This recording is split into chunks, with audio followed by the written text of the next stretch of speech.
Okay. It's 7 a.m. Do you know where your Charizard is? Hello!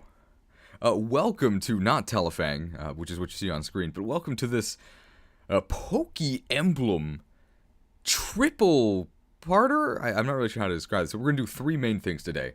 We are going to do a really brief, review of the game. Really brief. I'm not 2 minutes. We're going to do a mechanical overview and tutorial. And then we're going to do a sort of... I guess it's going to be in between a character guide and a tier list. It's not really going to be a tier list. It's more going to be character suggestions in a tier list format.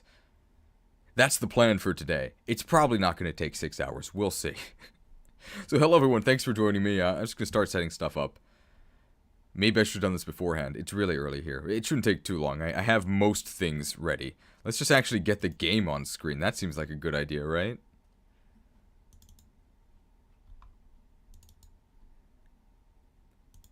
Open. You're going to hear music for a little bit, and then it's going to stop.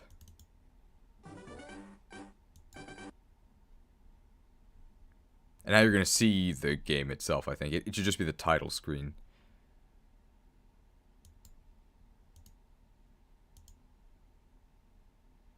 Okay. Here we go. Let's catch up on the chat here. He exists. I do. Hi, geez. Hello. I live in Brazil, so it's 7 p.m. 12-hour difference. Hi, guys. Planned gaming. Hello. Beach will clearly S tier. We'll see. Please tell me the character guide isn't for at least 30-40 minutes. Probably not. It's going to take a while to go through the tutorial. I sure do hope that this video doesn't last 6 hours. Yeah, I mean, it's probably going to last 6 hours. Vesly might be here. Vesly is the creator of the game. So if you ever see Vesly in the chat, he's the one who made the game. So he knows everything. So I think we can say that this is actually an official list. If he appears at some point. Okay, so unfortunately, I'm gonna have to turn the game sound off for this. Because, you'll hear right now, but I'm gonna turn it off before we actually start recording.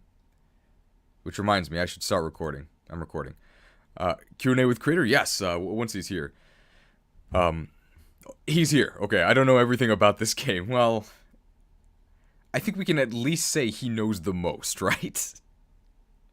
So I have to unfortunately turn the game sound off for this, because afterwards I'm going to add in music, and if I have the game sound on, it's going to mess up the music. So that's also why in all of the tier lists there's no music, by the way. Because I always have to cut what I'm saying, and if there was music attached to that, it would all just get messed up. So we're going to start probably in about 2 or 3 minutes. I'm just going to get all of my resources ready. So... you might not know this, but normally my tier lists are unscripted, as if you couldn't tell from the 6 hours of deranged rambling. I actually have notes for this. I wrote about 5 pages of notes, because this game is really good. I wouldn't do it otherwise. So, the tutorial section is going to be a bit more structured. Feel free to ask questions during the tutorial if something is unclear. That's why you guys are here. And then, once we're through all of that... we're going to go ahead and do the character guide / tier list. She's evolving to a scripted content creator. As if that's not the main thing I do anyway. So let me just get those notes up. I have a monitor. I guess that's not really worth noting, but the monitor does... that's why I'm not, looking at the camera. Because I'm looking at the monitor. Scripted tier... oh, the tier list is not scripted. But the tutorial will be. That's not right.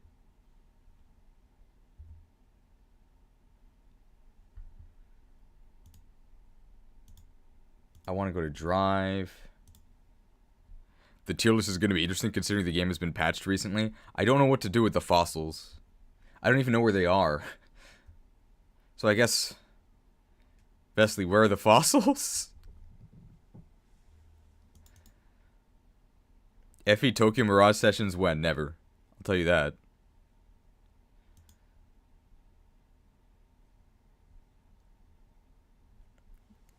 Okay, and probably in the actual... so this is the only Pokemblem video that is going to be made into a premium edit.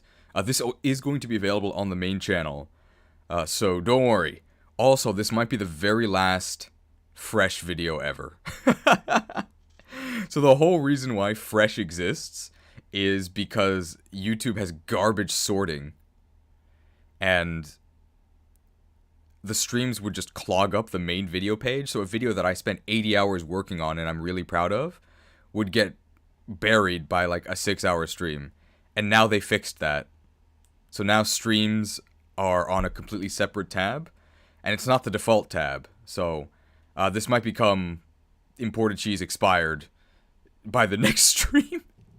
And this way, it's actually preferable. I didn't want to make this channel in the first place. And if everything is just on the main channel, then that means that memberships also work. So you'll never have to pay for emojis twice. It's possible to record different audio tracks to allow streaming with sounds that won't be saved. For example, I used a little OBS before, so ask me about it later and I can help you set up for the future. The fossils are around Rock Tunnel. Got it. I know that you can record different audio tracks. I can see the audio tracks. Someday I'll figure it out.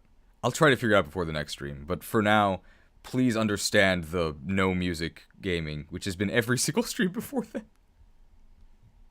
We're also like stalling a bit now just to give people time to trickle in. Nice excuse, right? But I think everything is about ready. So it's going to be a lot of just talking. I know that's always what it is, but there's not going to be much happening on screen. In the premium, I'm going to add in more visuals. So you guys just see the title screen and the flashing press start, but in the actual edited video, it's probably just going to be replaced by like random gameplay footage.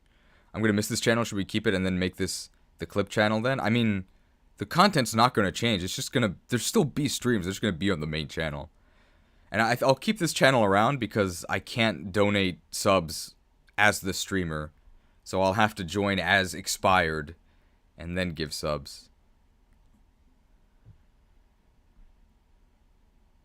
Stall bad build, by the way, I agree. Have you considered adding a 3D stacked scatter pie column? I saw that. No, we're not doing that. Aged cheese is tastier than fresh cheese. So my sister, every time it's my birthday, will say, like, she'll send me a message, and she'll say, like, Gouda cheese aged 1 year. It's very nice of her. It also applies to her, because obviously we have the same name. I think we've stalled enough, right? Those of us watching streams on this channel feel so cool in 5 years if you're the CEO of Game Freak. I mean, I'm not gonna like delete this channel, and probably if we ever do streams that are totally unrelated to either Pokemon or Fire Emblem, they'll be here. So like, I really want to play Sekiro, but I might just play that by myself. I think we're ready, right?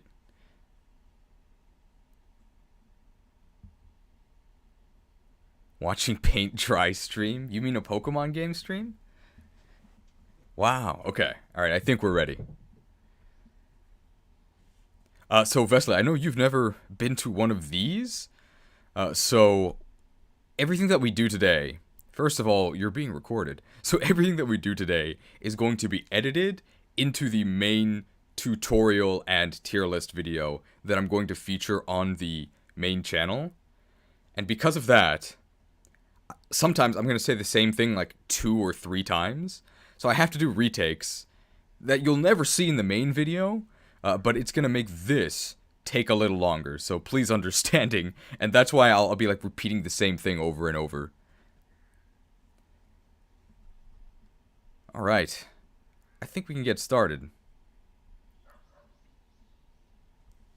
There's like dogs barking outside. Live retakes? What a pro. Well, we didn't do retakes once, and it was a nightmare, so we're doing retakes. I wish these dogs would stop barking. Okay, here we go. I gotta make sure I can also see the chat. Okay. I have no idea what Pokemblem is, but I'm excited to find out what you're gonna be fighting out. Anything you can say... okay. Alright, so...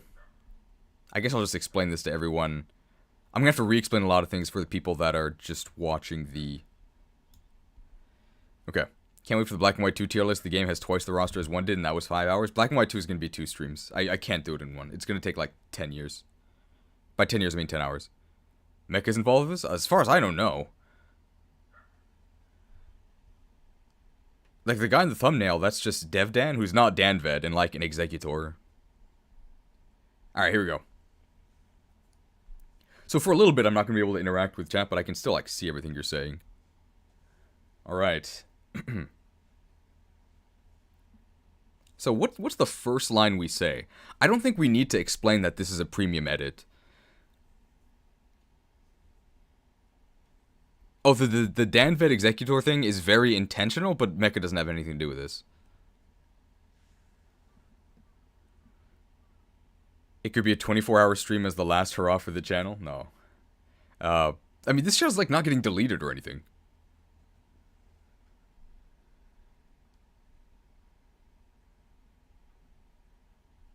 So how do we, like, we just need a starting line here.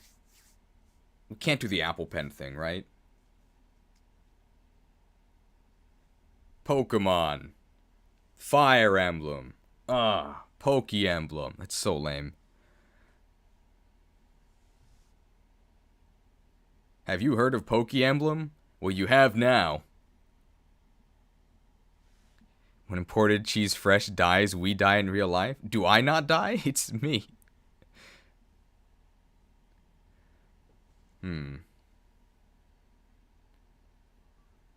Nintendo's... Oh, welcome to the wonderful world of Pokemblem? Good idea. Thank you. That's what we'll do. By the way, the intro is going to... This is going to be the, Radiant Dawn intro parody. We're going to do that. So that'll be the actual intro, and the first thing I say in the video will be, welcome to the wonderful world of Pokemblem. I think that's great. Alright. Here we go. Welcome to the wonderful world of Pokemblem. It's probably fine, right? I think we'll just go straight into the review. Yeah. Welcome to the wonderful world of Pokemblem. Do you like Pokemon? Okay, no. Welcome to the wonderful world of Pokemblem. What's Pokemblem? Well, we'll start with a brief review. Do you like Pokemon? Do you like Fire Emblem? If the answer to either of those questions is yes, then you'll love Pokemblem. That's it, that's my review. If that sounds at all appealing to you, download this game right now. So we'll start with a literally how to play. I can't tell you how to play, but there's a link in the description that'll walk you through the entire process. Don't worry, it's not Team Rocket Science. You could be playing the game within about 5 minutes of starting to try downloading it. It's gonna be great.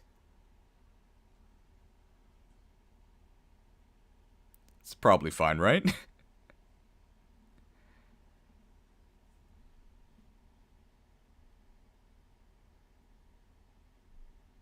Everyone watched the old videos. Okay, so I'm gonna catch up on... is it C tier?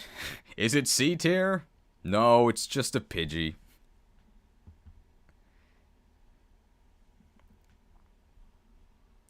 I think there's no patching guide in the description now, but there will be in the actual thing. The actual video, so don't worry about that.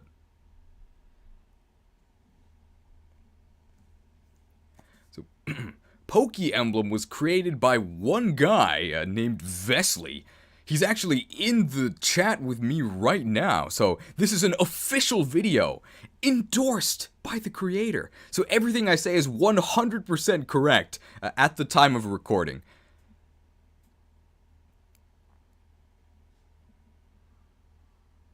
That's also usable.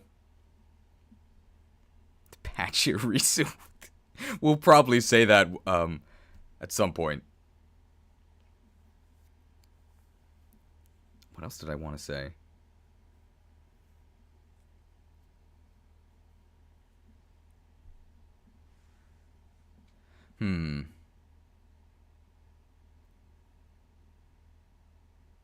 Okay. Let me assuage your fears right now. That's a college word. So sometimes you hear, oh, it's a ROM hack by one guy. So, let me assuage your fears right now. That's a college word. Sometimes you hear that there's a new ROM hack by one guy, and you're mostly hoping that the game like limps across the finish line without destroying your computer. Don't be worried. The game has very few bugs, like one or two here or there. You can catch Kakuna pretty early. It works really well. I only experienced 1 or 2 crashes throughout my entire playthrough, doing stuff that I thought might crash the game.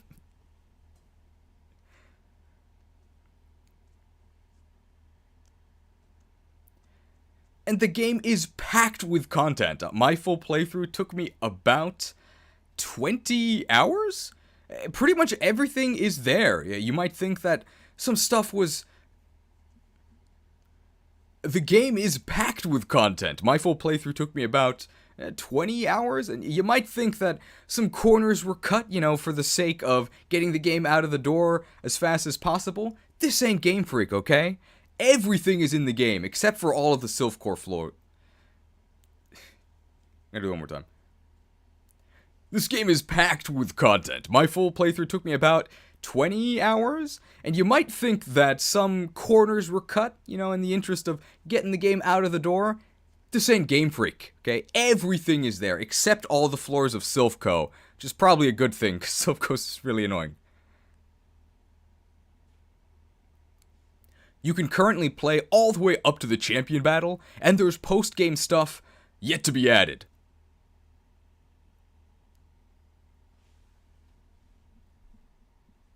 I think that's the full review, right? I don't have anything else to say.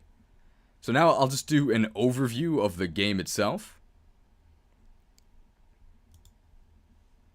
No, I'll do an overview of what the whole video is going to be.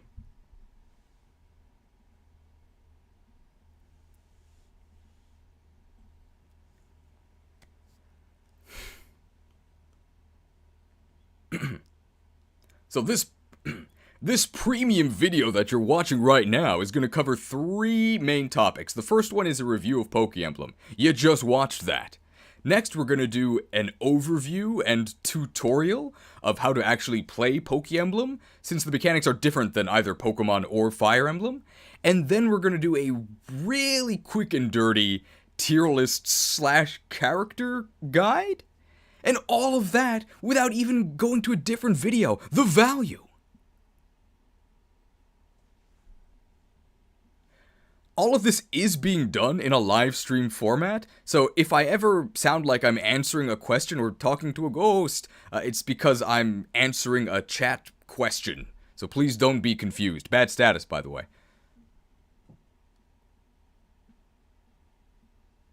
Sounds fine, though. Maybe mention that the bugs you experienced were quickly fixed. Yeah. I think I'll mention probably at the start of the tier list, is where I can just, I can put that here. I can put that here instead of at the start of the tier list. I'll say that,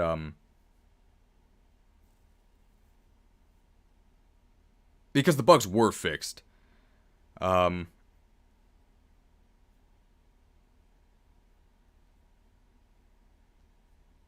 Yeah, I'll say that. Okay, and I'll put that in the intro.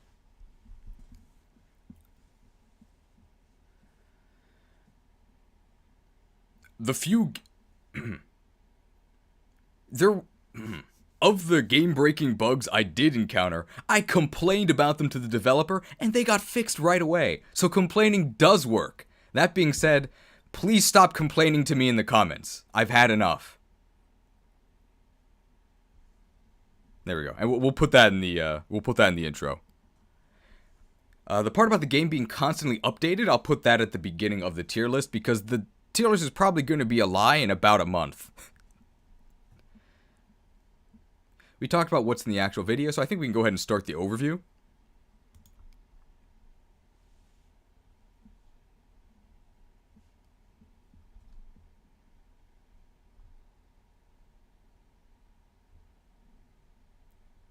Yes, okay.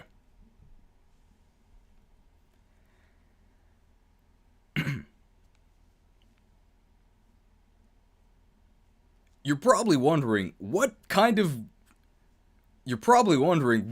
exactly is Pokemblem? So here's a really broad overview.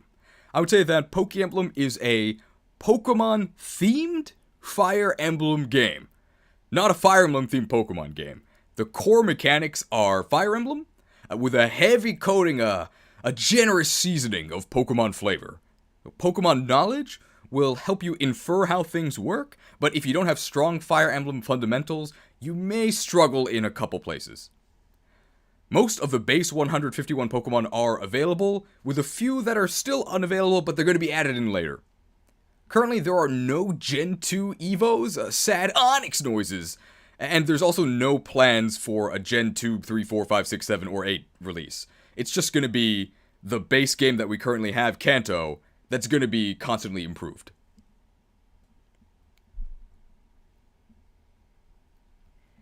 If you're not a Fire Emblem veteran like me, no need to worry because this game has 3 difficulty settings.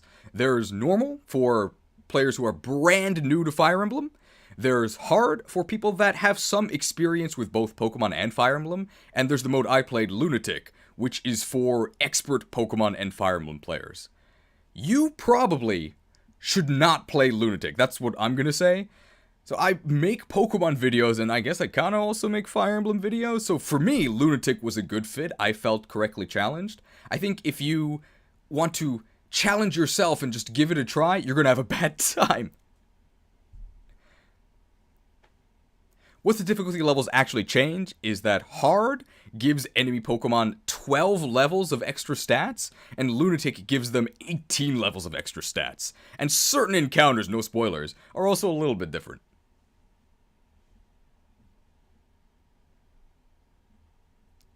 Okay.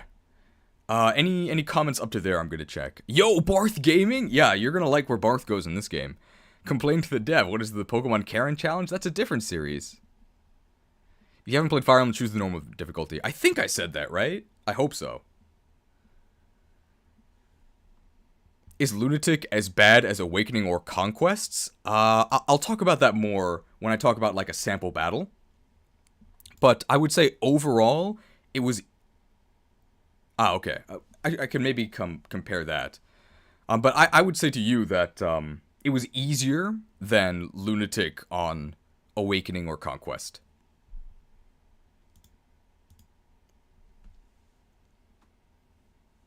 I know what you're wondering. Since this is a Fire Emblem game, does it have permadeath? It did, and the developer took it out because it doesn't work. So this game does not have permadeath. There are no plans to add permadeath, and most importantly, the game is not balanced around permadeath. So Nuzlocke it, so you can do a self-enforced Nuzlocke at your own risk. Just don't complain to Vesly about it, okay?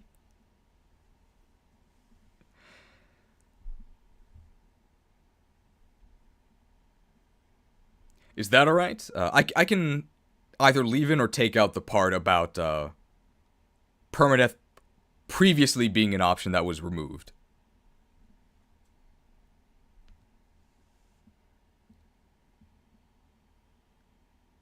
I can't wait for my favorite Pokemon, Mathis. Oh my god. Lunatic Conquest is really well designed. It might be the best designed difficulty in the series. I like it a lot more than Lunatic, or what is it? Reverse Lunatic Plus. It's so bad.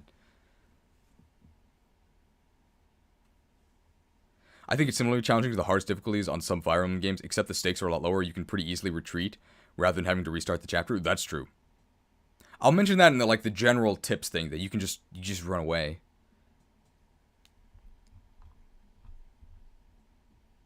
"23 minutes and nothing ranked? Keep waiting, man." I guess I'll explain that to Vesly. So one thing is that in my live tier lists, it usually takes at least an hour before a single thing gets ranked. So it's pretty much become a meme now that people will say, it's been X minutes and we haven't ranked anything yet. So that's going to keep happening.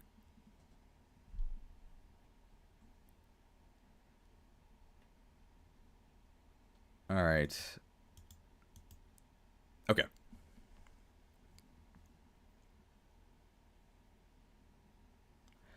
Although there's no permanent death, death is still pretty punishing. Healing in this game is actually really cheap and plentiful, But revivals are scarce. There's almost no way to revive outside of battle. Oh, okay. Well, Nuzlocke mode was never really intended as a mode. Some players just want it, but I always thought it was a bad idea. Okay. Cheese makes some of the best content. Nice to see more people. Oh, thank you. All right, here we go. Although there's no permanent death, dying still feels kind of punishing. Healing is very cheap and plentiful. You can easily go into every single encounter at full health, but revivals outside of Pokemon centers are very rare. There's actually save points throughout certain longer routes, which allow you to, are you ready? Save the game. But they also heal your entire team. But they don't revive. I actually asked the developer, hey, can you make these save points revive you? And he literally told me to play better. And you know what? He wasn't wrong. So, Charizard, although it's a fire type, not actually immune to burn. It really hurt.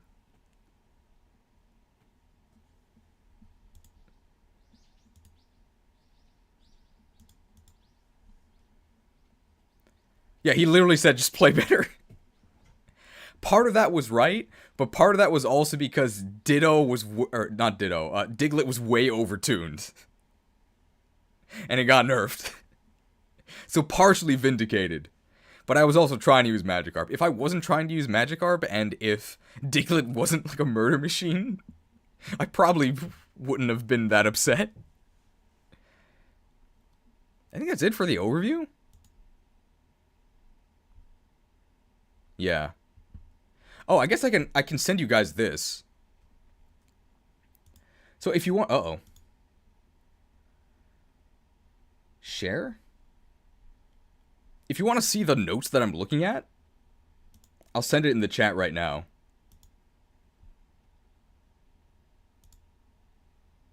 This is actually the document I'm looking at that I wrote up. So you can see the points that I'm covering. The order is kind of jank. Wait a minute. That's not right.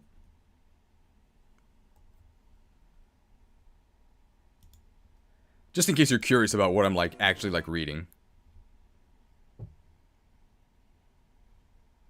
I can see that a bunch of you actually are here. But I think I'm going to move the nicknames and the current cap of Pokemon stuff to when I actually talk about the menus.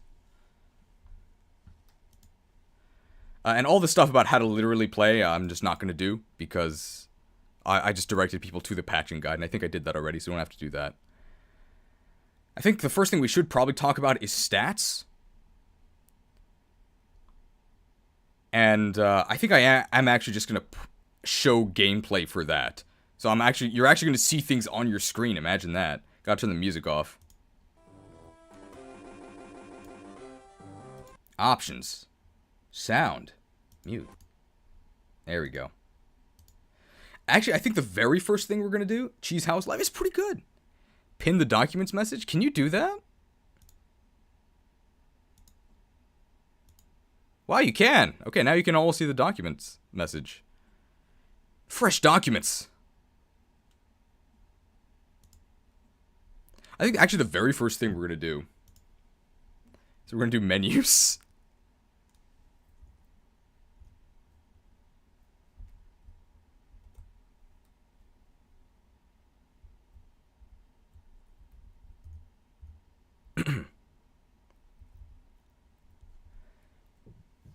Alright, so you should now see 2 Charizards on your screen. And the very first thing we're going to cover about gameplay is...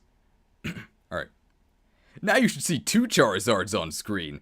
And the very first thing we're going to do regarding gameplay is take your order. We're going to talk about menus.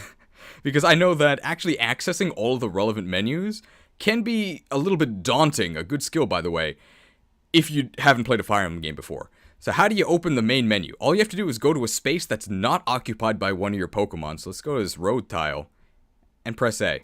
Oh, now we got a menu. From here you can access your Pokedex. It's just, you know what a Pokedex does. You can go to the unit screen. This will show you all of your current deployed units. You can have up to 6, because this is a Pokemon game. Status, this is the first time I'm opening this menu. I don't think you need to look at it. Configuration are your, it's the same as your settings. So there's a quick save option.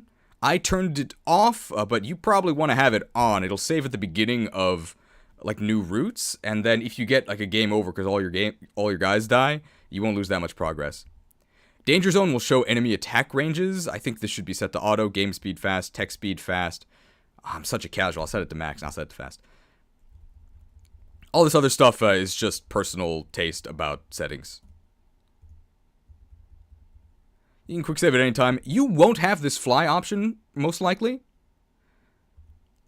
And this option here to fly, it's just the HM fly. You won't have this at the beginning of the game, but once you progress the story enough, you'll be able to fly to any location that you've been to before.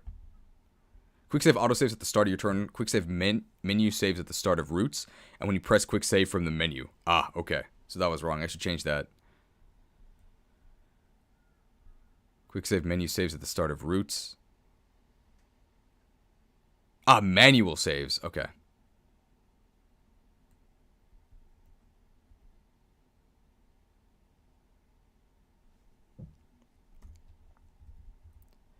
Config. Oh, so quick save is like suspend.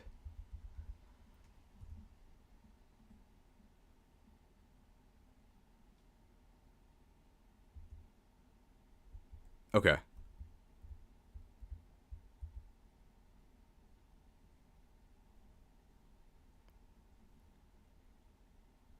So I'll just redo the configuration stuff.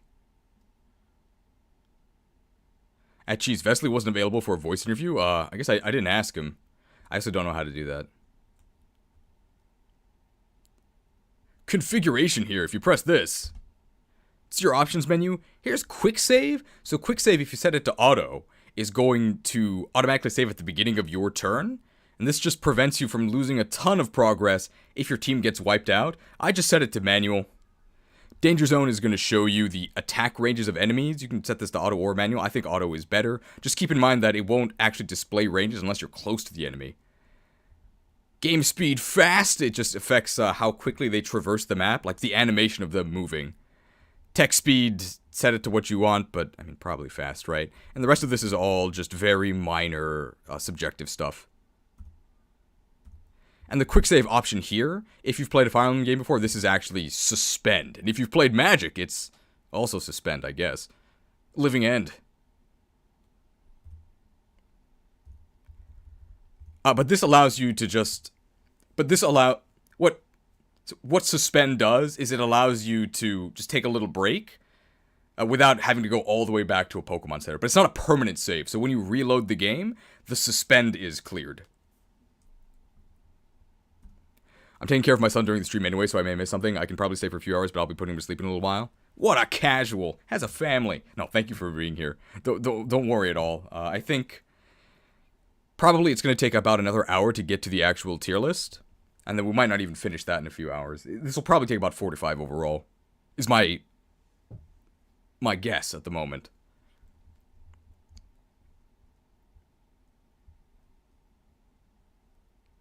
I recommend against quick saves because you can be in a turn that you were forced to lose. Well, you can always like kind of try and retreat. We can add that thing about quick save.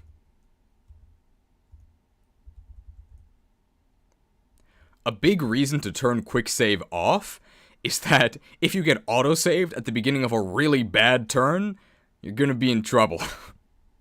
So that's why I think you should probably turn to manual. Okay. I think that's all. Those are all of the... Oh. And end here, it doesn't end the game, but it does end your turn. We are in a town, so ending doesn't really do anything, but I'll show you what it does once we're out in the field. Okay.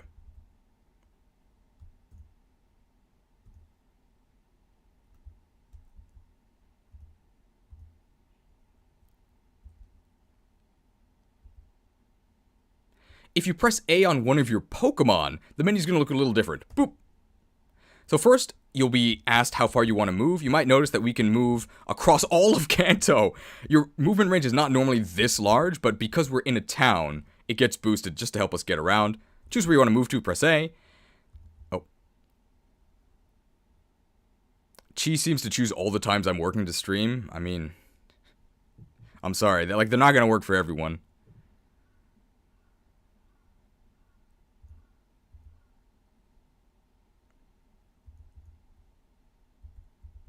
Trade, supply, wait, moves, item release. We'll do it on one that's not A. If you press A on one of your Pokemon, you'll get a different menu. So first you'll get the prompt to move. You'll notice that Rhydon here's got legs and he can run across the entirety of Kanto. So not his normal movement range. In towns your movement is boosted just to help you get around. But if you press A again, boop, you can now see all of your actions. So we could look at item. These are all of our held items. Call I'll explain later, but it's really important. Trade allows you to trade items with an adjacent Pokemon.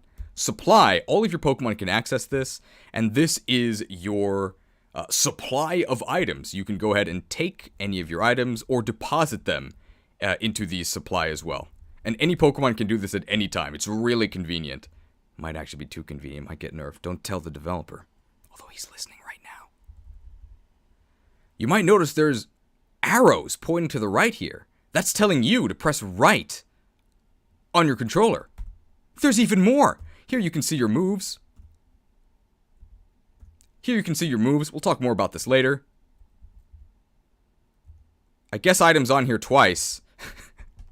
And also here is the release command. So in order to release a Pokemon, you don't do it from the Pokemon Center. You do it from the overworld.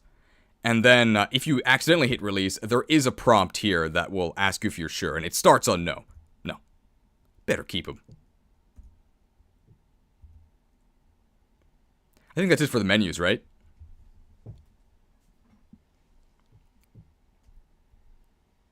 There's always weekend streams sometimes. It's normally weekend, but Vesly can't make it on the weekends, and also I have to work both days this weekend, so that's why I'm doing it now. This is some serious attention to detail. I'm positively impressed. Yeah, there's a reason why I'm obsessed with this game. It's really good. Stream is not sponsored, by the way. I just really like this game.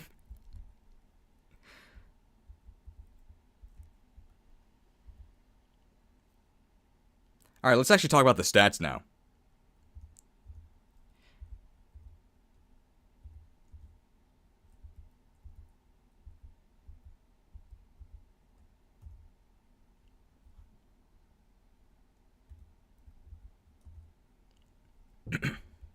But I know what you want to see. You want to see some stats. Well, get ready. Move over one of your Pokemon and then press R. Look at this. So these are the stats. They are based on... I've always felt like Fire Emblem stats have a lot of adding and subtracting going on. Yeah. We'll do that here.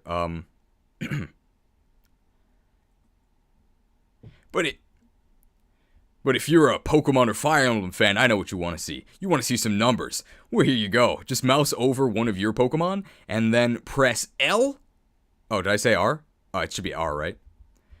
I don't know what the... So, for me, it's the S key, but I guess it's the R key, right? If you're a Pokemon or Fire Emblem fan, I know what you want to see.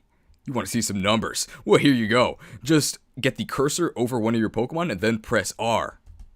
Look at this.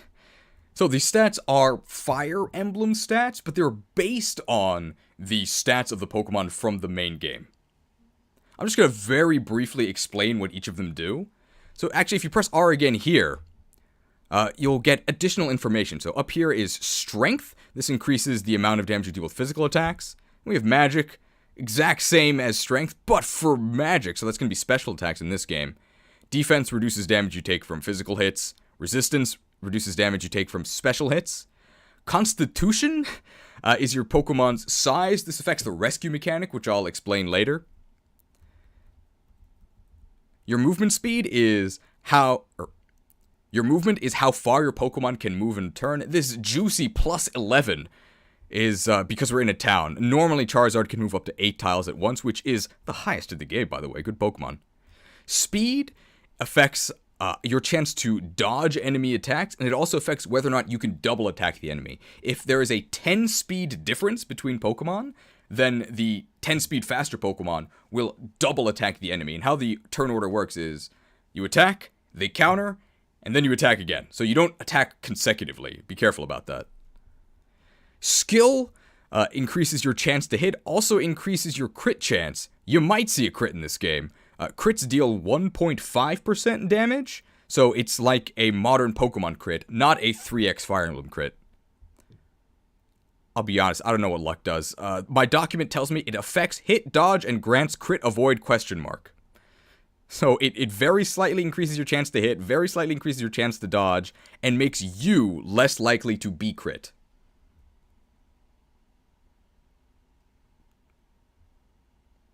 Conned. Oh. And conned is short for condition, and this will show what status you've been afflicted with, if you have been afflicted with one. So, they're the statuses you know and love for the most part. Burn does damage and reduces your strength. Paralysis paralysis cuts your speed and you might lose your turn. It also currently heals you, but that's a bug. What? Confusion has been replaced by Berserk. It just might make you... Confusion has been replaced by... I said 1.5%. Oh, instead of crit? I'll fix that with text. Confusion has been replaced by Berserk. What happens then is you actually... Oh, power paralysis no longer heals you? Okay, so I don't have to say that then. Paralysis... We'll make that a positive. So... Paralysis cuts your speed. You might lose your turn. It also used to heal you, but that's been fixed because this is a constantly evolving game. Confusion has been replaced by Berserk. You actually lose control of your character, and it'll attack random things near it. Might include your own teammates. And very exciting here. Poison. What is it? Somebody's editing the document? Okay. Very exciting here. Poison, in addition to dealing damage, also reduces both of your defensive stats by 25%. The utility.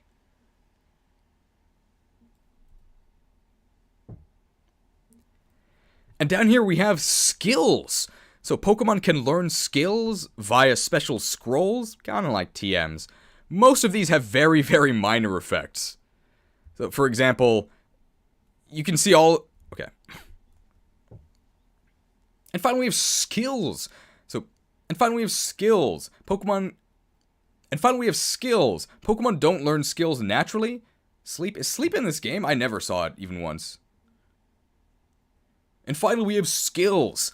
Pokemon cannot learn skills naturally. You have to use a skill scroll on them. These offer very minor boosts. You don't have to worry about these too much, but they can be fun for a bit of min-maxing.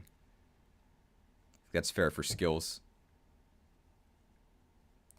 I'll talk about skills being buyable and not hoarding when I do the general tips at the end.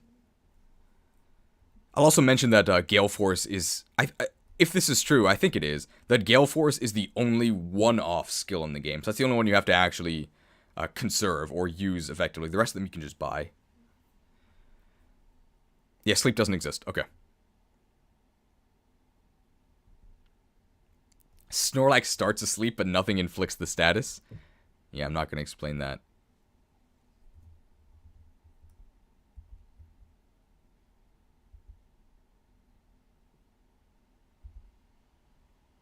This can explain caps. Okay. Hopping over to Gyarados here for a moment. You've probably noticed that all of these stats have bars that are filling up. So those refer to what are called stat caps. It's determined by species. So each species can only have a maximum of a certain stat. You'll notice that Gyarados is glowing green for strength. The 55 is sort of flashing green. That means it is at the stat cap. You cannot gain any more strength on Gyarados. That's it for stat caps, right?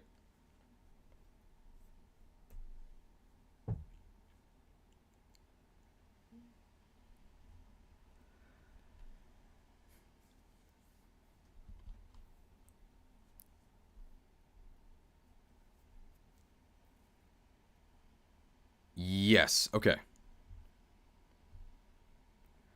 I should talk about growths here, I think.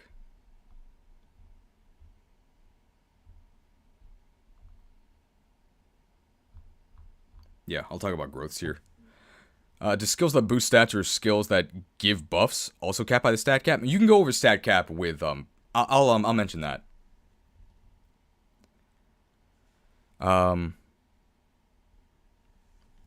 Do note that stat caps have to do with the base stats, so by equipping items that giving... Do note that caps have to do with base stats, so you can still exceed 55 strength, either by equipping items, or by using stat-boosting moves like Swords Dance. There we go. Thank you for reminding me of that.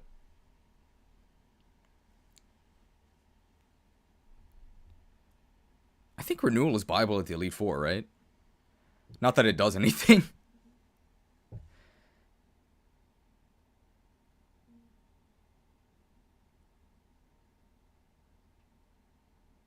Is terrain a thing? This gives flying Pokemon an advantage. Terrain is a thing.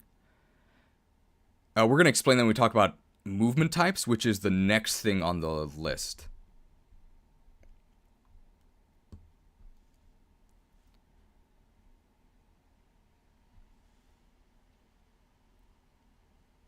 But I think I want to talk about stat growths here. Does item allow you to surpass the stat cap? Yes, I think I just said that. So that should be in the final video. Yeah, there we go. Okay.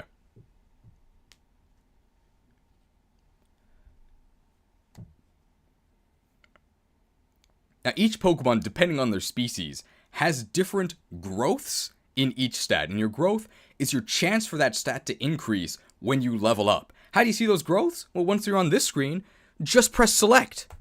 Look at these beautiful numbers.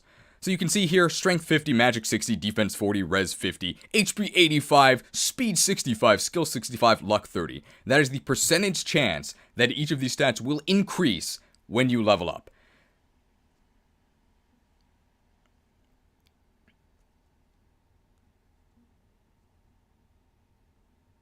Oh, the stat boosters? Oh, like the vitamins? No, those don't let you exceed caps.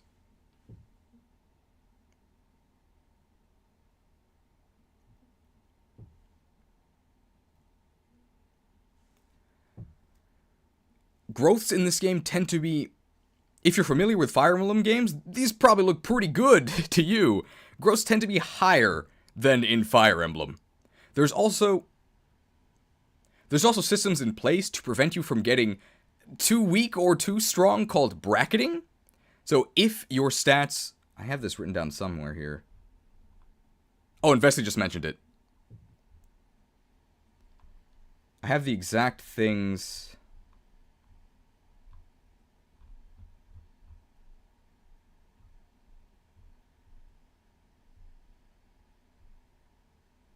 Where did I put bracketing?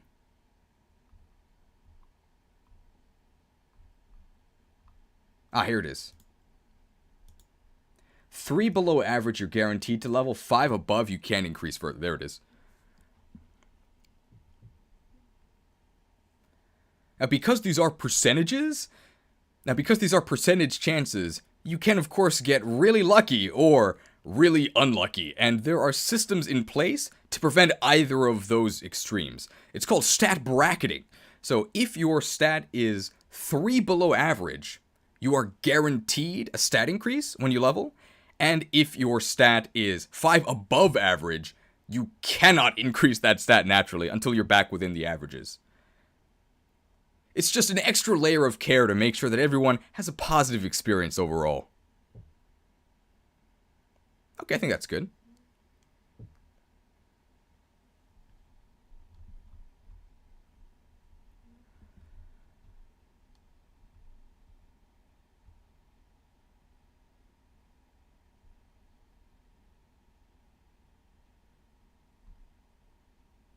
Yeah.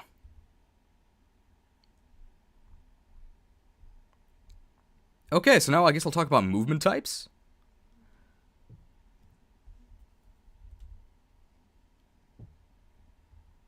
There is a way around the upper bracket. Is that the Blossom thing? I don't want to talk about Blossom, though.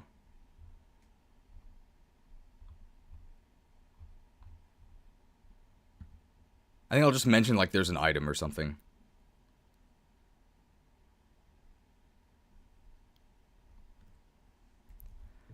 Let's actually go to a route.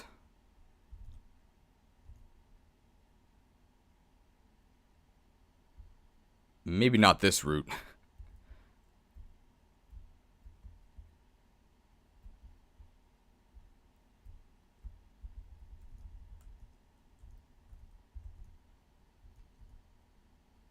Oh.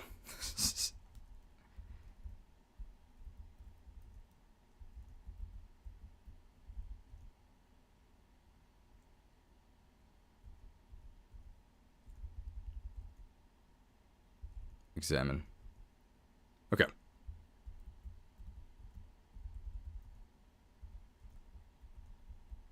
I can explain fast travel signs. I think we'll do this.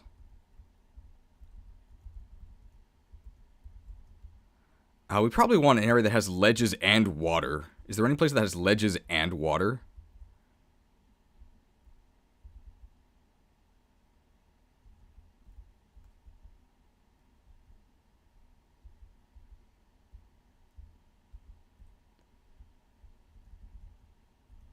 North of Cerulean? Yeah, that'll work.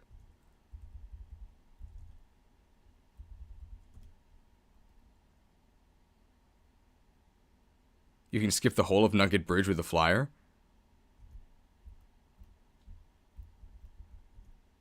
I thought you couldn't fly over the edges.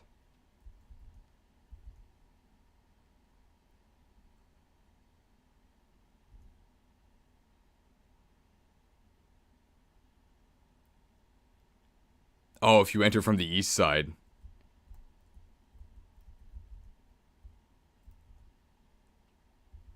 Now, hang on.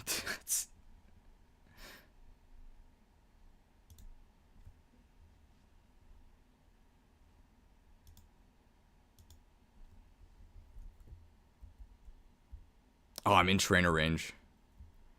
But here, I think there's a ledge right here. Yeah, there's a ledge right here as well. So, we'll just have to go through this real quick.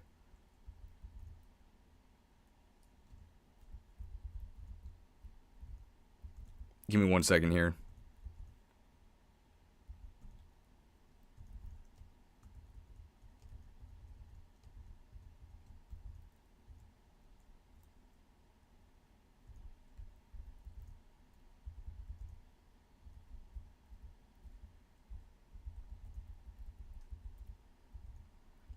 We'll set it up so that we'll actually have, like, Rhydon over here, ready to call everyone, to show off call, and then we'll show off fast travel. We can show off everything right here, I think. An Executor will be our scrub that's, like, landlocked.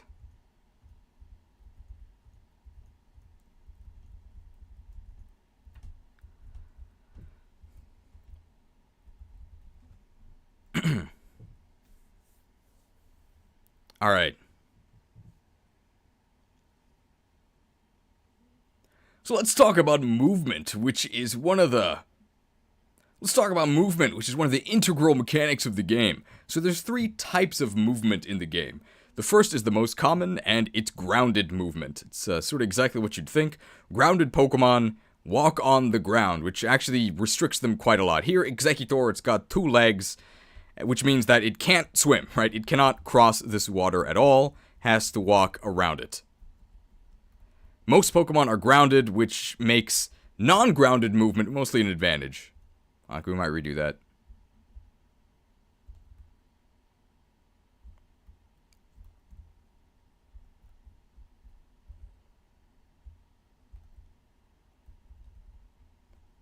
Let's talk about movement, which is one of the most integral mechanics of the game. So there's 3 types of movement. There's grounded, aquatic, and flying. We'll talk about grounded first, because it's the most common.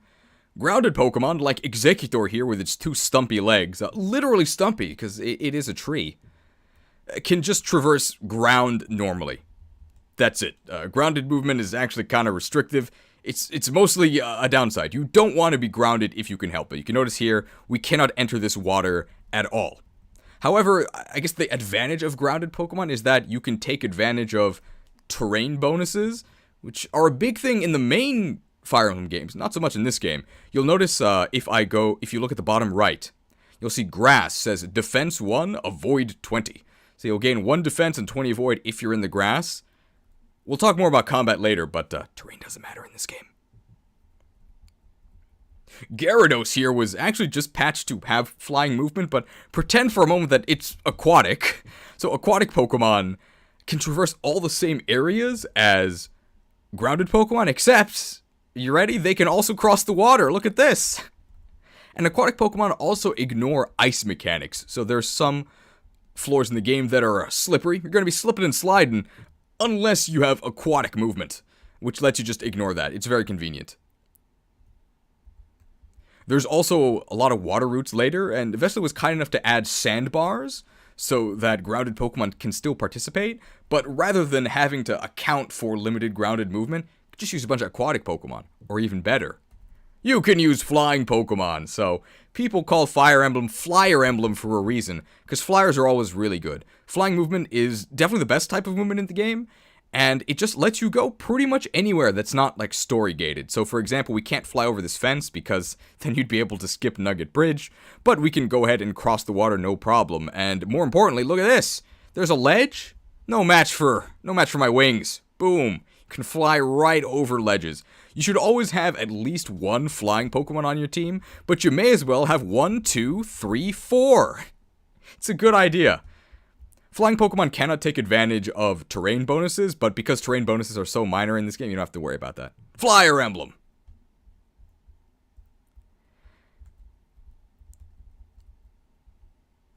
Your movement type is usually tied to your actual type, but not always. So for example, Dratini and Dragonair, they're not water-type Pokemon, but they do actually have aquatic movement. And although abilities aren't in this game, so Gengar can still be hit by ground attacks, it does actually functionally have Levitate, because it does have flying movement, allowing it to cross this ledge. Most Pokemon in the game have 6 movement. I think Metapod has 5. Most evolved Pokemon have 7 movement, and certain Pokemon that are a bit lighter on their feet, like Charizard, have the max of 8. Something you might be wondering is, how do you actually get around these massive maps without it feeling like a slog? And the solution that Vesly came up with, which I think is brilliant, is this option here, called Call. And if you hit Call, all Pokemon that have not yet acted or have their movement available, boop, zoom right to your position. So this way, if you have one high movement Pokemon, you can sort of use it as a taxi to bring everyone to your location. It's a really great feature. I think without Call, this game would actually be really, really annoying to play. But it goes a long way towards making movement feel like a mechanic and not just a chore. Another nice thing is shortcuts. You can see this signboard. I wonder what it says. If you examine it, your knowledge of this area allows for fast travel. Wow, yeah, so these signboards, don't ignore them. They're actually your fast travel waypoints. The one at the start of the route usually does nothing, but once you read the sign at the far end of the route, boop, you'll be able to zip right between them. I think that's everything for movement, right? I think that's pretty comprehensive.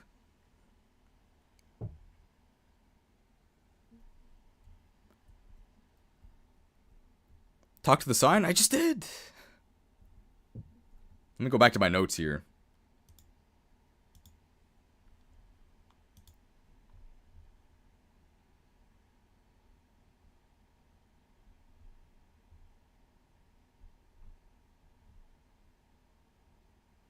Yeah, that's everything. Okay, and then I guess we should talk about type mechanics. Or should we talk about types or moves first?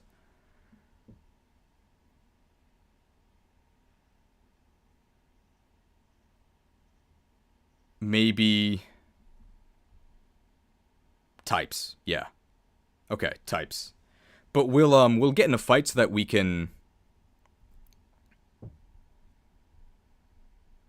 Oh. All these Z's came from inputs in the game. Sorry about that.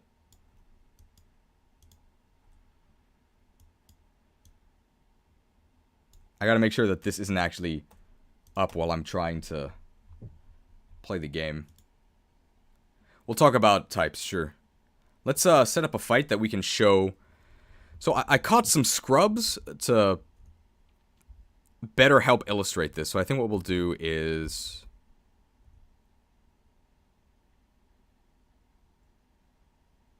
Are we going to use the scrubs? Yeah, we'll use the scrubs.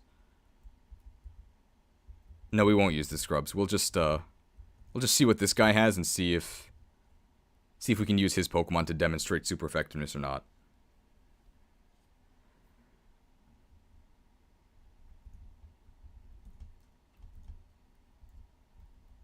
You can check your types on the summary screen.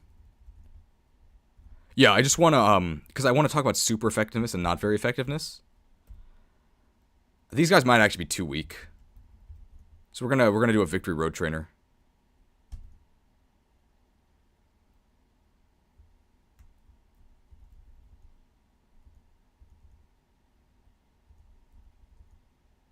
Oh, I don't know if I wanted to go to this entrance.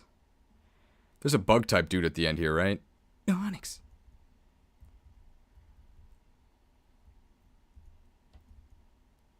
Yeah, I think this'll work. Is there immunity to? You have Gengar? I'll talk about that. Immunity drops it to 1 damage. 1 is the minimum damage. We'll do the pincer maneuver here.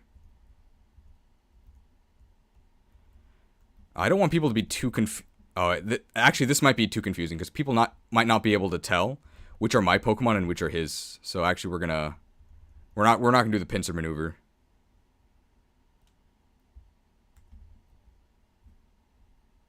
We could do it here with this guy.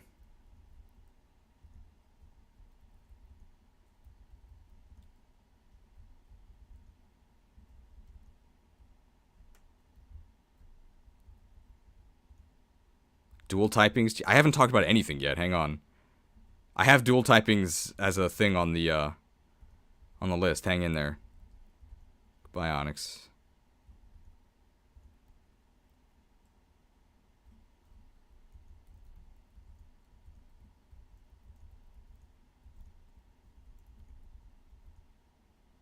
Okay, this should work.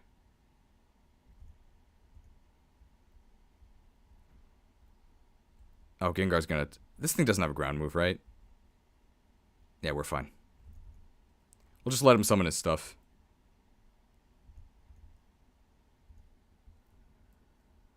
Onyx! Oh, 2 of them. Oh, this is the Max Onyx guy? Oh, it is.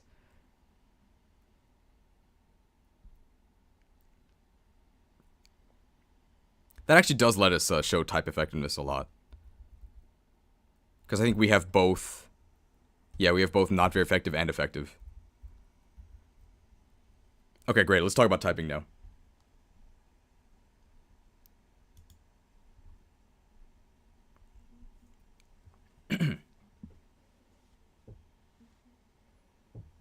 Now there are 2 of them. There are 4, baby. All right. If you're the type of player to download and patch this... Okay. If you're the type of player that's interested in this game, you might want to know about the different type mechanics. So the type chart itself is the exact same type chart you know and love from the mainline games. Every type is represented, except for Fairy. Fairy is just not in the game. But Steel is on Magnemite and Magneton. I'm sure that was a ton of fun to program just for those 2. Although the type chart is the same, the exact mechanics of Super Effective and Stab are a little bit different and very unique to this game. One thing that's really nice is that unlike the main... Bite? Oh, Magneton of fun program? Okay.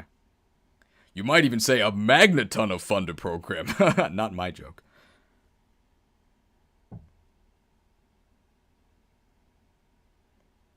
Double effectiveness doesn't exist? Yeah, there's no double effectiveness, there's no resists.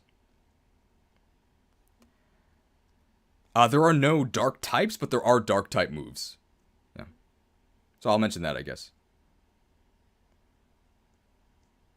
I'll redo that whole thing. If you're the type of player to be interested in this game, you might want to know how types work. So the type chart itself is the exact same from the mainline games. It's the same type chart you know and love, minus Fairy. Fairy is not in the game at all, so Jigglypuff and Clefairy in shambles. back to being a terrible normal type. Steel is in the game, but it's only on Magnemite and Magneton. So I'm sure that was a Magneton of fun to program just for those two. And there are no Dark-type Pokemon, but Bite is still in the game, and so is Dark Pulse. There are Dark moves, but no actual Dark-type Pokemon.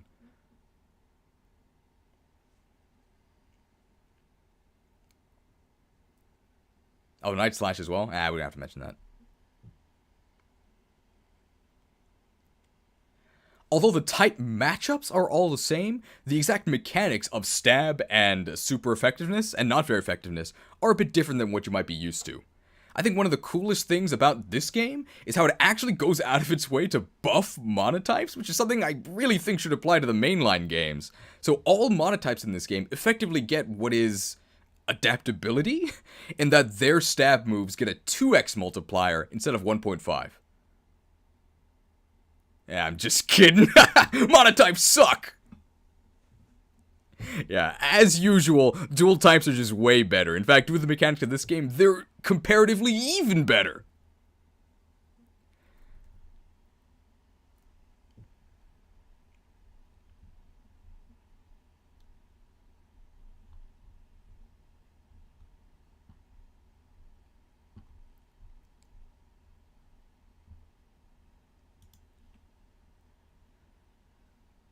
How could you lie to... I lied about adaptability in that list, too.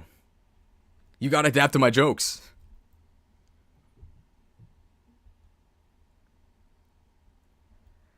Stab or same type attack bonus is in this game, but at the moment, it's very weak. So in the mainline game, stab multiplies the damage of moves that share your type by 1.5. In this game, the stab multiplier only affects the might or power of the move. So if you see here when we look at Hurricane, it says power 12. Because of stab and us being a flying type, when we use Hurricane, it's effectively power 18. The base power of your moves doesn't matter that much. You'll notice here that we're using Mud Shot, which is power 4, and it's still going to destroy some stuff, so you don't have to worry too much about that. Because super effectiveness is really strong. It is not a swindle in this game. You'll see here we're against 4 very fearsome Onyxes. What are we going to do? So we'll try attacking with Charizard. Initially, we're going to try using Fire Blast.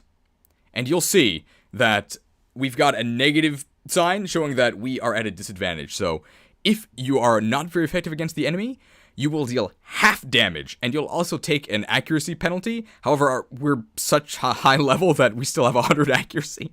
That's not going to be the case. If you're against an equally leveled opponent and they resist your move, there's a very high chance that your accuracy is going to be poop.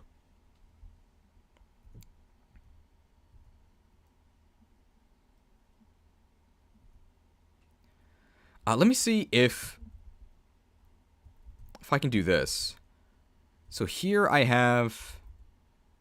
Okay, here I can switch between 2 and take a counter. So that's actually what I... Oh no, but then we're immune to it. Is there one that actually uses a rock move? No. Well, here we take a super effective...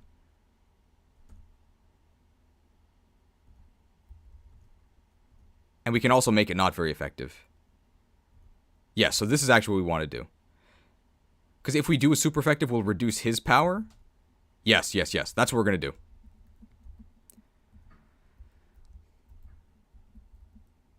Can we even kill this? No. Okay. Interesting. There's no durability and there's no PP.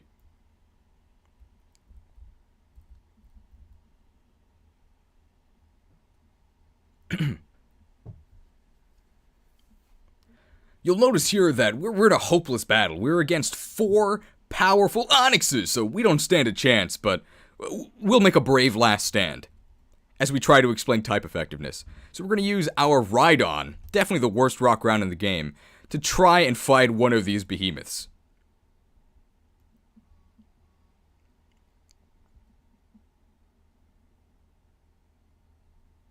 We'll start by trying to use Rock Slide.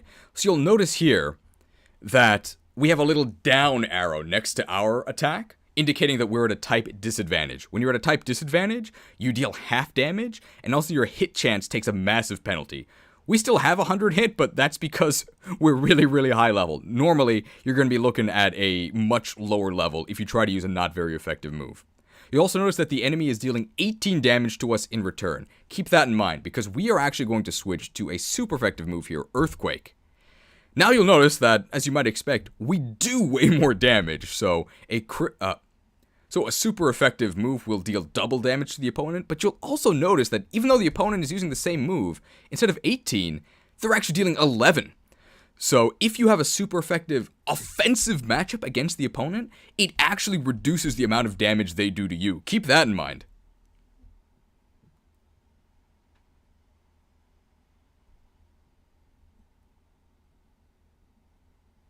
Oh yeah, and you'll also gain a massive accuracy boost when you have a super effective advantage. We were at 100 both times, but if you use a super effective move, you are almost guaranteed to hit.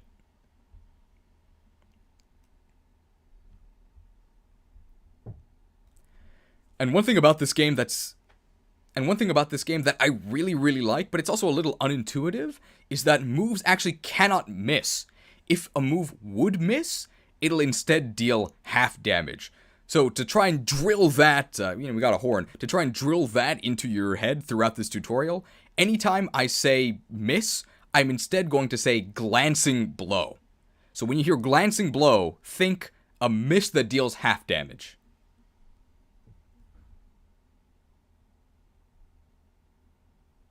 Is that everything for type effectiveness? No, we gotta talk about quadruple or... We gotta talk about quadruple and we gotta talk about the new resistance things.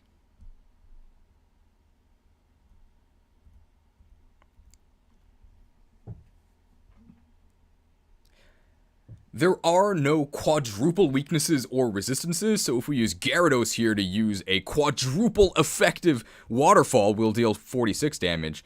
Whereas a double effective earthquake deals 38 damage, so comparable.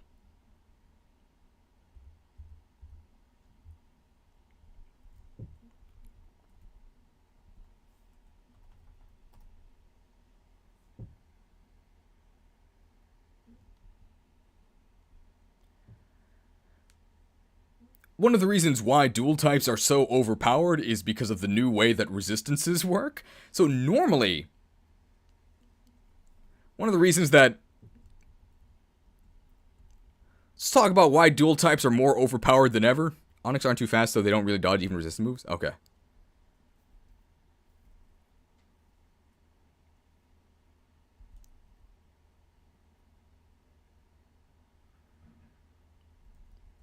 Let's talk about why dual types are so overpowered.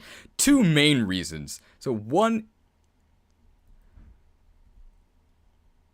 Let's talk about why dual types are so overpowered. Two main reasons. One is the new way that resistances work.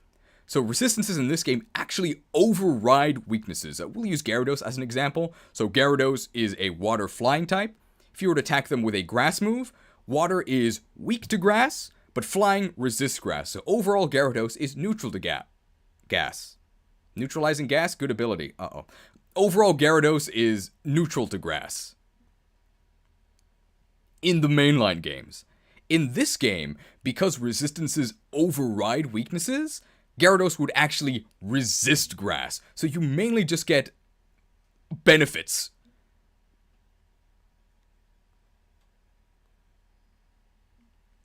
So you mainly just get benefits from a secondary type.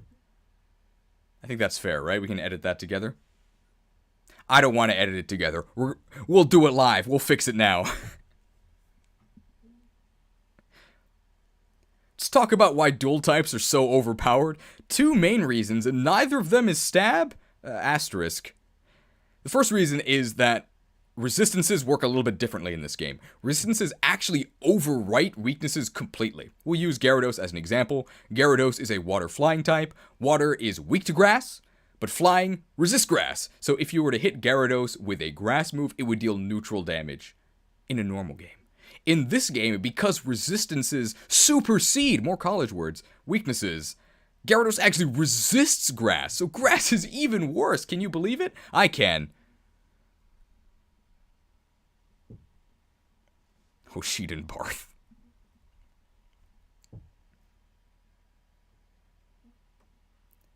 Another reason dual types are really good is because of how movesets work in this game. So every Pokemon has their natural learn set that they get just by leveling up. But TMs kind of function like they do in the Stab-Mons format, if you've ever heard of that. Basically, Pokemon can learn every single TM that they share a type with. So Gyarados, despite not having a beak, can be doing some drilling with their peck, because there is a drill peck TM, and because Gyarados is a flying type, it learns every single flying TM. So 2 types means 2 types that you can learn all the TMs of. Why be a monotype?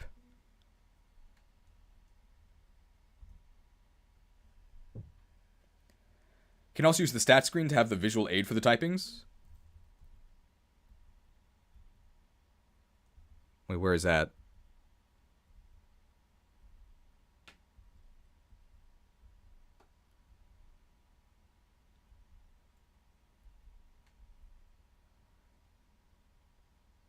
R over the unit name?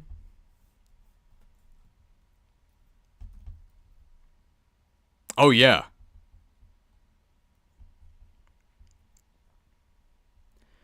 And if you want a visual representation of just how busted this is, if you press R over your unit's name in the status screen, you can see what their type is, what they're weak to, and what they resist. You'll notice that there's a lot of resists. Immunities are in this game, but the minimum damage is 1. So you'll see here, Dragonite, it flies, and against Earthquake from this Onyx, it takes 1 damage, because we can't actually take 0. So all immunities just get reduced to 1. Does the game recognize 4x effectiveness? No. I think I did say that, so I have footage for that. Is there a way to lock the Google document so I don't keep typing X?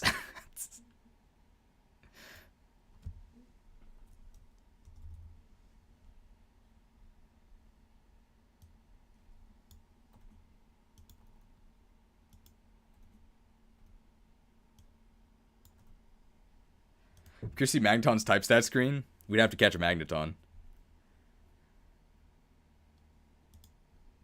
Alright, I think I've done everything. Is that everything about typing? I think so. Let me look at my type stuff.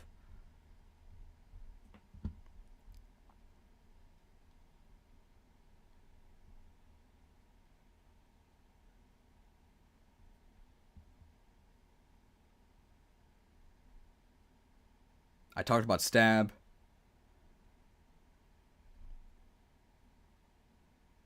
Is it even worth saying? I guess this is a question for Vesly. Is it even worth saying that you need a flying Pokemon on the field to use fly? Because that's getting changed, right?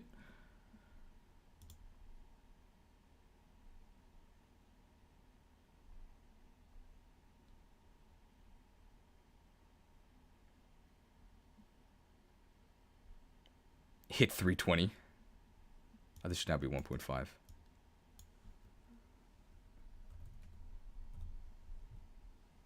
Skip that? Okay, yeah, I'll leave it out. Official list. Okay. So I think here we can talk about moves.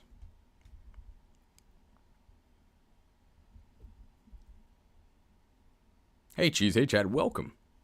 Let's talk about moves. So in a bold move by the developer. Okay.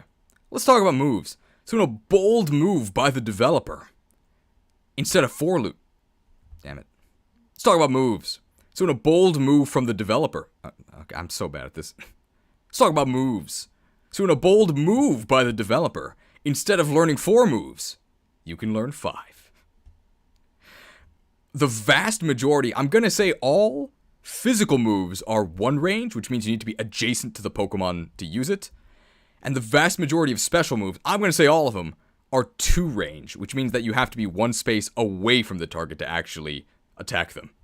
And all status moves, so those are going to be ones like Leer, Tail Whip, Growl, or the ones that actually inflict status like Thunder Wave, those are the only moves that are 1-2 range. So if you're used to 1-2 range Javelin Hand Axe gaming, not in this game. You can't really do that.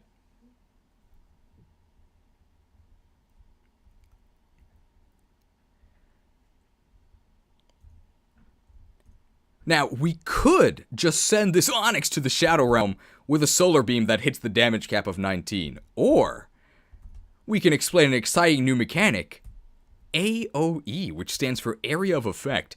Most moves have the option to be used as an Area of Effect attack.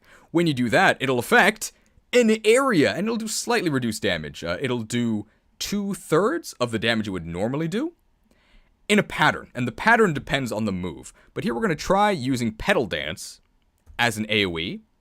So these blue squares are where the AoE will actually strike, and by using L and R, we can actually rotate it. So we can actually take out 2 rocks with 1 leaf. That's not a phrase. Maybe we can make it. Goodbye. When you use an AoE move, the enemy will never ever counterattack you, so that is a very nice way to train weaker Pokemon that can't actually engage in direct combat. You will gain normal experience for using an AoE move, but you'll gain slightly less experience if you get a kill with an AoE move. We got no experience because we're really overleveled.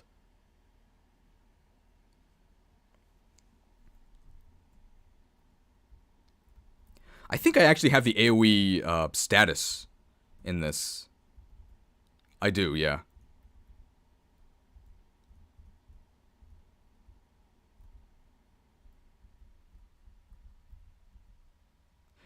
You could show the area caused by the AoE moves from the Executor as footage.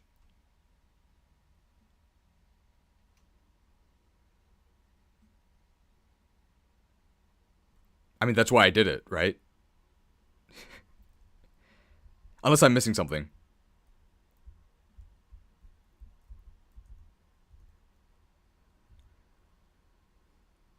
Probably best to mention AoE can hit allied Pokemon. Yeah, that's in the notes. I should do that.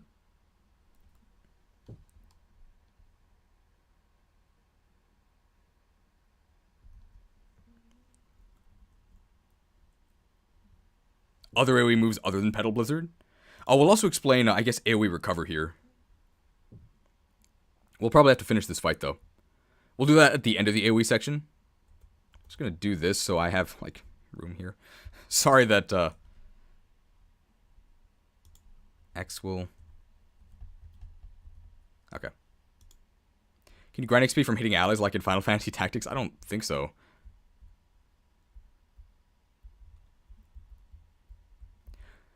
There's lots of creative ways to use AoE. So say, for example...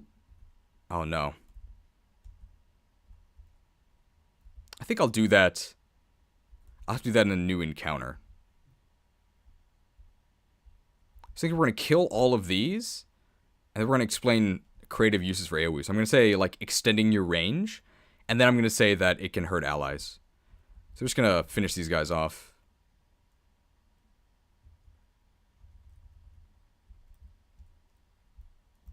Nah, I can do that in editing. So if I go here and I say AoE. Yeah, okay. There's lots of creative ways to use AoEs, so you can use them to extend your range. So let's say we moved Gengar over here, and we wanted to hit an enemy 3 tiles away. Normally, we couldn't do that, because Thunderbolt can only hit 2 tiles away, but if we AoE it, then you can see that the furthest hit of the AoE will actually clip the opponent that is 3 tiles away. So you can use that to sort of be stretchy and get further than you'd be able to otherwise. If I hadn't used Executor, I'd be able to demonstrate AoE Recover. That we'll have to do. We're just going to get rid of these guys, and then we're going to patch up. We're going to patch up Gengar is what we're going to do.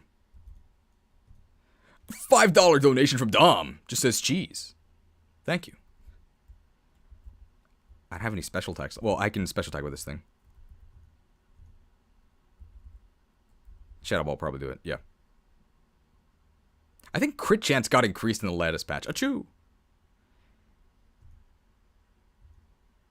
We're going to let Machoke attack us, and then we'll heal with... Wow, big damage. Machoke didn't double us. It's pathetic. And here's a hot tip. The move Recover is really good in this game, because what you can actually do, Executor here has Recover, is you can use the AoE of Recover to actually heal your allies. So we're going to heal Rhydon with this. Ooh. And we get a level up. Look at this. Oh.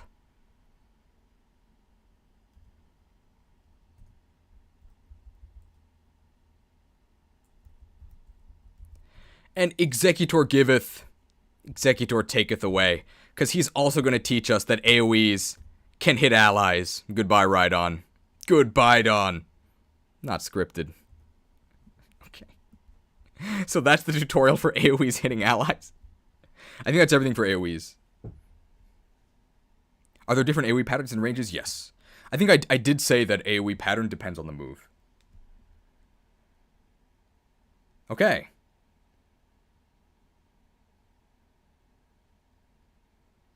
Oh. Final miscellaneous notes about moves.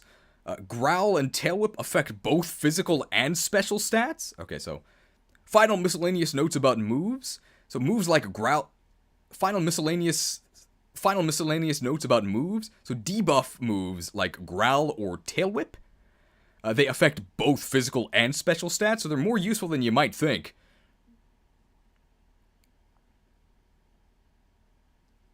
There are certain brave moves, like, say, double kick, that will always attack twice, but they cannot quadruple.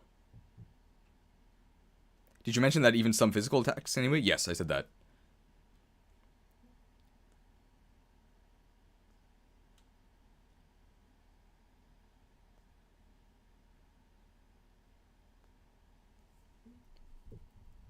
Some Pokemon have a buff move, so this Dragonite here has agility. You can use your turn to agility, boop. And then if you check your stat screen, you'll see that it says speed plus 10.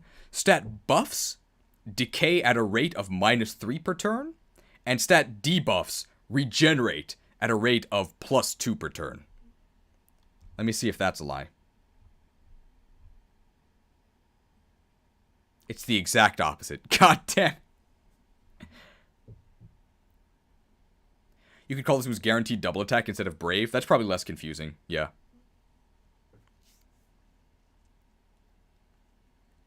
You can see here now that our speed is +10. So buffed stats will degenerate at -2 per turn, and debuffed stats will regenerate at +3 per turn.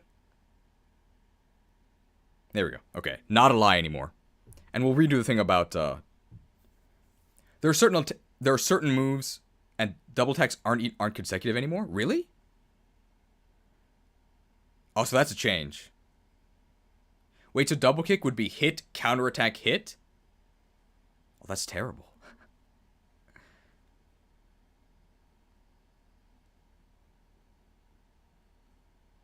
But if that's how it works, I'll say that. Okay. There are certain moves that are guaranteed double attacks. So one you might guess is double kick. No matter what your speed stat, you'll be able to double attack the enemy. But they still get to counter. So you'll go kick. They'll counter you, and then you get the second kick. And you can't quadruple that way. Oh, it's like quick riposte. Okay, yeah. If you're familiar with 3 houses, guaranteed double moves are kind of like quick riposte. Repost? Reddit moment. Okay. I think that's everything for moves. We talked about the different ranges. We talked about all the AoEs. We talked about skills. We talked about items. Riposta.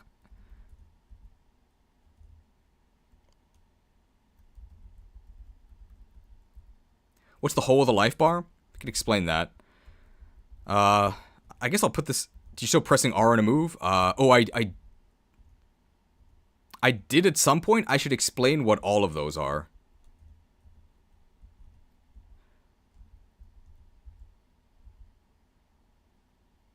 Weight is not a thing, right?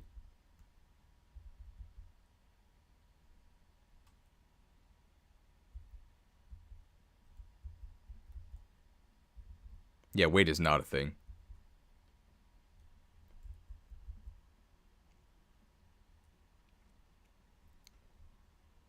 And just to be really thorough, we're going to go through... Weight does nothing. Okay. Just to be really thorough, we're going to go through all of the things. Just to be really thorough, we're going to go through all of the stats related to a move. So if you press R on a move, you'll see this menu. We're going to go through all of this. It shows you the type of the move. Range is how far you can use the move from. So Fire Blast is a special move, so it can only be used at 2 range. That's 1 space away from the enemy. Weight, you can just ignore. It's a remnant from Fire Emblem. Don't worry. Power is the base power of the move. This actually isn't that important, but stronger moves are obviously a little bit better. Hit is your hit chance from the move alone.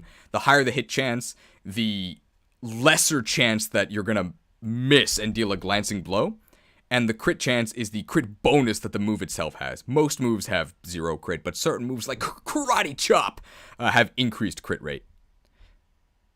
And just to reiterate, crits in this game deal 1.5 times damage.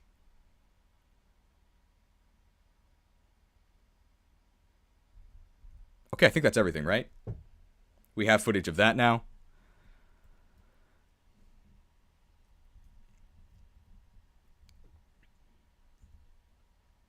We got any dodge tankers in this game? No. We're going to talk about that when we talk about the actual tier list. But no, you can't dodge tank in this game.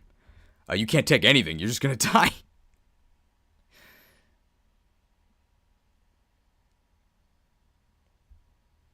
Con affects rescue. Con is a thing.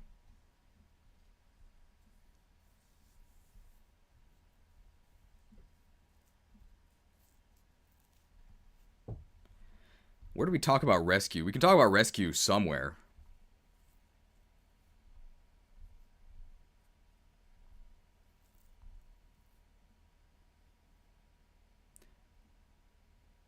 We'll talk about when we talk about engaging in a fight. We'll do that.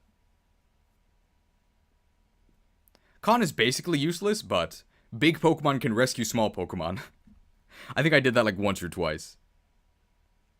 We'll talk about the funny rock hole. Okay.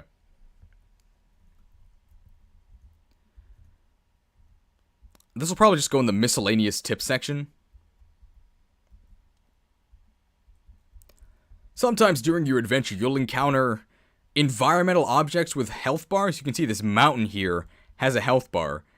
As turns pass, these objects, it could be caves, it could be patches of grass, it could be puddles of water, their health bar will fill up, and once that health bar is full, it's going to spawn an enemy wild Pokemon. Sometimes it's actually good because this allows you to find certain Pokemon you wouldn't be able to otherwise, but if you don't want to deal with it, just blast them. You can destroy these, and then they will stop spawning Pokemon while you're on the route. They'll regenerate if you return to the route later. Okay, I think that's it, right? We'll move that into the miscellaneous tips section at the end. I'm destroying my document with Z's. God.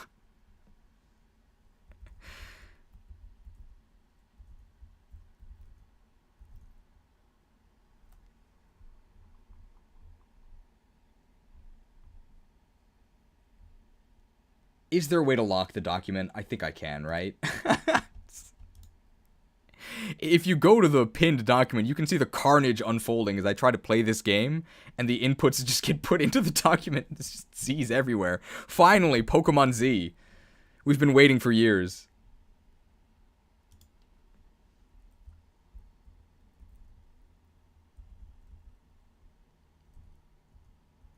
Did I never read this sign? Oh, this is the entrance sign.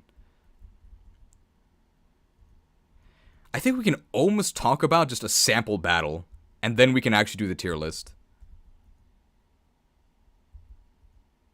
Oh no, we have to talk about the drip.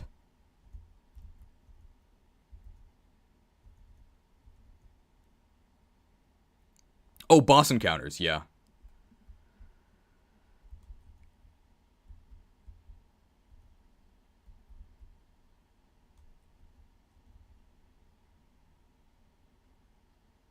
Just talk about equipable items here, I guess.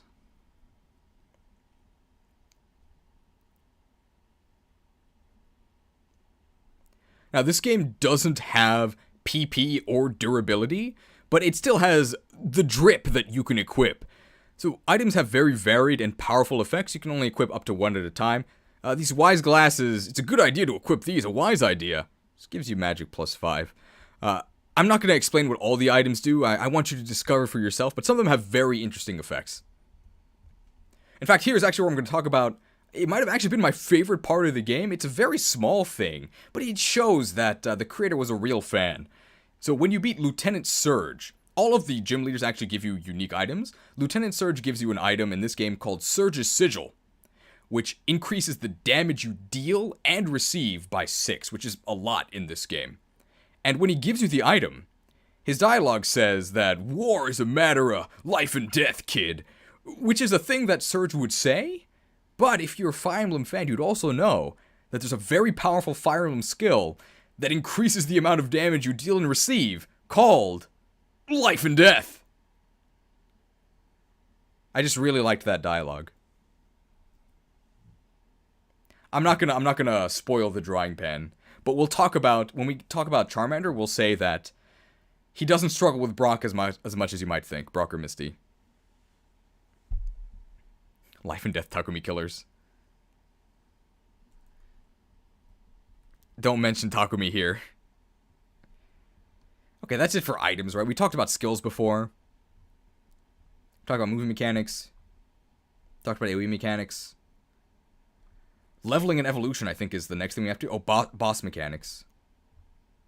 Talk about wild bosses. We're not actually going to fight one here. I'm just going to use stock footage. Footage from a playthrough, because there's not much to talk about with bosses. Misty has new dialogue, and it's hilarious. Credits to Vesly. Like, new since our playthrough. She already had new dialogue, right? Is it the Pikachu one? I don't know if Berry Tree healing you out of combat is ever mentioned. I did not mention that. But I do say that healing is very readily available. The berry thing I think you're going to figure out on your own. So I think you start with a berry equipped.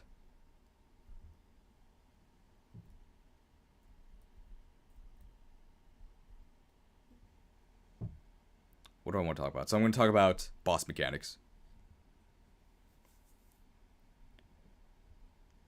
But where does that actually go in the... Okay, we're talking about leveling, and then we're going to talk about battles. Should we talk about catching?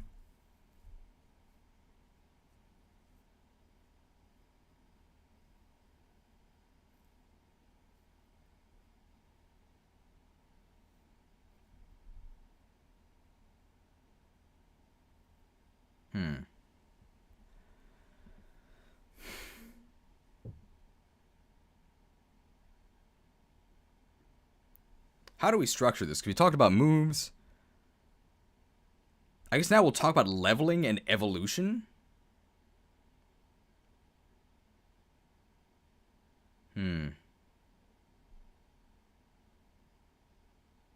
Small bubbles over because it's not very good in this game.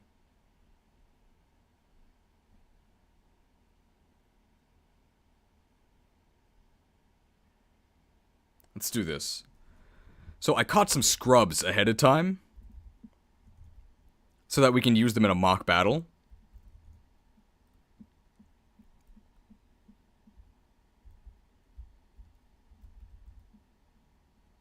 Gen 1 only so far? Yeah, I mentioned that at the beginning.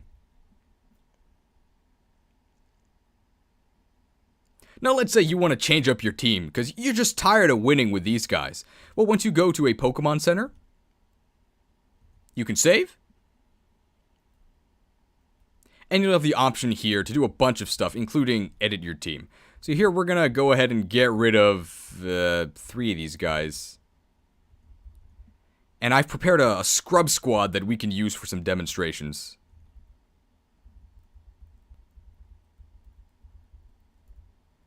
I think this guy will almost evolve.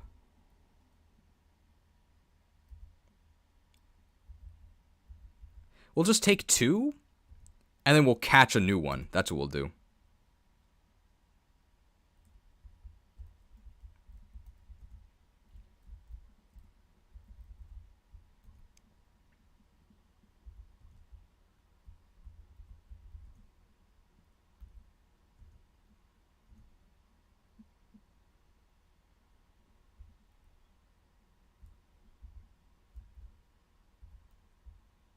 I guess we can catch the Venonat. That'll probably be fun.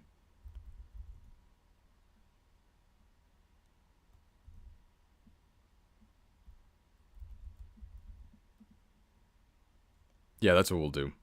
We can evolve... Who has the Link Stone? Charizard does. So I'll trade that to... What's the range of this guy? Oh, he's gonna aggro on us. So let's actually retreat.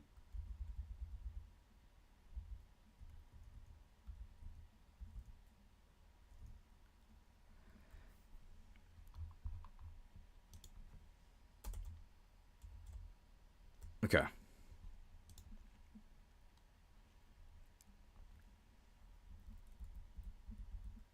We're just a roaming squad of very strong, angry, wild Pokemon. Maybe I should have gotten an extra level on Pidgey so I could actually show it evolving. Because, it is going to be a level evolution.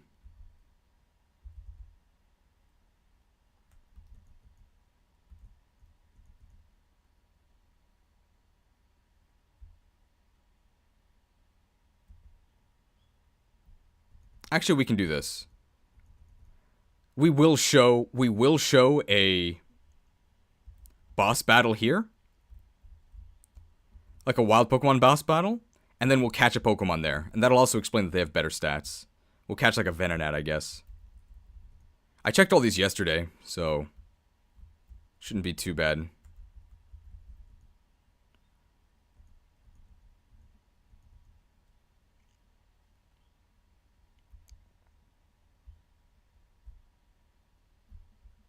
Which one spawns the Venonat? I think it's the Kangaskhan that does.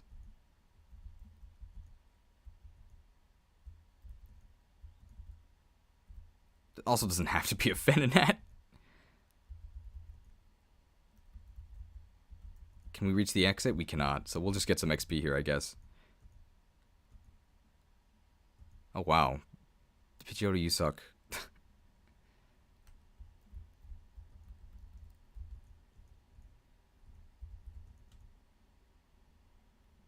I could also just show B-roll of something evolving. But, I mean, we can Linkstone the Machoke, which will also answer people asking questions about how do you evolve trade Pokemon.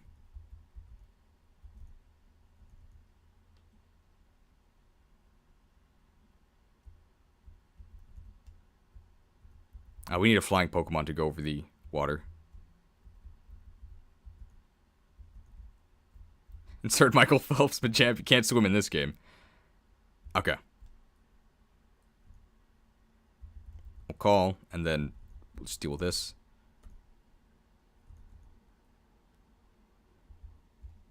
Oh, actually, now we can't retreat. That was pretty bad. Oh, I messed up. Agility! Well, no, because this way we can talk to the sign and then we can retreat. We'll be fine. So there are certain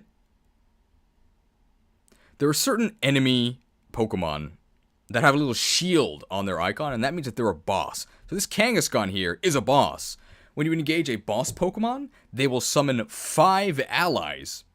It's kind of like a totem Pokemon. And you can't actually damage the main Pokemon until you've defeated all of their minions. Now, these minions are very special because they actually have a hidden stat bonus, kind of like hard mode bonuses, which means that these are some of the strongest Pokemon to catch. So we're going to go ahead and take advantage of that to explain catching. Look at this Venonat. I'm sure you want one, right? It's very cute. Currently in the game, you can only capture at 1 range, but there's a poll on Vesly's Discord, look in the description, that says that 2-range catching will be available. So all you have to do to catch a Pokemon is, at the moment, move up to it at 1 range, select the capture command, and then kill it, which we're going to do.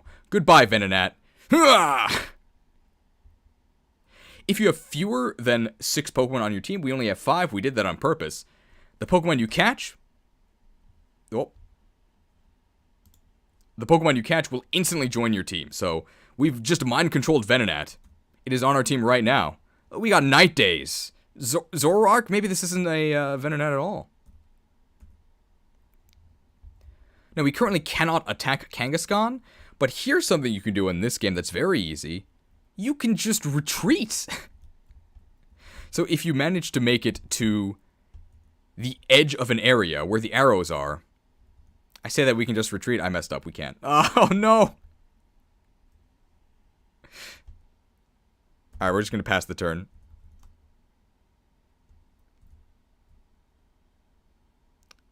the carnage.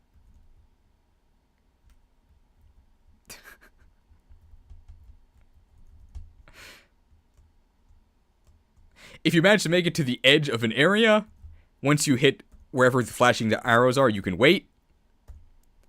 And then you'll go to the next area, and all of your Pokemon will accompany you. Except for the ones that died, because I messed up. Live content, don't worry.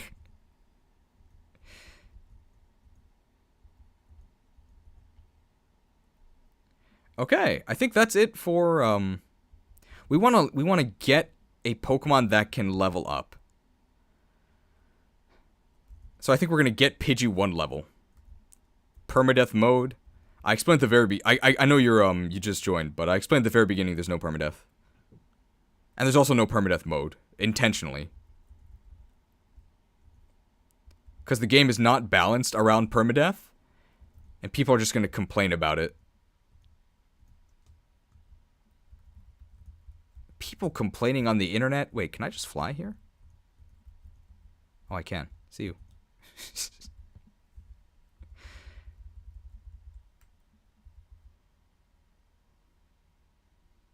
There's a fight in the game specifically to deter Nuzlocke. Is it the self-insert fight? I don't think that deters Nuzlocke. It's pretty easy to get around. It's mostly just like an Easter egg. Let's do the one from... Let's go from Lavender Town. I think we can do that. We'll heal here. Can Venonat evolve? I don't think so. We're going to try a mock battle. Show off the Chad Beedrill boss summons. We'll do that when we talk about Beedrill. Let's actually go get a... Let's get a Paragon and put it on Pidgeotto.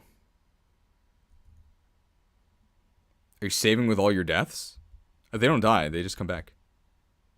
People will complain it's a Fire Emblem and Pokemon. Uh-oh. I mean, very true. I think Paragon is this one. Am I a Paragon? No, I'm not. Yeah. Am I a Paragon? Here we go.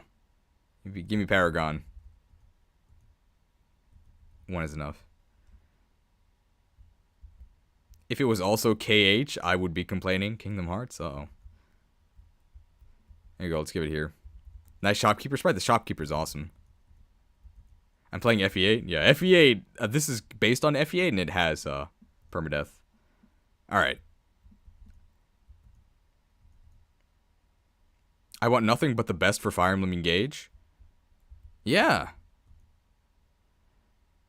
I think it looks like mobile game garbage, but it's probably going to be really fun.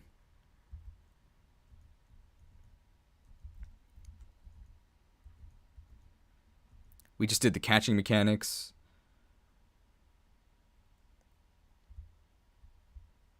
Okay, we're going to defeat this guy because I want to show off how to, like, aggro trainers.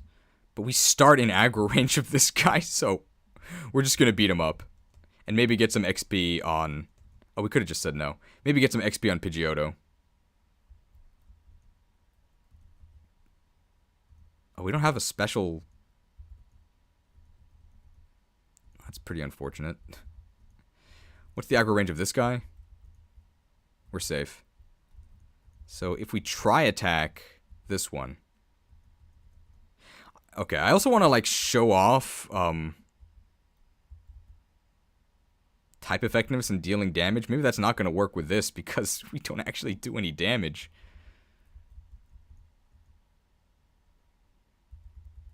Mega Punch. Wow, we do like nothing.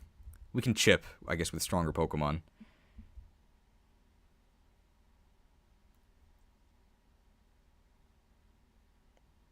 Let's just get XP for Pidgeotto.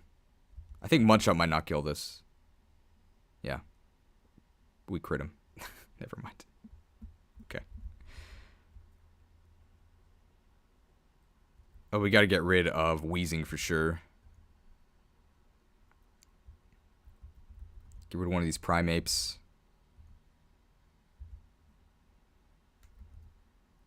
Wow, it doesn't even work. Well, we can feed the kill, right?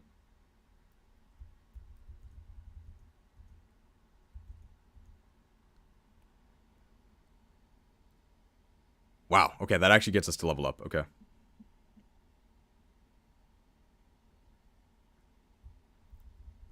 and this will just kill this. Twitter. See you! I got grass caught up in my spokes, man.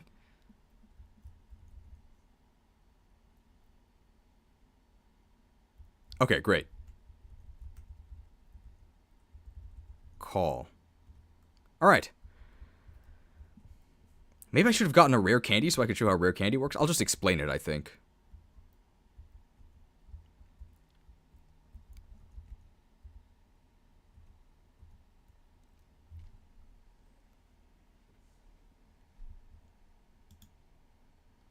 Alright, it's evolution time, I think. I talked everything about bosses. We're going to do evolution. We're going to do rescue. We're going to do a boss battle. And then I'm going to do general tips. And then we're going to start the tier list, so... We'll probably be starting the tier list by the 2-hour, 30-minute mark. Not bad. Excited for post-production cheese and horrible audio quality? Probably won't be in horrible audio quality this time, because I can actually use my mic. Okay, that's what we're going to do.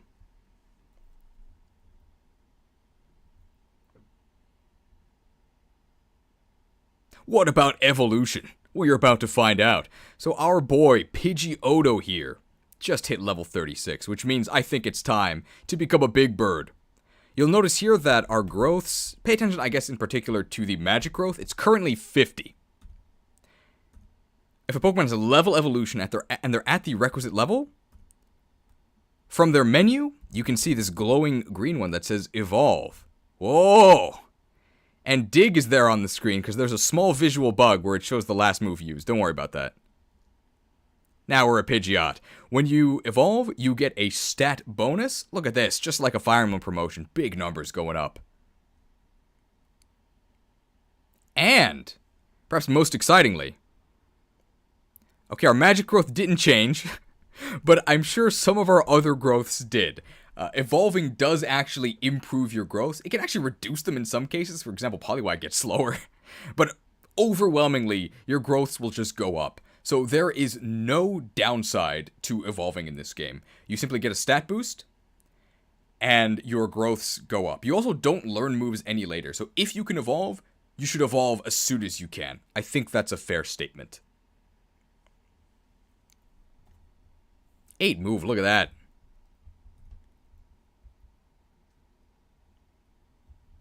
Something I'm sure you're wondering, because it gets asked like 8 times a day on Vesly's Discord, how do you evolve trade Pokemon? You actually evolve in the same way that you evolve stone Pokemon in this game. You just need a new item, the Link Stone. So here we've got our Link Stone here. It even tells you for Kadabra, Machoke, Haunter, and Graveler. We've got a Machoke. I'm sure our attack stat will increase, right? So we have 65 strength growth. Let's see how much we gain from getting 2 extra arms. Let's linking. Evolving also always increases movement by 1? That's definitely not true, right?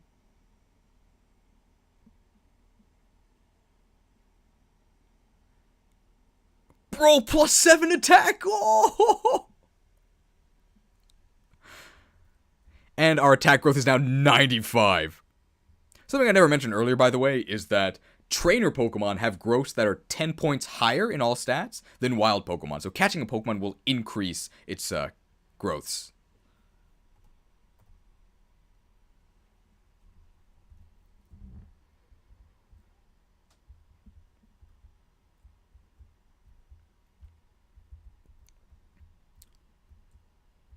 In real time, it's been about 2 hours. How about I actually show you how to do a battle? I think that's a good idea. So how you initiate a battle is, you can see here this trainer, if you mouse over them and press A. This blue is where they can move to, and this red is their aggro range. So if you're anywhere in the red, what they're going to do is they're going to move towards you and try to attack you. So we're going to try that.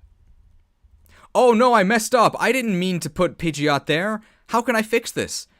Let's explain the rescue mechanic. So if you have a big Pokemon like Gyarados, 25 con, super beefy, what you can do is move next to a smaller Pokemon, and you'll have the command, rescue. When you rescue a Pokemon, boop, you remove them from the field, and they're totally safe. However, the Pokemon that has done the rescuing suffers a stat penalty to their speed and skill. And I guess also their magic and defense. I didn't notice that. And the penalty goes away as soon as you drop the Pokemon.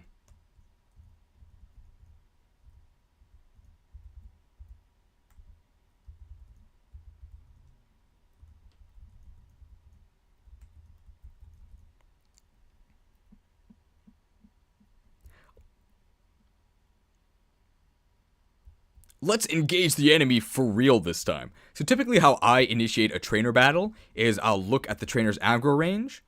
I'll stop right outside the aggro range, because as long as you're not in aggro range of a trainer, you can move as many times as you want. Look at this. We're doing some sprints. However, the moment you actually end your movement command within an aggro range, you cannot refresh your turn. So what we actually do is, Pidgeot has 8 move, which is the highest in the game. So we're going to move nice and close, and then we're actually going to call everyone to our position. Now you can see Pidgeot cannot move again, but our other Pokemon can. So we're just going to go ahead and spread them out a little bit to anticipate the enemy trainer's Pokemon. This is probably good. Now what happens is, when you end the turn, it'll go to the enemy phase, the trainer will move towards you, and then they're going to send out their Pokemon and reposition them, and then it's ready to start the battle. So we're going to end here. Clear the way or I'll run you down. Now, normally they're not nice and give you an option here, but I already beat this trainer, so that's why I can decline. Normally, the first time you see a trainer, you can't decline. You have to fight them. We're fighting them here for science. So you can see he sends out his Pokemon.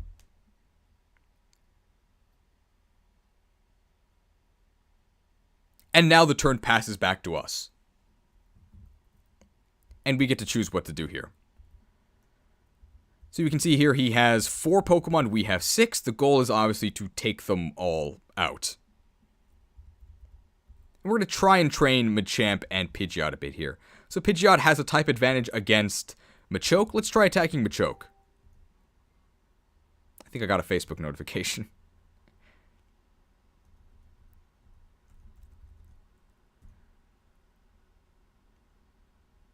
You can see here that we deal 11 damage twice, not nearly enough to kill the enemy that has 16 HP. So we can try weakening it, perhaps with an AoE from another Pokemon. Let's try this. If we AoE with... I think Drill Peck might be too strong. No, it's actually perfect. So we're going to use an AoE Drill Peck from Gyarados to weaken both of these Pokemon. And now we can cleanly pick up the kill with Pidgeot here. Easy. And Pidgeot is going to gain a bunch of experience. In fact, it's going to level up. Look at these numbers go up. We didn't get the only one we cared about, Magic, didn't actually go up. Hey, recover's cool. Let's replace Slash.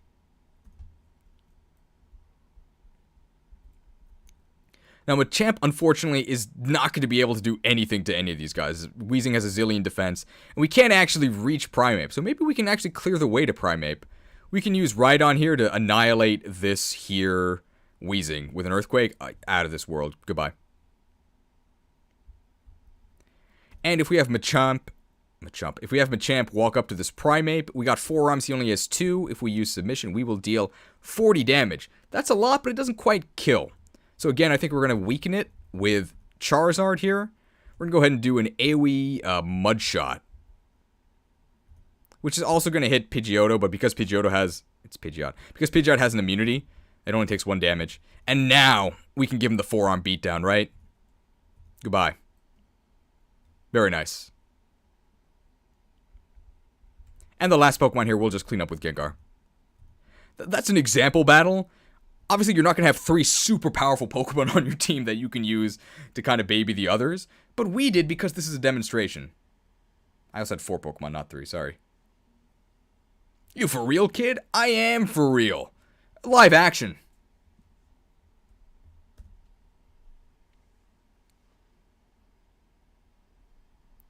I'm going to talk about enemy stuff being min-maxed in the general tips thing. Which I think is where we are now. I think I talked about everything. I talked about rescue, I talked about catching, I talked about trainer battles. Yeah.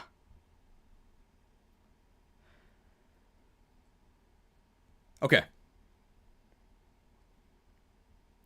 So So now I'll just do a couple quick tips, and then we're actually going to do the tier list. Imagine that. It's not even going to take 2.5 hours.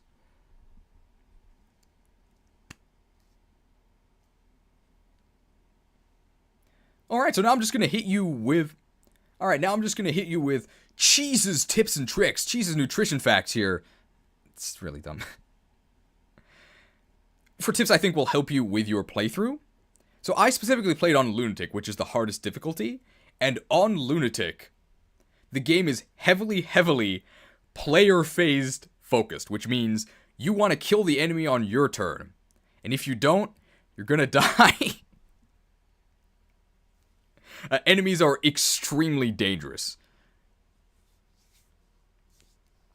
From Vesly, often a good strategy is to use Leer and then super effective move, as it'll then compound the extra damage. Oh yeah. I'll mention that. I maybe should have Leered with Rhydon. I'll put that in like text. And now it's time for Cheese's nutrition facts. These are just general tips to help you with your playthrough.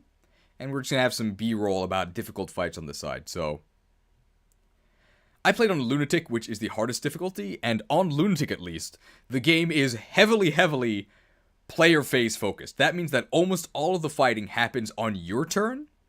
Enemies are super dangerous. If they ever get to act, you're dead. So if you don't kill the enemy on your turn, somebody on your team is going to die, and that's sort of your punishment. I sort of view every encounter as a puzzle. You successfully solve the puzzle by killing all the enemies on your turn, and if you fail to solve the puzzle, you get punished. Stats are really exaggerated based on the mainline game. Physically defensive Pokemon are really physically defensive. Specially defensive Pokemon are really specially defensive. So you have to be striking their weaker defensive stat if you want to take them out in one hit. And you have to be hitting them hard. That means that sort of balanced jack of all trades Pokemon are really bad. Jack of all trades, well, here's what I have to say to that.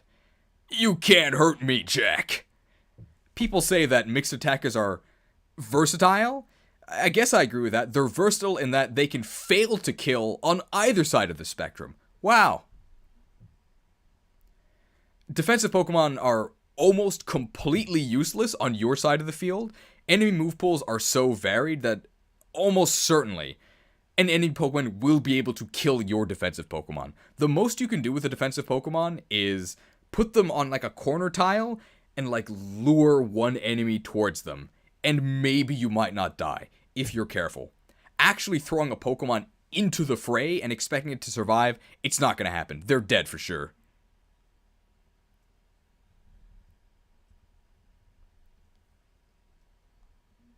I disagree. Some mixed attackers like Nidoking are still great. We'll get there. I don't think Nidoking's great. I think it's okay. It's about the only one that's like okay.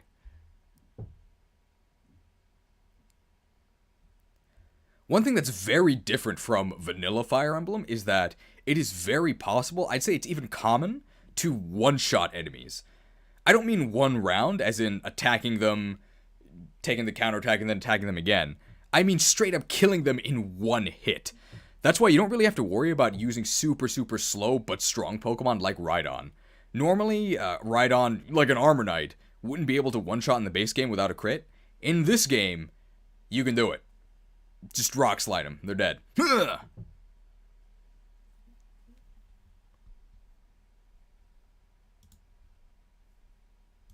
here we go.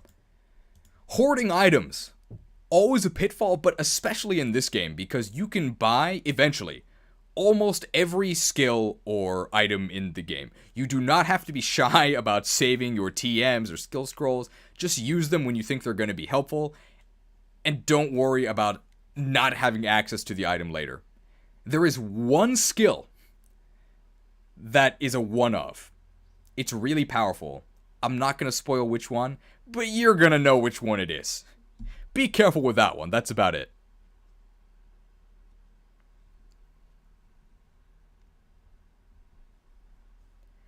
If you want to use the other starters in your playthrough, you actually can. After you beat Koga, you'll gain access to Rock Smash, and then once you have Rock Smash, you can go to the daycare south of Cerulean, and that's where you'll find the starters in the wild, along with Eevee.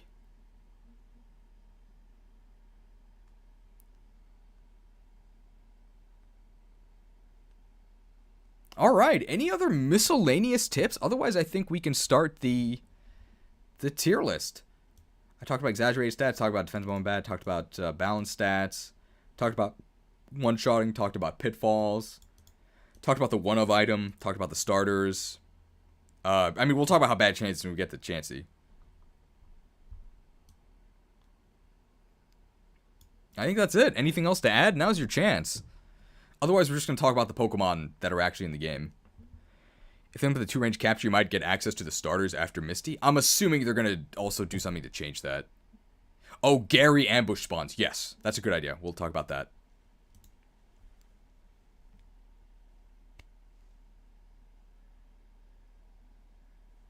Now, if you're a Fire Emblem...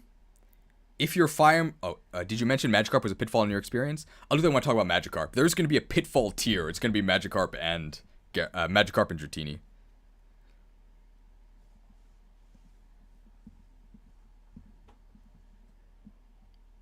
I'll talk about ambush spawns.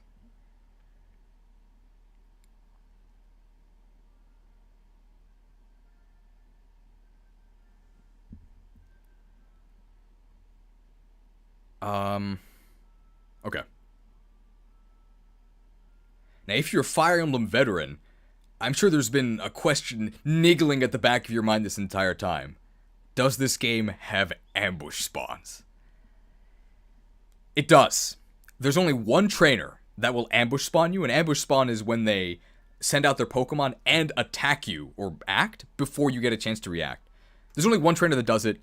You'll know who it is. It's not that bad, don't worry. Giovanni actually used to ambush spawn you, which was, for me, the only feels bad moment of the run, but that's been changed. He won't do that anymore.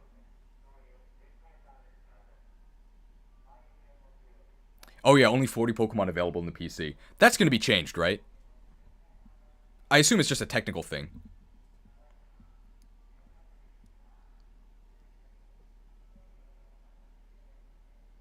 Can enemy Pokemon trainers still spawn anywhere if they're surrounded? We should maybe mention that. I think that is actually important to mention. Because people might get confused by that. Like, they might think they're being clever by surrounding an enemy, but it just causes a glitch. I assume that's eventually going to be fixed. But I think it is actually important to mention that now, just so people don't get confused. Please don't get mad at me, Vesly.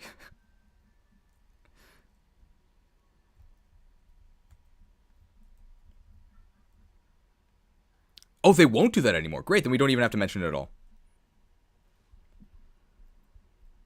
Oh, they just walk through you. Okay.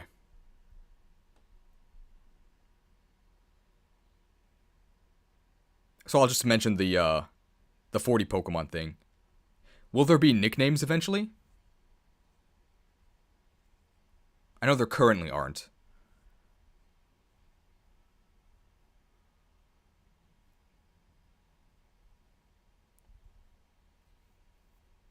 For the Charizard tiering, I think you should put a picture of yourself since you are in fact a Charizard. I already have all the images in the list, so I can't add myself, but I might for like a little bit. Maybe? Okay. I'll say it as a maybe. Okay. At the moment, there's a maximum of 40 Pokemon you can have total in your PC. I believe this is a limitation, because this is a hack of Fire Emblem 8, where I think you only had 40 units. Eventually, you will probably be able to catch more. There's no nickname feature, so don't bother looking for that yet. It doesn't exist, and it might never exist. Now, you might think you're being a tactical genius by surrounding an enemy trainer and keeping them from moving away so that you can get an advantageous surround on their Pokemon. But unfortunately, every single trainer in this game, they're pretty sneaky. You're ruining my tutorial, man. They're pretty sneaky, and they all have pass, so they can just phase right through you. You think you're special, kid? I shouldn't have thought I was special. I was wrong. There we go.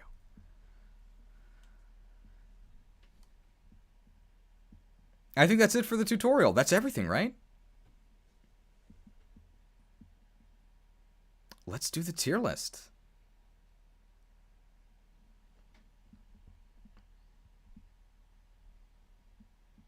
I think we can actually close Pokemblem now. So I'm going to go ahead and... my wake. Go ahead and save this. Let's tiering. 1 a.m. Gotta go to bed. Good night.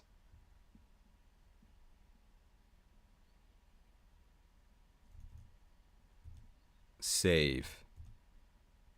No more. No, we can close that document now. Alright, we're gonna close Pokemblem, and then we're gonna pull the list up. Telefang. Keitai Denju. Vesly, how much longer are you able to, survive for?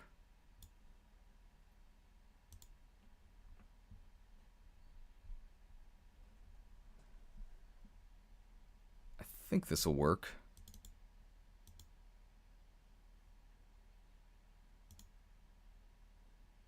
Okay, and the size is perfect. Size is not perfect. Size is perfect.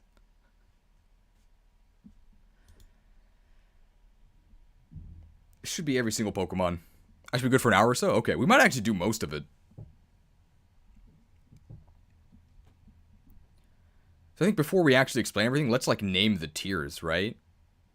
We need a C tier for sure. There's so many C tier Pokemon in this game.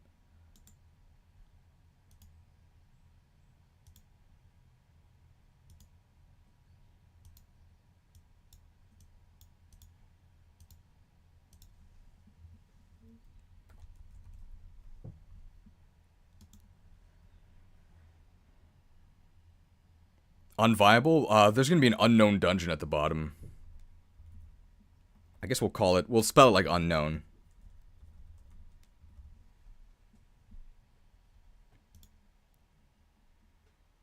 And I can go ahead and unpin this, I think, right? Dismiss pinned message. Put in F tier for all the poison types. Poison types are really bad, right? Maybe we'll call S like Kanto Conquerors or something. With a K, right?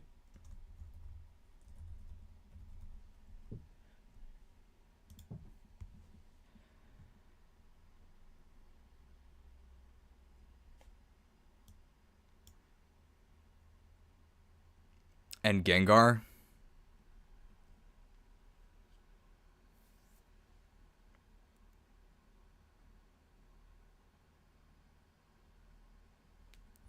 Kanto Conquerors A, B, C.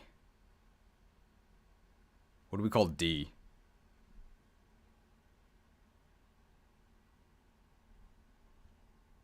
We just call it D, right? Let's change the colors here. Unknown dungeon can be dark gray. It's hard to see that. That's a little hard. That's fine. Usually I would advocate the REU. What is REU? Return of Pewter Crucible? We'll see. We'll see about that.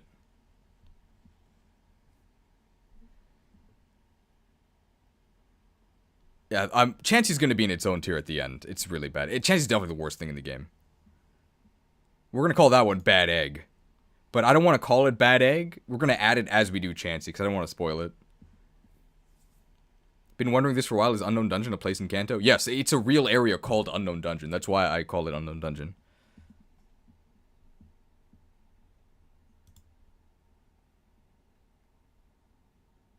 Let's just change these colors. Like, I guess A can be, like, green. And then this orange is, like, gross. Let's make this, like, yellow, I guess. Yeah, this looks pretty good. C, and then D can be, like, purple. Because it's going to be a bunch of poison types.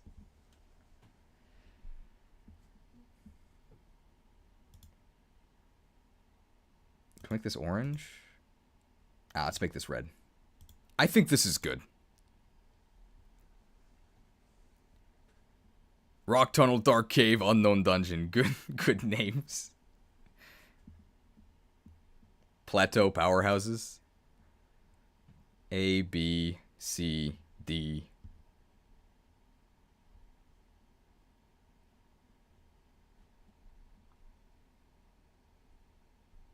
Power Plant. I think these are enough tiers, right?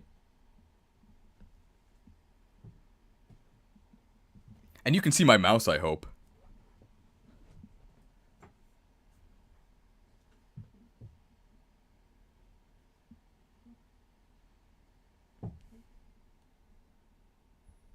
And we'll start with just putting Pokemon in Unknown Dungeon.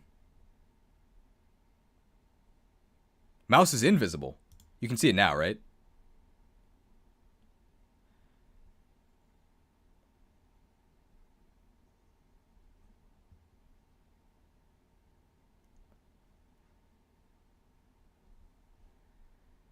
Alright, let's do all the unavailable Pokemon first. I think Lapras is unavailable. Ditto is available, like, technically.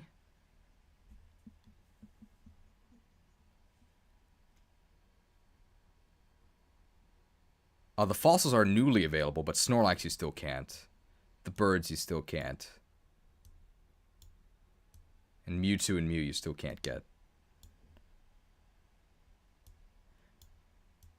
So the developer Vesly is in the chat. Feel free to ask him questions. I'm imposing these questions on him. Oh, Lickitung as well, you're right. Lickitung is also not obtainable. But it's in the game, but you can't get it. You're not missing much. And Farfetch'd as well, you're right.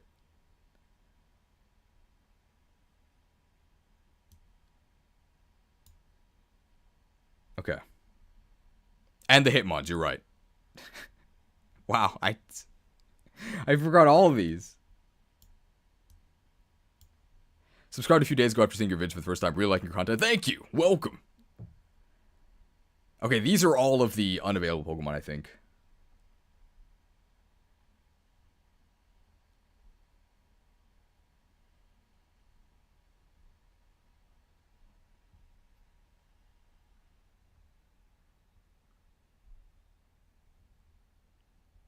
Tangela you can catch.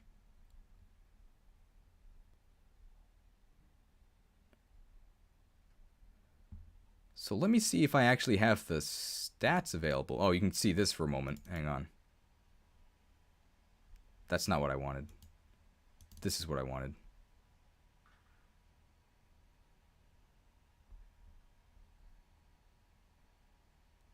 You guys probably can't read any of this, but these are the stats in case I want to look these up.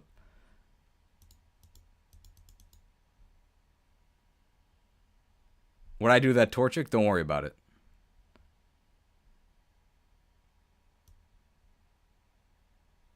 These are their actual in-game stats. We don't want this. We want to go over this way. We want to see their growths.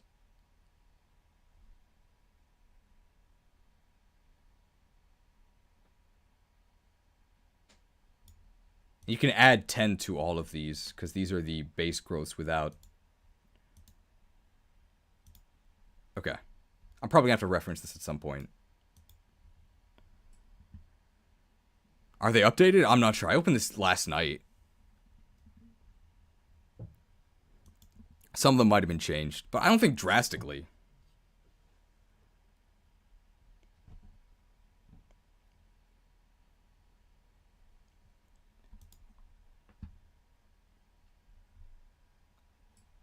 Okay.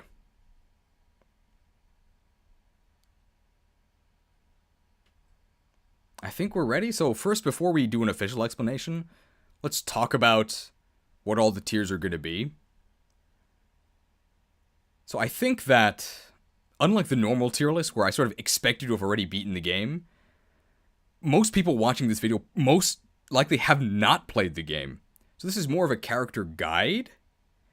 And I think one of the nice things about this game is that every single Pokemon is viable, except one.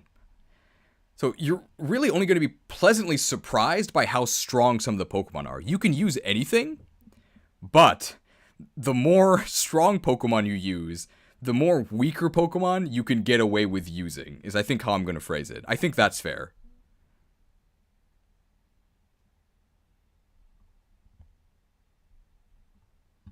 There are plenty unviable, really?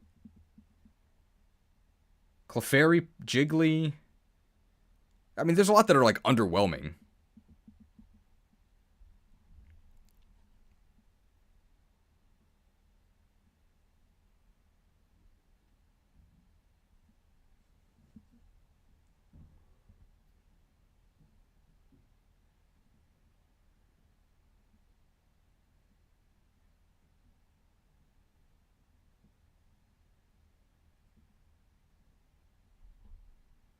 I think how it's going to go are Kanto Conquerors are going to be superstars of the playthrough. You should probably put them on your team. A tier are going to be, they're really strong. They have an important, I'll say they have an important role to fill. They might fall off, so this is probably where Mankey's going to go. B is going to be just Pokemon that are, I would say, just not very exceptional, but there's nothing really wrong with them. C tier is, I mean, you can guess who's going to go there. It's like a zillion water types that I can't really distinguish between. And then D tier is going to be Pokemon that I think are like meme tier. We'll add Pitfall right now.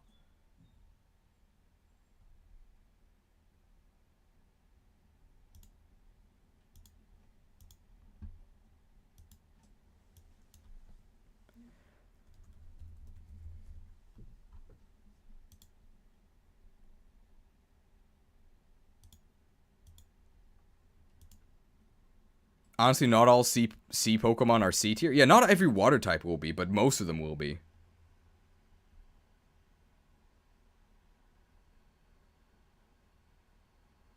Anything that is unviable will likely be buffed or already has. Yeah. So we'll have to start with a disclaimer that, unlike every other list where it's just a completed game, this game is being actively updated. So this list will probably be a lie in like a month.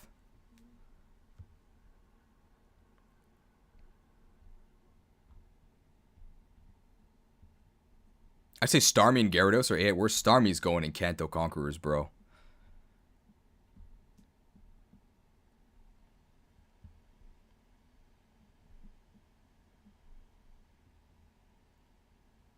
I'm shocked there aren't any Johtomons here. Like, all Johto Pokemon, they live in Kanto.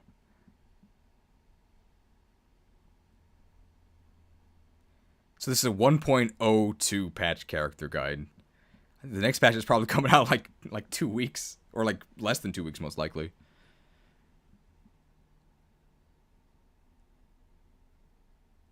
Gyarados I would put in B because even when you evolve it's still behind in stats. Ours wasn't. Ours was pretty good.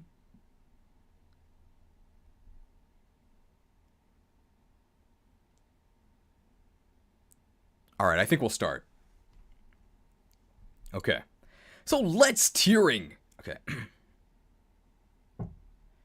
In real time, it's been 2.5 hours.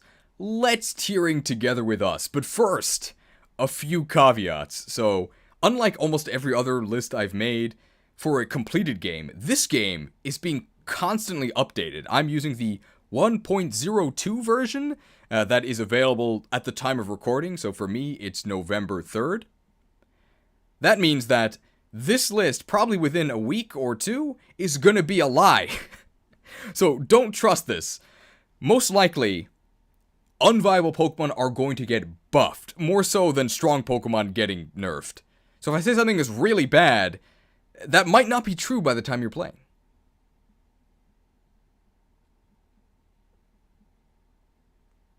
Okay. I'm also going to be basing my rankings off of Lunatic, where the game is kinda unforgiving and defensive Pokemon are completely useless. If you're playing on a lower difficulty, you can probably get away with a lot more. So if what I'm saying sounds very different than your experience and your Pokemon weren't instantly dying, it's probably because you weren't on Lunatic. At the moment, the only viable strategy on Lunatic is Hyper Offense, where you kill the opponent before they kill you. Eventually, there might be a place for support Pokemon, but that is not the world I live in today. Kill them!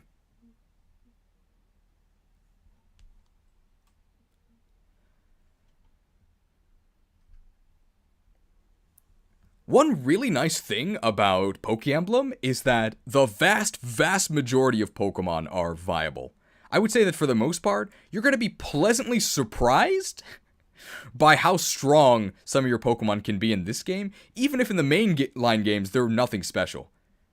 However, there is one Pokemon that's actually just pure garbage. I wonder if you can guess who.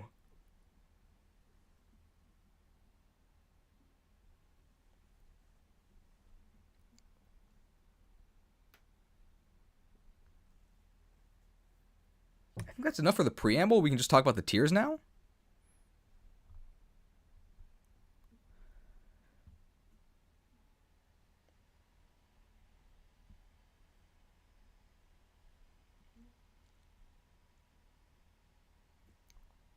Yeah, I think so.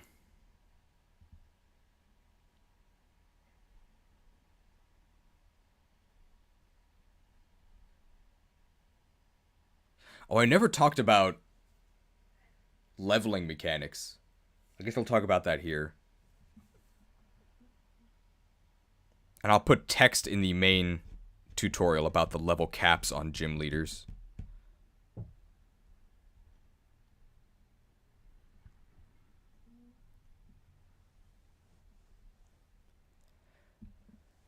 Okay. I didn't mention the level caps. I'll add it in. We gotta do it in post.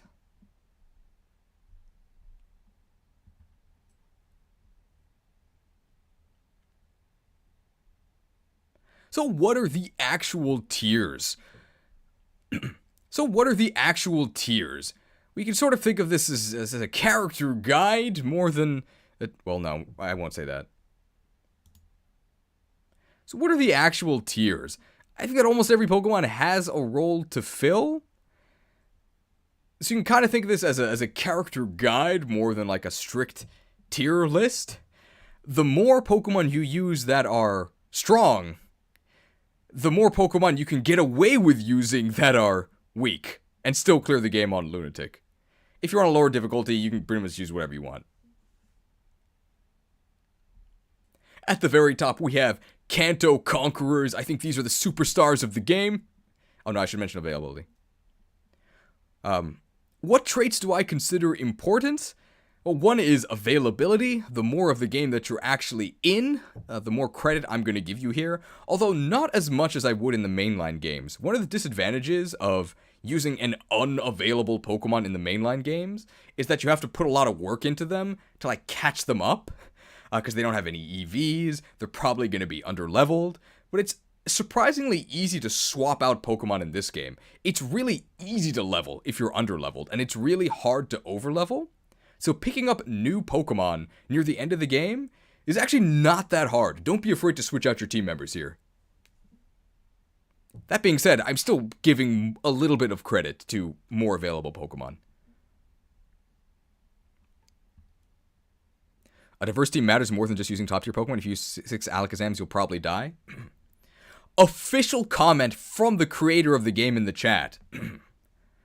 A diverse team matters more than just using top tier Pokemon. If you use 6 Alakazams, you'll probably die. I guess that also spoils that Alakazam is a top tier Pokemon, but I think you knew that already.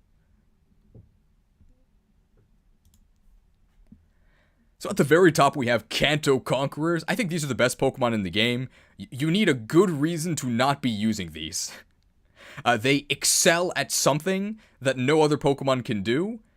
And they tend to be like popular Pokemon anyway, so I don't think you're going to be upset about using these. A-tier Pokemon I think are really solid. They have a very useful role to fill. They might not be A-tier for the whole game, but I think at some point they should probably be on your team. B-tier Pokemon are okay. I'm probably just going to put a Pokemon here if I don't know where else to put them. They're not spectacular, but they don't have a critical flaw that I think warrants putting them lower. SEA C-tier, cheese staple by this point. It's a zillion water types that I think are the same, and they'll just have fun under the sea. These Pokemon are okay, like water's pretty good, but I mean, they're all like interchangeable, just lump them together. And then there's D tier for Pokemon that I think actually you probably shouldn't use. There's something about them that just makes them a real drag. You can use them if you want, you just might have to compensate with more Kanto Conquerors. Then we have Pitfalls. There's only going to be 2 Pokemon in here. These are Pokemon that I think are just more effort than they're worth. Doesn't necessarily mean they turn out bad. It's just that to get them to the point where they're good, it takes a little bit of doing on your behalf, and it's going to drag down the rest of your team.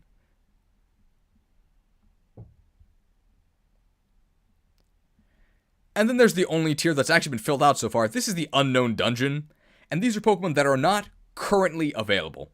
They will almost certainly be added later as the post-game is being actively worked on, but at the moment, you cannot get Hitmonlee, Hitmonchan, Farfetch'd, Lickitung, Lapras, Ditto, Snorlax, Articuno, Zapdos, Moltos, Mewtwo, or Mew.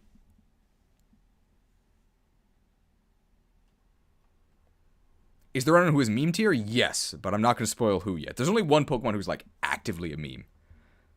Moltos? Yeah, that's what they called it in the official Pokemon guide from Prima.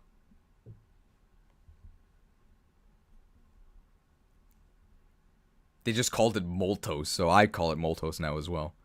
I think that's it, right? We did all the preamble, we did the... we talked about all the caveats. I think we can start, right? Yeah, Moltos on Pokemon Island. You can defeat all 8 trainers.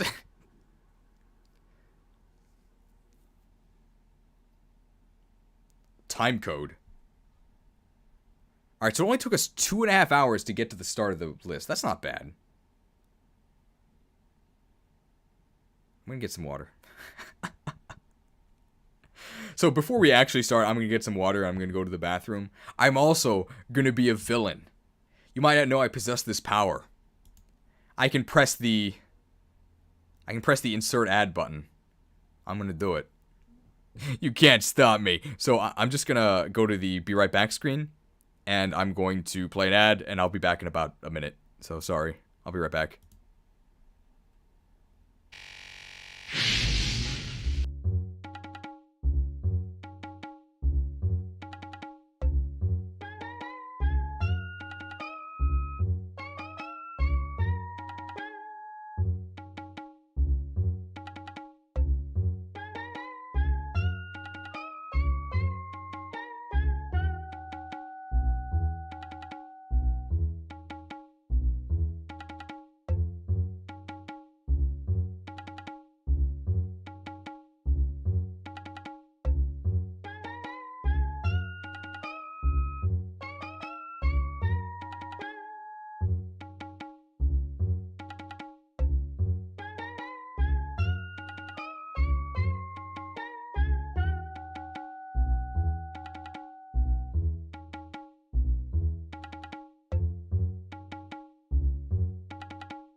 I'm back. Thanks for waiting.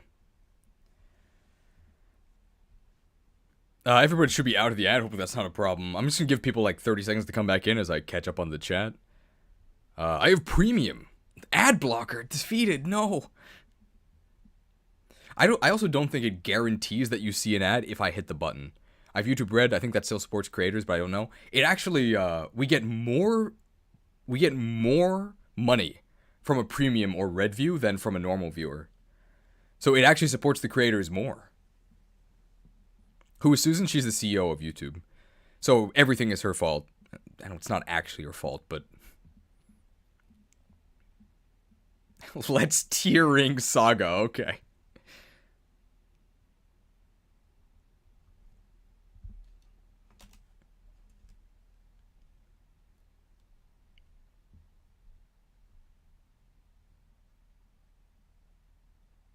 Alright, is everybody ready? I think we can get started.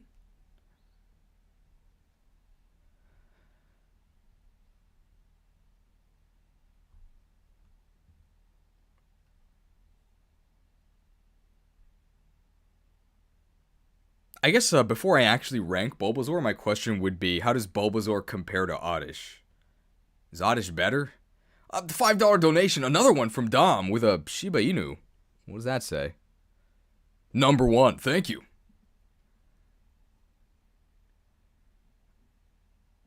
Oddish is maybe better, so let's actually just check that. So Oddish is... Where is it? That's this one. So Bulbasaur is... Well, Venusaur, I guess. Venusaur is... Ugh. So it's going to be 60 magic. It doesn't actually get that for a while. And Oddish is... Here's Oddish. Oh, okay, so Vileplume is the same. So I get they're pretty much interchangeable, right? They're like the same. Oh, but Oddish gets magic attacks easier. Ah, but oh, okay, but Bulbasaur gets Mud Shot. Okay, I'm gonna say they're interchangeable. Bulbasaur is good. It has access to strong enough Razor Leaf and Beedrill. Oddish got those guiding growths. How do their speeds compare? So Venusaur's speed is... Oh, okay. If they're very similar? Okay. Bases over growths? Well, if they're interchangeable, Oddish is just better because no opportunity cost? Yeah, pretty much. And Oddish does evolve... Does it? Gloom is slightly later, but...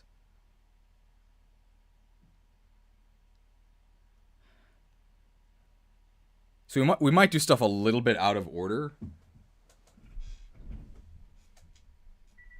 Because we're going to try and rank relevant Pokemon together.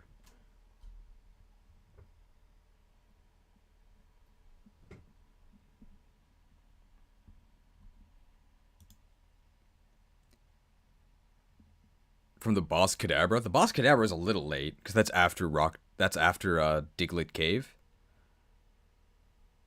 Oshawott is a level 18.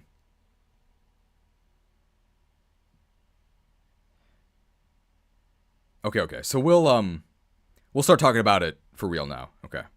Let's tier ring Saga. Starting with the starters. The first starter, Bulbasaur, beloved by the fans. So in this game, I would describe Bulbasaur as a grass Armor Knight, which sounds like a nightmare born from the worst parts of both franchises. It's actually not that bad.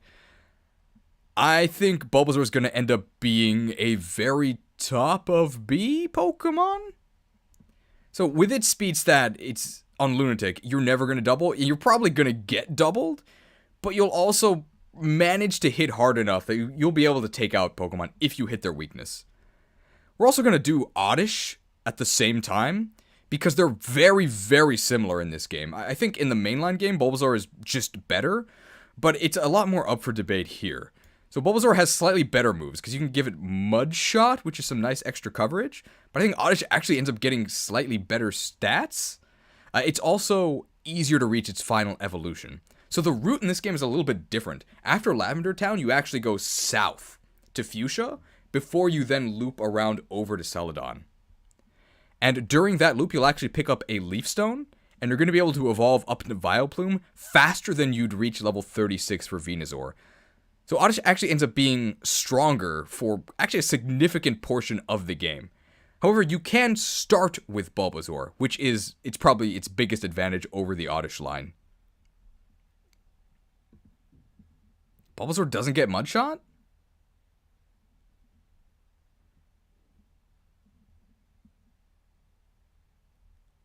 Is it 32 for Venusaur? I thought it was 36. Oh, it's 32? Venusaur's the earliest one, you're right.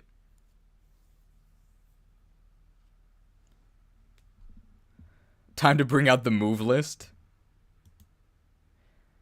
I think I'll ask people to be looking up the moves. It should be the same here? Okay. We'll probably have to redo that.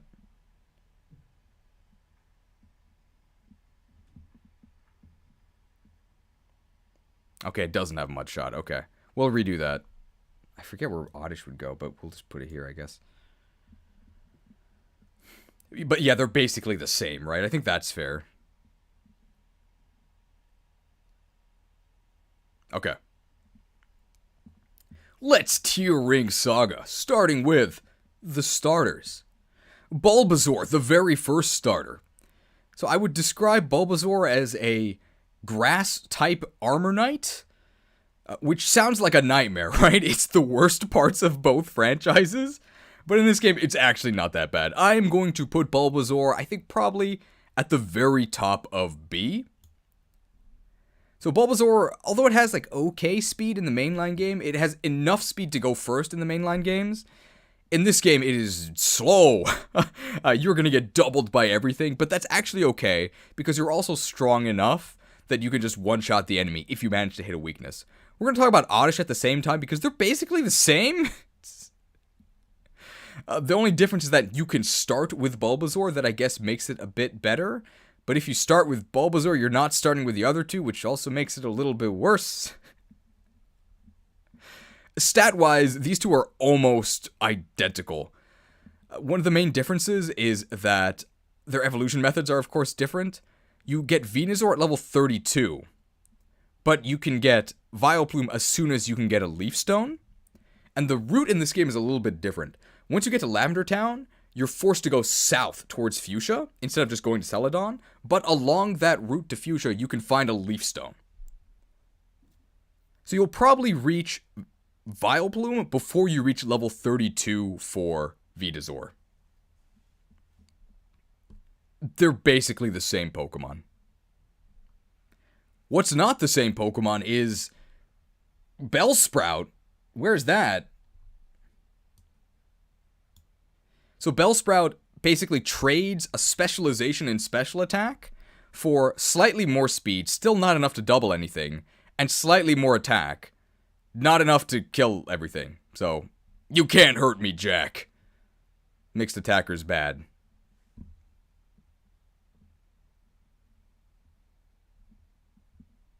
That's probably all we have to say for Bellsprout, right? I don't think there's anything else.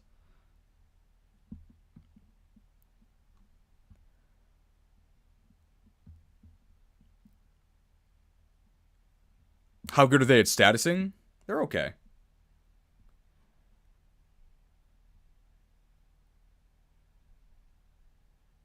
Why are all the in-game trades in the unknown dungeon? Oh, they're because they're not available. Sleep Powder's not in this game.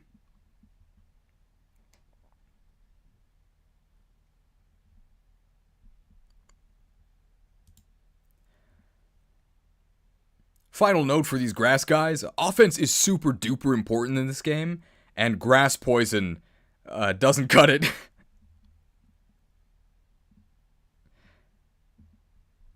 But at least in Victory Road, there's a ton of specially weak rock and ground types that you can nail. It's not useless, but there's better grass types you can get later.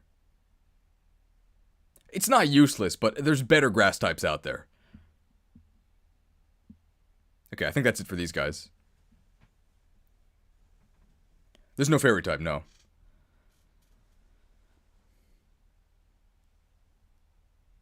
Mixed attackers aren't that bad, but they're definitely disadvantaged. Mention guard for the starters? Oh, yeah. Oh, your son rolled over and started saying hi to you? Oh, tell him I say hi back. I don't know if he can... He's supposed to be falling asleep. Hopefully I'm not keeping him awake. No sleep mechanics in this game. I don't know if he can comprehend that I'm like a guy in a corner, like on the other side of the world. I hope he's doing well. We should mention guard, yes. One special thing that all the starters have, so Bulbasaur, Charmander, and Squirtle, is they have a special move called Guard. You can select that, and then it'll just increase your defenses for a turn and help you lure enemies. On Lunatic, you're probably still gonna die, but maybe more useful in the lower difficulties. It's especially useful early game. I have my phone mostly hidden from him, but children find a way. They're crafty. The Cocoons also get Guard, okay. The Cocoon Pokemon can also Guard.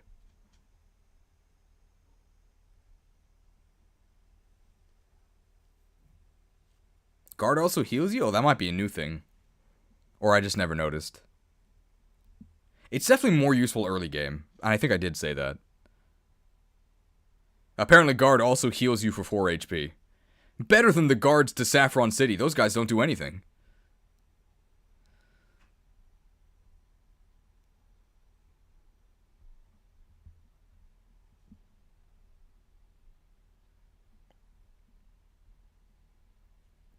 I think that's it for these guys. Oh, Guard always healed? Okay, so I just never noticed.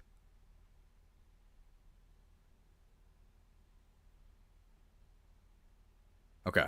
Anything else to say about these guys? I don't think so.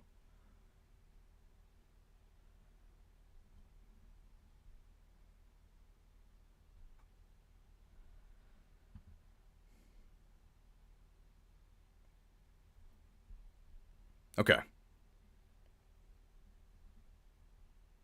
Wait, is Charmander? Oh, it's almost the only dual-typed... Well, actually, it is the only dual-typed fire Pokemon in this game. Because you can't actually get Moltos. Are you sorting them by type, or are all three just effectively the same? They're all effectively the same. That's why they're here. Okay. I think we're going to go to Charmander. Charmander line! Not biased, by the way. Kanto Conquerors. Despite being a fire type, this is a very, very lukewarm placement in Kanto Conquerors. It's not that great, but I do think that things work out in Charmander's favor enough that I think it is a very, very solid recommendation from me. So when I actually started the game, Charmander sucked, but he got buffed. So he ends up as an 8-move flyer, and can't be that bad. Fire Emblem. No question the best fire type in the game. A lot of the reason why Charmander is bad in the mainline games is because Kanto kicks his ass, and a lot of those factors have been mitigated in this game. He has ways around Brock. Viridian Forest itself is much more dangerous, which makes having a fire type there, specifically a special attacking fire type, really valuable. And I won't spoil it, but he even has a way to deal with Misty. So his early game weaknesses have mostly been taken away. He can find something very valuable to do on almost every turn of the game, and at the end of the game, he's an 8-game flyer that's also a dual type, and is offensively minded. Sounds good to me. I might be a little biased, okay?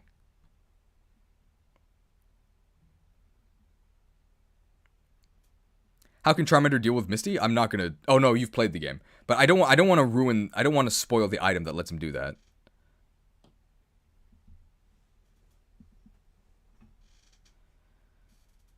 I want people to discover that themselves, so I'm specifically, like, not saying the item. Don't tell other people. Oh, we should mention Dragon Rage, yeah. He also gets some really nice utility in the form of Dragon Rage, Dragon Rage. Doesn't do 40 in this game, because that would be pretty ridiculous, but it does do 20. So you can always get a really heavy hit on pretty much anything, set up kills for other Pokemon. Very useful.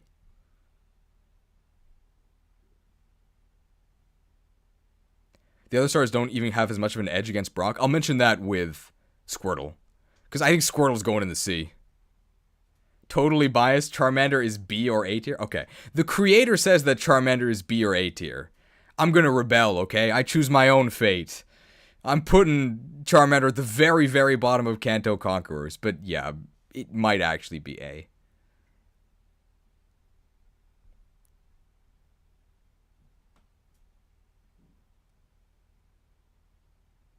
Squirtle doesn't even get... I think Squirtle's pretty bad.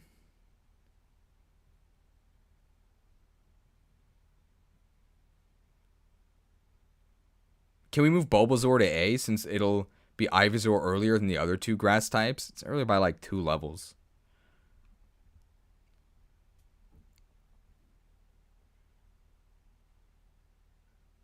We could move Charizard, or we could move Bulbasaur to the very bottom of A. Maybe.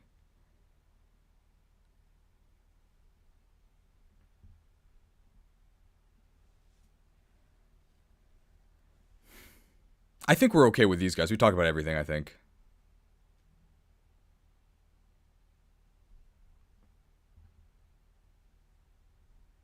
Okay. If Bulbasaur is A, Oddish is A, yeah, because they're basically the same. I think they're going to end up being very high B, I think. They have a lot of targets. Lots of rocks and grounds to kill.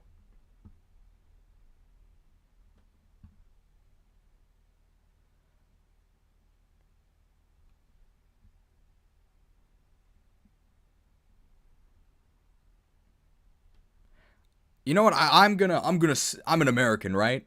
Okay. People are rebelling, but I'm an American. I'm gonna stick to my guns. I think Charmander is actually in Kanto Conquerors. Fire type is actually really valuable. There's a ton of like bugs and grasses that you have to fight. And with Mudshot, you can also fight all the poisons and rock types. And you can fight them all on the special side, so you can actually kill them. This thing's good.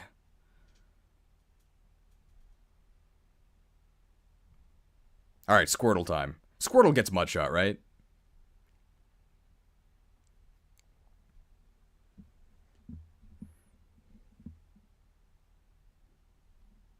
Okay.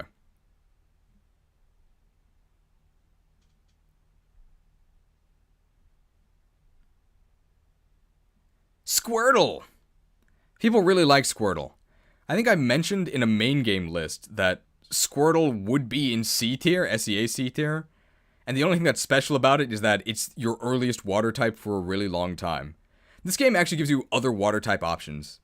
I don't like Squirtle. I don't think it's good at all. It's going into C. It's not a disaster or anything. It's just super, super mediocre. It's a slow defensive water type. Okay? Its big advantage is that you can start with it. Because of the way that this game is made, a Viridian City actually kicks your butt because there's grass-type Pokemon, there's vicious wild Pikachu just waiting to zap you. And because of spoiler mechanics, it's not even that good against Brock. And that was one of its main advantages in the actual game. Probably the best thing I can say about Squirtle is that it has aquatic movement, but you know what's better than aquatic movement? Flying movement, ooh. It's not bad. Don't let me discourage you from joining the Squirtle squad, but I can't really recommend it. It's bulky. Bulk is not good in this game.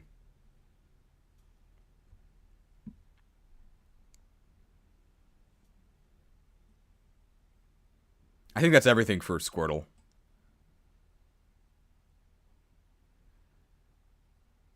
Squirtle gets Water, Dark, Ground, Steel, Ice, Fighting, Rock, and Dragon moves. Similarly good coverage to Charmander. I'd just say that Grass fills the same niche of water types since you don't see many water types past Misty. If you need to deal with water types, grab Raichu. He's super fast, so he doubles. Yeah, right. I think Pikachu might... It's either going to be top of A or like Kanto Conquerors. It's really good. Anything else to say about Squirtle? I think that's fair. It's like not that good.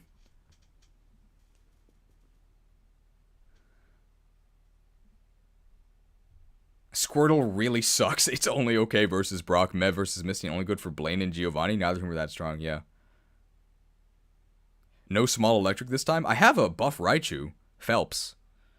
So we can use that in the edit. I think that's it for Squirtle.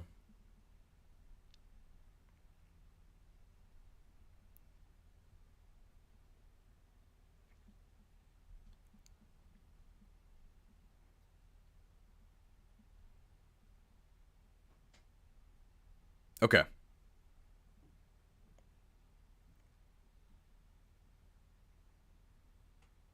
Next, we're going to talk about Caterpie. Caterpie. Get ready to say bye-bye to your enemies. We're putting Caterpie in A.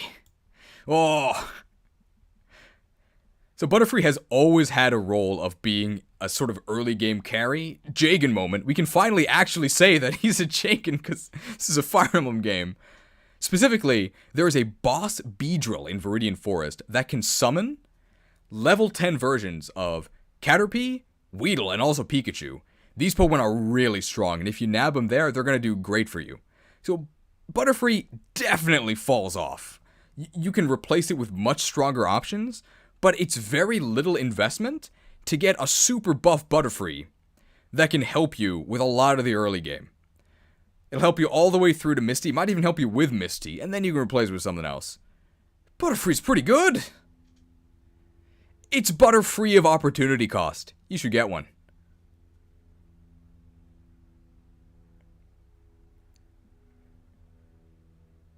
It's one of your earliest ways to get psychic coverage, and this is Gen 1, so everything is poisonous and psychic is really good. Pikachu good only if you teach it Mudshot, in my opinion. Okay. But you can teach it Mudshot. So we'll probably end up putting it high A, probably above Caterpie.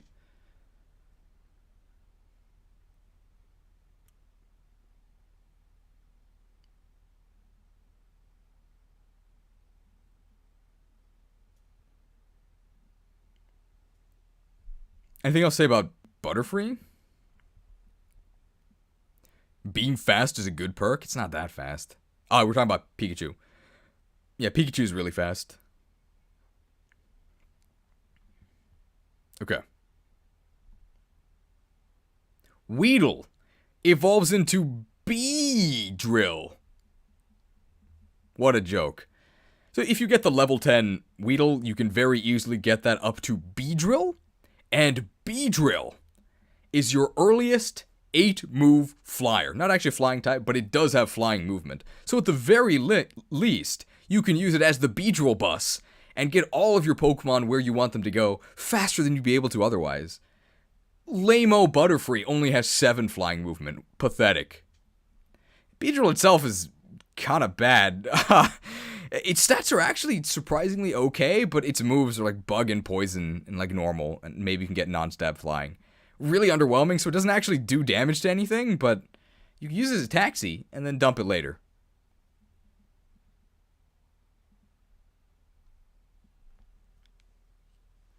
That's my assessment of Beedrill. Pikachu replaced Mudshot for Leafler. Oh, we can get Leafler. That's good. Beedrill, I'd say, is vital for guaranteeing an instant KO on Misty Starmie. Oh, yeah. That's good.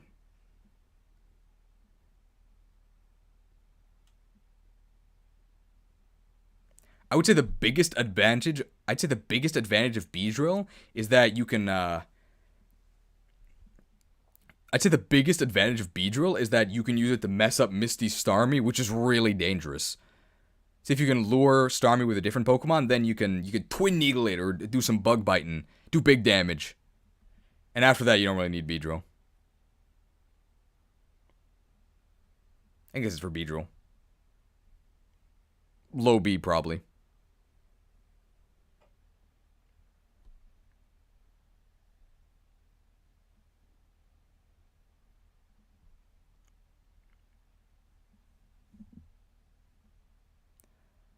I guess it's for Beedrill. Pidgey! It's Lysithea to Starmie's Death Knight. Lysithea is actually, like, scales, though.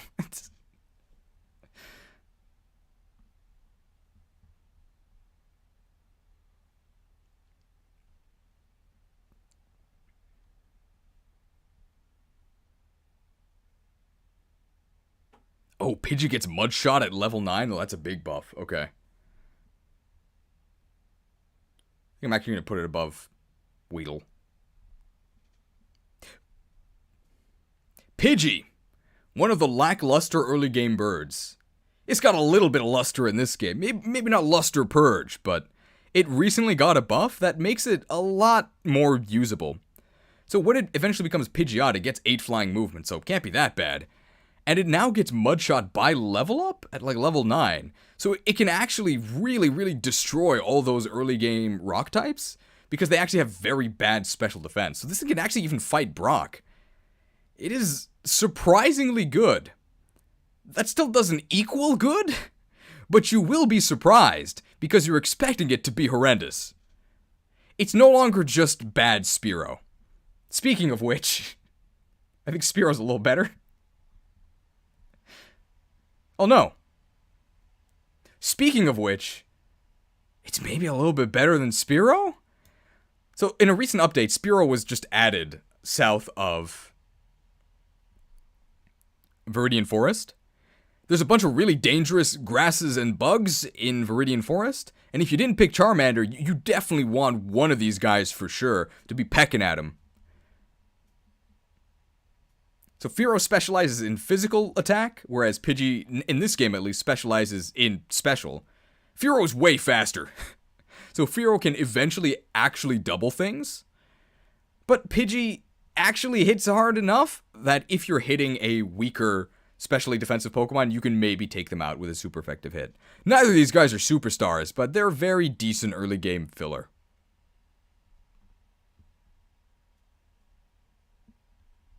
Spearow unfortunately really struggles once you reach Mount Moon, because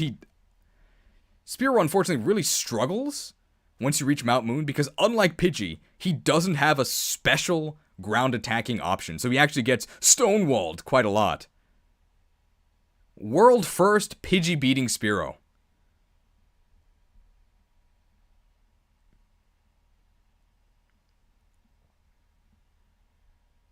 Speaking of beating Spearow, Duo? I love this shuffle sprite, by the way. No flying? So Duo and Dodrio, they're pretty much just strictly better than Spearow, except it's available a bit later. And Doduo and Dodrio don't actually fly, they don't have flying movement, which is a little bit of a disadvantage, but it does have 8 movement, which is nice. Dodrio, the big advantage is that it can kick. It gets high jump kick, so it can actually kick those rock types, but it's not going to do that much damage because rock types tend to have insane defenses. It's mostly for the coverage against normals. I think it still ends up being better than the Spearow line, despite not actually flying. It just has better stats and better moves. Did you mention the requirements for doubling? Yes, I did when I talked about speed.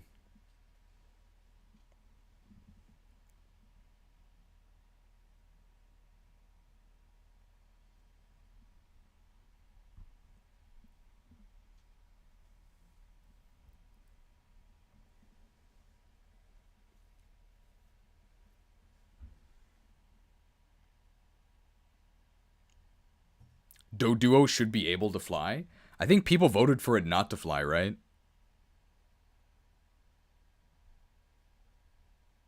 Oh, somebody became a member, sorry. Thank you, Osk1700. Welcome to the Pewter Peons. I should have I did mention earlier, but I'll mention it again. This is probably the last ever fresh stream. So maybe don't become a member. I'm sorry. But YouTube fixed how they sort live streams, and I believe they also will no longer push live streams to people that never watch them. So because of that, Fresh is going to become expired, and we're just going to do streams from the main channel from now on. I think one of my worries was also that people wouldn't recognize that premium edits aren't live streams and are actually edited.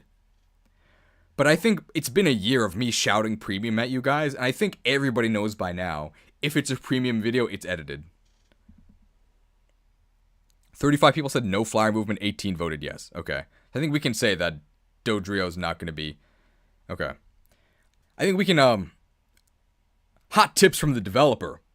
If you think that Dodrio was going to get flying movement, it's not, because it was polled on his Discord, and people voted for no flying movement. So it's going to stay grounded, but it's still okay.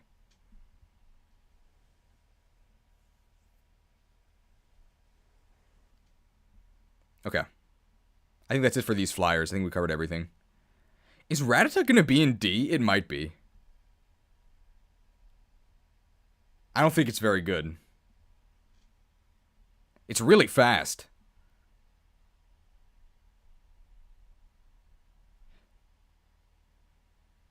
But a lot of it's special? Ugh. Yes, it's just like a normal type debuffer. It's good for tail whipping early game, yeah. But like you don't need a normal type. I think we're actually gonna put it in D. It's better than Ekans. I think we also want to just fill out D a bit more. Yeah.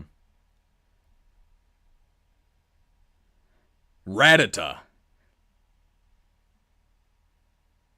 Oh, Ratata's quick attack? That's like we'll mention that, but you can attack the enemy before it kills you in one hit. Getting a party of 6 ASAP is very helpful. Yeah, that's true, that's true. Probably gonna be very, very bottom of B then, yeah. Ratata. Can you say early game filler? I just did. Probably gonna be the very, very bottom of B. If you don't have 6 Pokemon, I guess you can use Ratata. It's kind of like a tail whip bot. Okay, the creator just said the rat goes in D. Okay, it's like a tail whip bot. It can't really fight at all. This should be the first Pokemon you replace. It is really fast, so it'll probably double attack. And then what? It actually gets the move Quick Attack, and how Quick Attack works in this game is it has what Fire Emblem fans know as Vantage. So if the enemy attacks you, but you have Quick Attack equipped, you'll actually hit them, and probably not kill them, before they hit you, where you'll probably die. It's not very strong. It also really struggles to contribute against Brock. You can hit his, like, Diglett, I guess. Again, D tier in this game isn't a death sentence, but I think it is going to be our first member of D.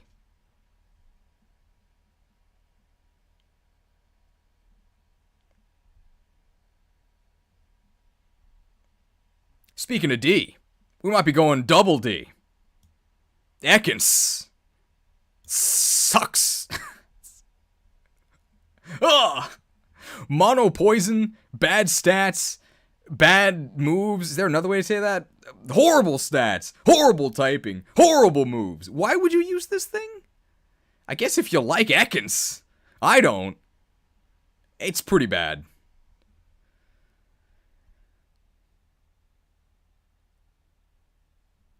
Anything to say in defense of Ekans? I don't think so. It's horrible.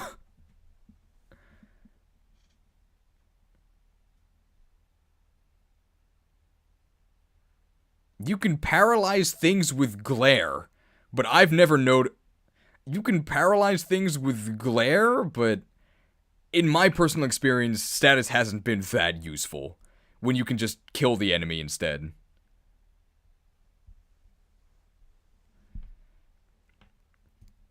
You can use Ekans if you're role-playing Team Rocket. Yeah, I guess so. We can do that. Ekans is essential for your Team Rocket cosplay? That's about it. Does Ekans even have any notable stats? No, I did check that. It's pretty bad.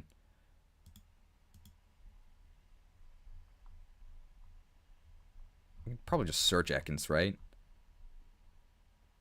Ekans. Well, look at Arbok's growth. 55 HP. These are Arbok's, right?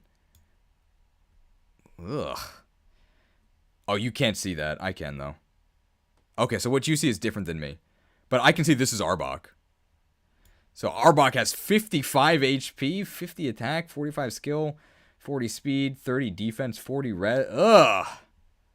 That's really bad. It's actually 10 higher than all of those, because those are the wild growths. But, yeah, even with plus 10, it's horrible.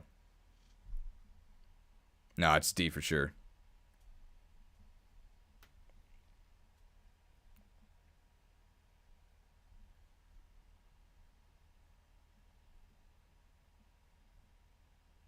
It gets glare at least? Yeah, we did mention that, but I think that's it. Okay. Pikachu! Pika-Pee! Pika! You ready for A? Yeah, Pikachu's kind of good in this game. It's shocking, I know. So it's super fast, so it'll double attack. And you can give it Mud Shot early, so it can actually fight ground types really effectively. You can zap flyers, which there are a fair amount of. You Mud Shot ground types.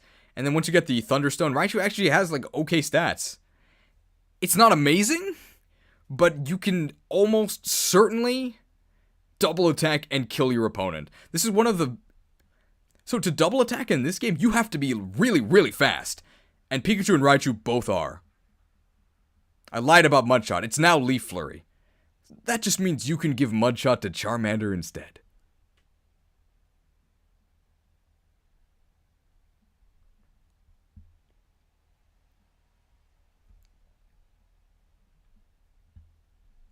I guess we may as well do Jolteon here because...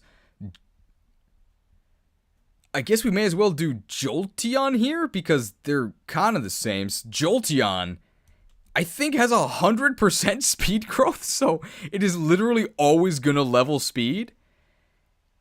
But Jolteon you get a lot later, so I think because of that, we're maybe gonna move it down to B. Put it like ahead of Weedle. But once you get it, it's pretty good. I'd say Jolteon is better than Raichu stat-wise. Oh, it also starts kind of underleveled. Yeah.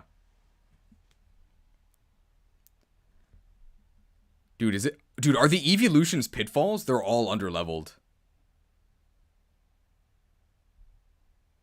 I think the evolutions might all be pitfalls.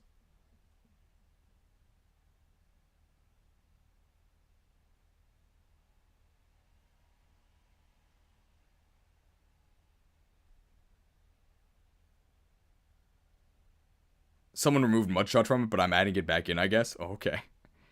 They're no worse than Dratini. I think they might all be pitfalls then, yeah.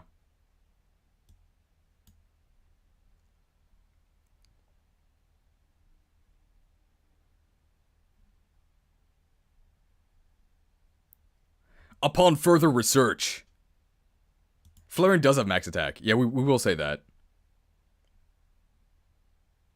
Upon further research. We're actually going to do all the EVs right now, and they're all going to go in pitfalls. So the thing is, the EV you get is level 14, at a point in the game where your Pokemon are going to be double that level. Now, at that point, you also have access to Buyable Paragon, so you can catch up quite level. Well, so you can catch up quite quickly, but they are going to be almost useless for like a couple routes. So I am going to stuff them all in pitfalls, but we are going to talk about them, because they're not bad at all once you get them. Jolteon is basically just better Raichu, but you have Pikachu way more of the game. And Pikachu can just level up with you as you play through the game. Whereas you have to play catch-up with Jolteon. Flareon, some justice. I think it has, like, the highest attack in the game. It has a strength cap of 60. It's insane. And Sacred Fire is in this game. So Flareon is going to be doing big damage. But only with its fire move, because its move pool is pretty bad overall. You should definitely just use Charizard. But Flareon, not actually a joke in this game. 60 attack, wow.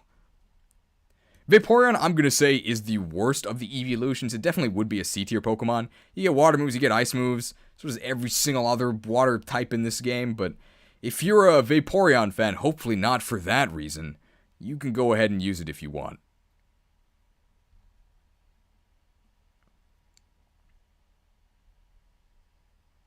But I think it's the worst of the evolutions, because Jolteon doubles and kills everything.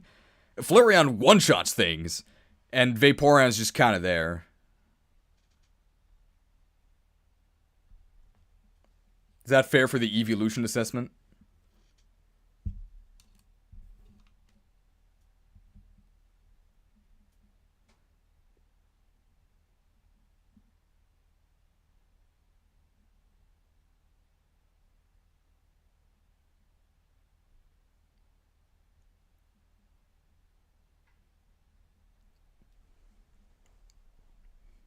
Vaporeon is indeed there. Vaporeon has water, ice, ghost bug. Okay, thanks for checking all this.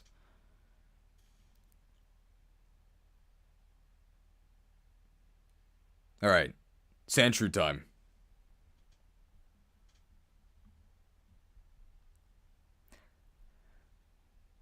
I will probably also talk about Cubone, because I think they're pretty much the same. I find the big issue with the Eevee is that they come so late. Yeah, so that's why they're going to be in pitfalls. Because they're late and they're underleveled. Okay. Sandshrew! It's a defensive ground type, but it can also hit hard enough. Monotype, though. I think we're going to put it probably near the very bottom of B. It can definitely take a physical hit, and it can deal one back. But there's basically no reason to use these when you could be using the rock ground Pokemon, which do the same thing, except they also can then use rock moves with stab, which makes them a little bit better. They also tend to have better attack.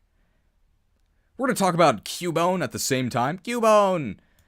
They're basically the same, but Cubone you get a little bit later.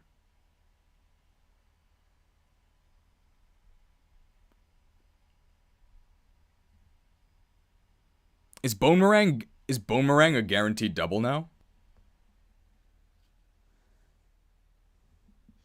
Boomerang is a guaranteed double, right?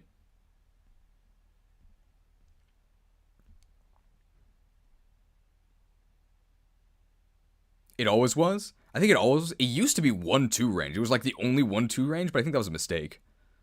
And that's been fixed.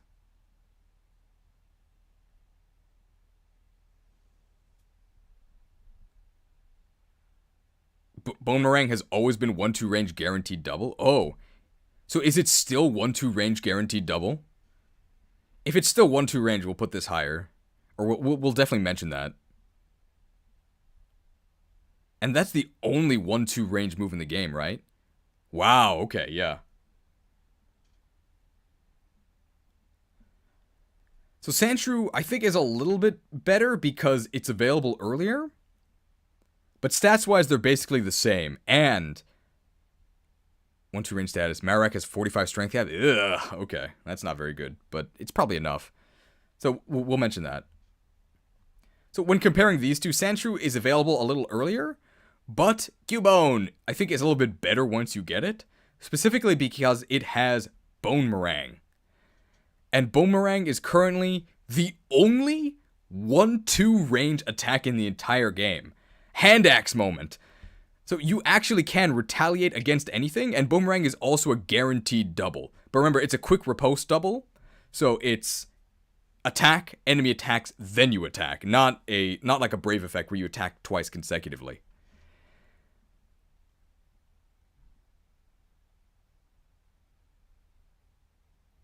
Actually, we might actually put Cubone above Sandshrew for that. That's really cool.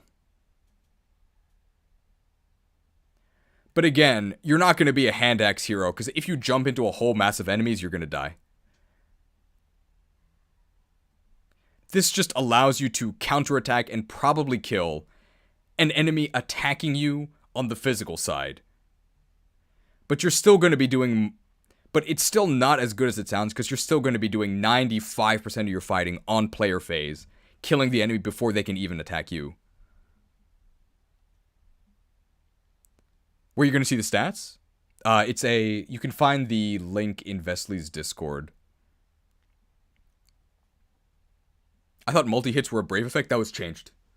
So it's no longer a Brave effect. It's now like quick riposte, where it's attack, counterattack, attack.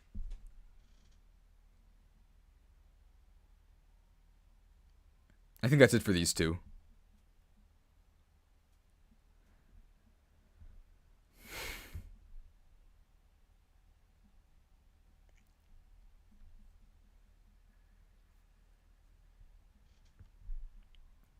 Yeah, if you could quick claw Brave effect Boomerang, that would actually be awesome. I think I will mention that.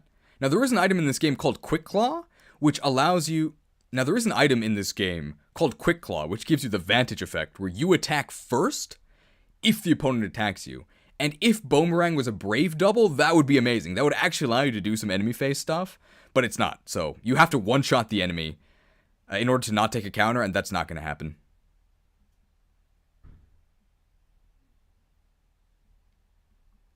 Okay, I think that's it for these guys.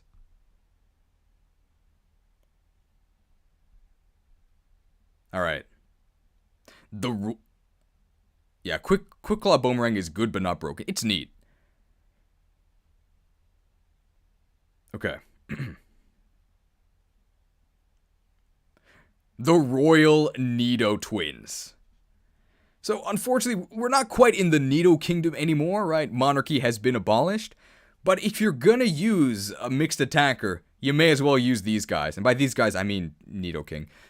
So I think Nidoking is probably gonna be a top of A Pokemon. Nidoran is basically the same, except slightly worse. Because it's more defensive, and who cares about defenses? You want to hit as hard as possible, which Nidoran does. So Nidoran, you get it fairly early. It obviously, I think you already know, it knows every move ever. It's got an amazing TM learn set, and not a bad level up move set.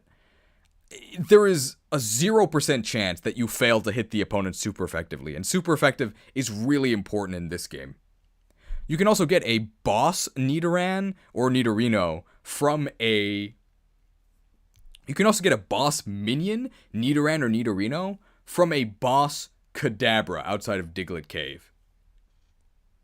One unfortunate thing that kind of nerfs these guys compared to the mainline games, the reason why Nidoking is the king of Gen 1 is because you can get a Moonstone in Mount Moon, evolve super early, and then just steal the rest of the XP and destroy the rest of the game. You can't quite do that in this game because you can't over-level due to the level caps, and also because the Moonstone is later. You need Cut to get the Moonstone, so you can't actually reach Nidoking until after the SSN.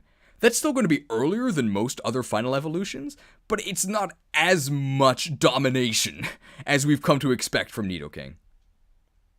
I'd say that as a mixed attacker, it just barely gets there at the end of the game on Lunatic. You're still going to be struggling at some points, but if you can use a powerful enough move on the correct defensive side, you can maybe kill your opponent. It's kind of iffy. On lower difficulties, yeah, you can just sweep the whole game with this guy. It's probably going to be fine. Nito is B tier. Queen is C tier. Really? Let me catch up on all this chat stuff here. Nidoran male is the king. The queen has worse attack in... is Nidoran female available later? I thought they were the same area. Nidoking learns an absurd amount of moves. Early peck is big for male. Big pecs.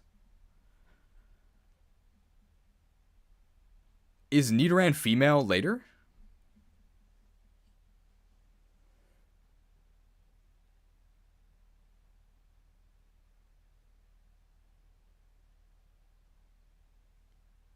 If Nidoran female is later, we're going to move her down.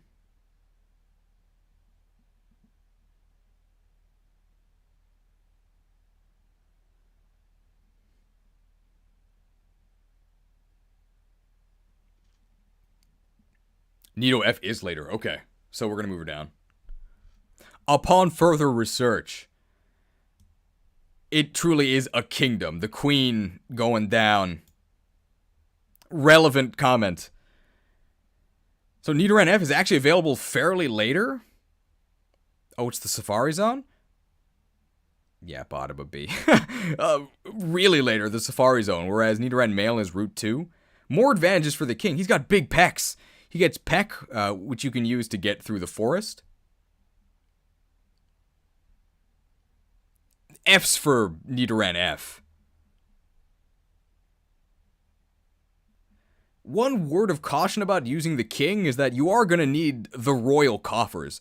It's really expensive because a lot of the best moves that you can buy, you have to actually pay for. I won't say that money is tight in the game. I never had to grind for money during my playthrough, but I also didn't have to stuff this guy with a bunch of expensive TMs, so be ready to pay to win if you want to use the king to his full power.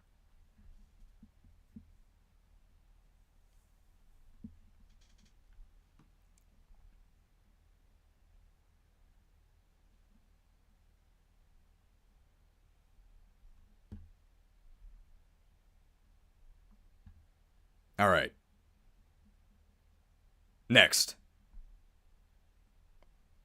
Clefairy. We've managed to finally contain this SCP within the D. This thing is spats. Mono-normal type with balanced stats. No thank you. Great move pool, though. At least it's better than Jigglypuff. Mono-normal type with not even balanced stats, just bad stats. Bad defensive stats. Great move pool, though.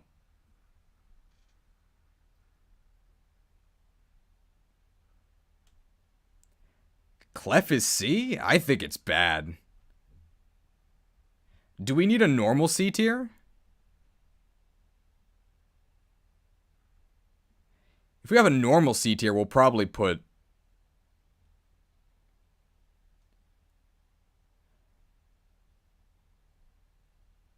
Do you think we need a normal C tier? We can add one. And then we'll put Clefairy there, and we'll probably also put Nidoran and, Ratata there. Yeah, we'll do that.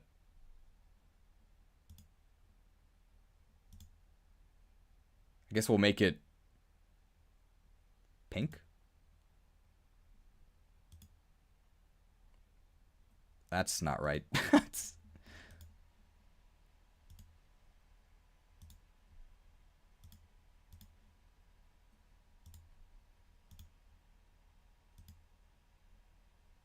There we go.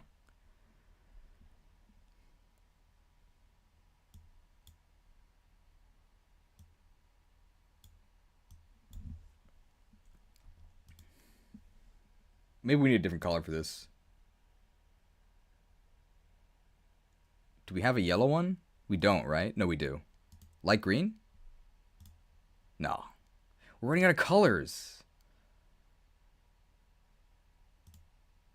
Orange? Ah, there we go.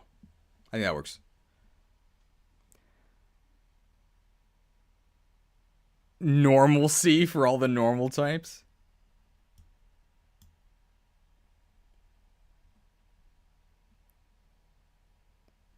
Don't you want pink for another certain Pokemon? Good idea. Yeah, we're gonna save pink for that. We did a little bit of restructuring here. There's now a letter C tier. So Rattata's been promoted, Nidoran's been demoted, and Clefairy has been promoted. Not Jigglypuff, though. Jigglypuff sucks.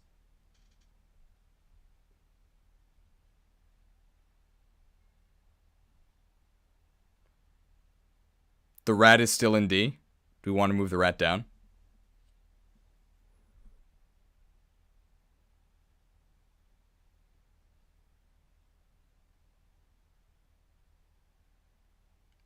I think the rat gets to stay in C because you almost certainly will use it because you don't have 6 Pokemon. Whereas a lot of these other Pokemon you would just never use.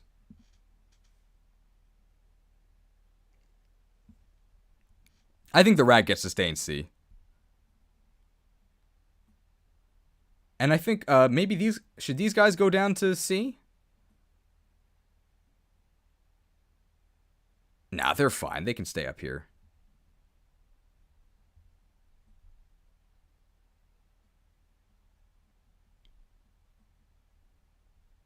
Sandshrew maybe, Cubo no.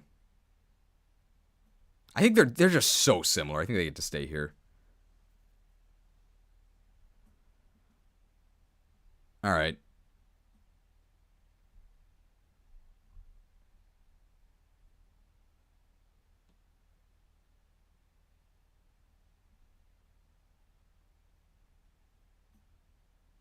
Okay.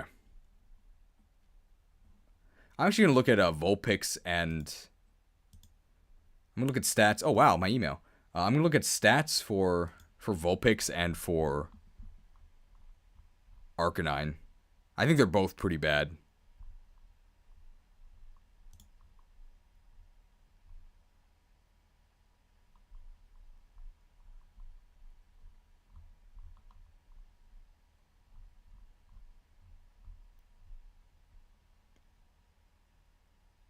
Where is this? Oh, here it is.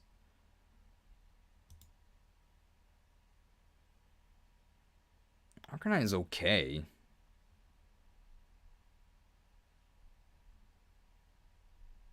What's Vulpix's speed? Vulpix's speed, or Ninetales' speed is 55? Ugh, not very good at all.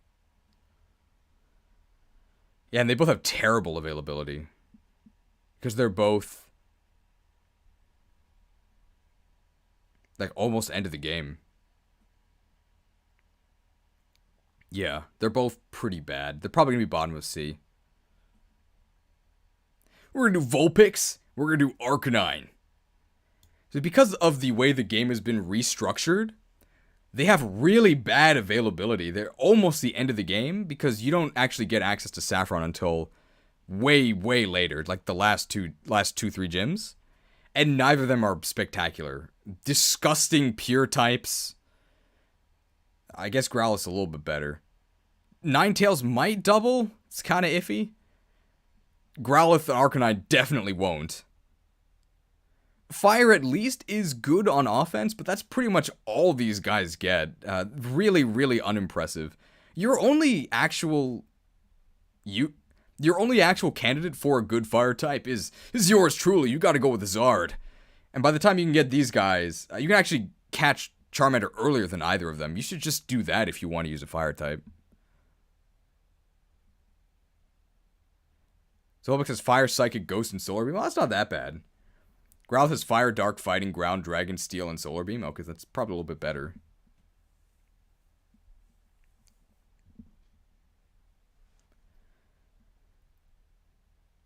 These two aren't disastrous or anything. I just don't think there's really a reason to use them ever, which sounds kind of mean. At least they can instantly evolve with Firestones.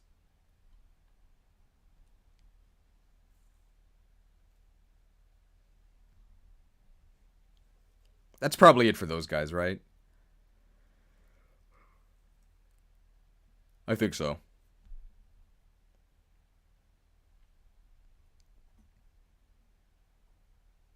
Yeah.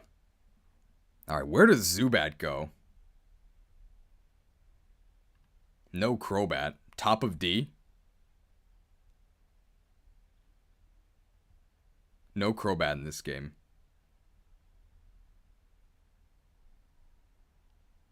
Wow, okay. I asked where Zubat should go, and he's getting hammered by the D. Yeah, alright. So this game does not have Gen 2 evolutions yet. It might someday. At the moment, horrible typing, horrible stats, horrible move pool. Just awful.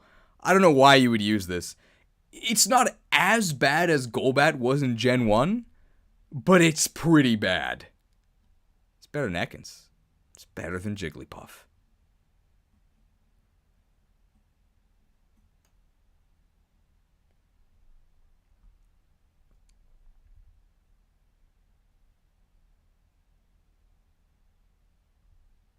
I'm actually going to...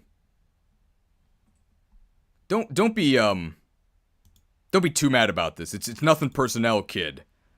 But I am gonna remove that comment just because I want to keep spoilers out of this. But I'm not actually like I'm not like mad at you or anything. And I also won't answer the question because of that. But we'll just try to keep it spoiler free. Yeah, don't worry about it.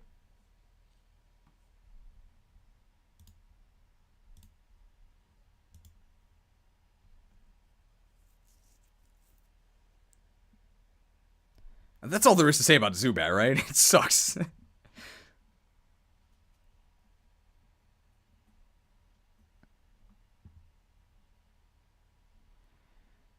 Paris. It's a Mount Moon party, right? D as well. I think it actually has okay attack in this. Let me check. Maybe the coming of Crobat would help? Yeah. I think I said that Crobat might get added, and it might change, but at the moment, Parasect has 60 attack, that's okay. 5 speeds! Okay, no, it's terrible. Yeah. Is there any... I think it's probably a D, right? It's probably worse than Zubat. It's slow and frail and has... Yeah, okay. Paris! What's the best part about the Paris line? Spore. Spore's not in the game.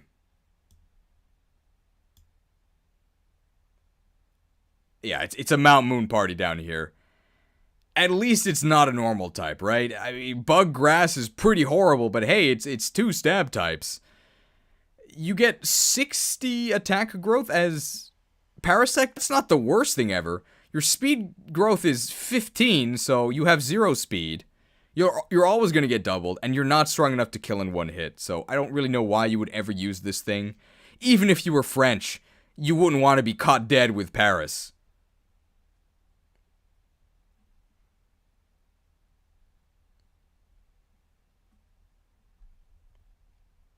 But hey, this game is being actively updated, so there is much room for improvement.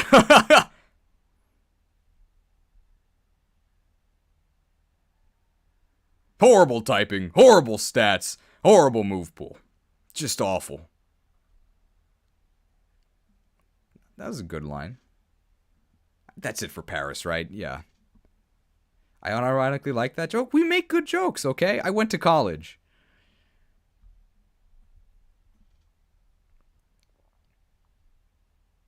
Venonat. Is Venonat D? It might be D or low C. Worse Beedrill. The big issue is that it's a level Evo.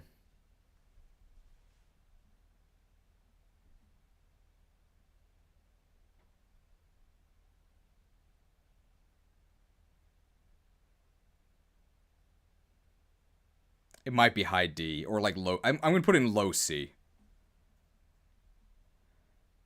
Well, it's available... Yeah, I'm going to put in very bottom of C, I think. Actually, we're going to put it top of D. It's not very good.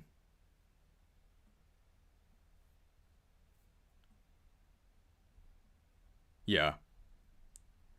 So the best part about Caterpie and Beedrill is that they have a massive early power spike, and then you can toss them aside later. Venonat, really cool psychic bug. Unfortunately, it is a level evo at like level 28. It's way too long to wait for Venomoth. Venomoth is probably better than Butterfree, like barely, but it's so far past the window of usefulness. This might be getting the D.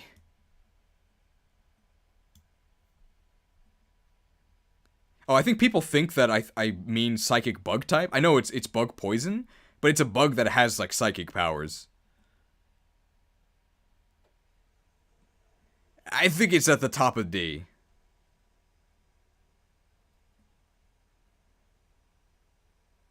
There's just no real role for this thing, unfortunately.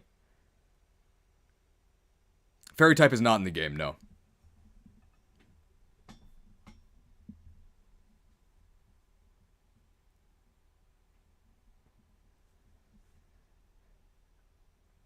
Grass flying, right? What's grass flying? Oh, maybe this is a... I haven't seen many of Scotch Thought's videos, so I don't know if I'm like missing something. I think fairy type... I will say this. So fairy type is not in the game, and based on what I know about the game, it's not an oversight. Fairy type will not be added. Vesly can confirm or deny. But without spoiler reasons, fairy cannot be added to the game.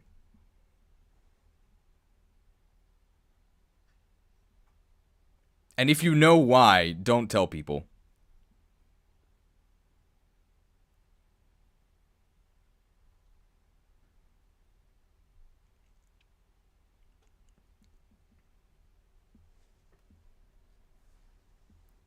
Okay. I think that's it for Venonat. Running gag, Scotch Thought mistyped it so much that now it's a new set of wrong types each time it shows up? Okay.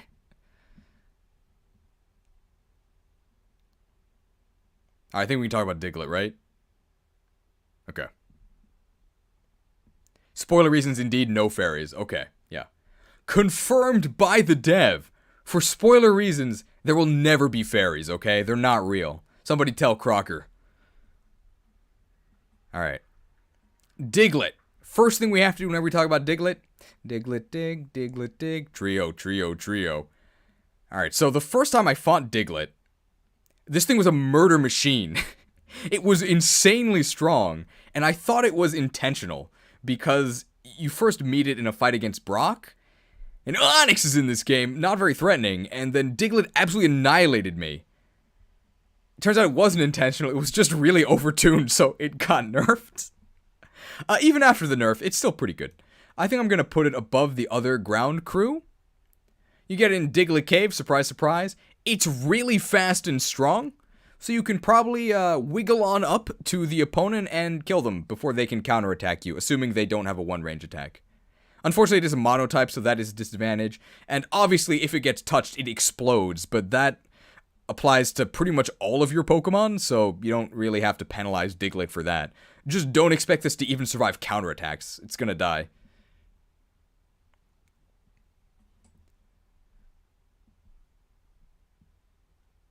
I'm catching up with the chat now.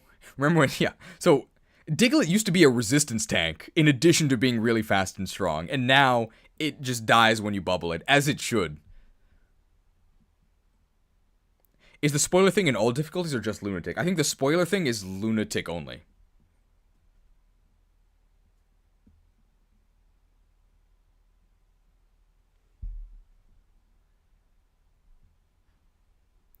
If you're having trouble with Lieutenant Surge, you know who to go. Or how do we do this? So if you're having trouble with Lieutenant Surge, just go get a Diglett. Americans hate him.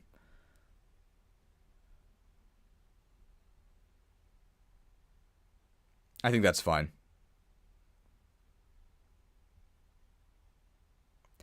Meowth. Can you catch Meowth south of Saffron City?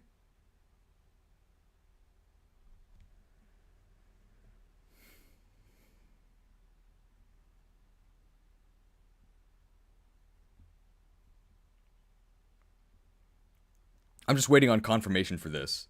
I think even if you can, it's probably going to go top of D. I don't know why you'd use this thing. You can? Okay. All right.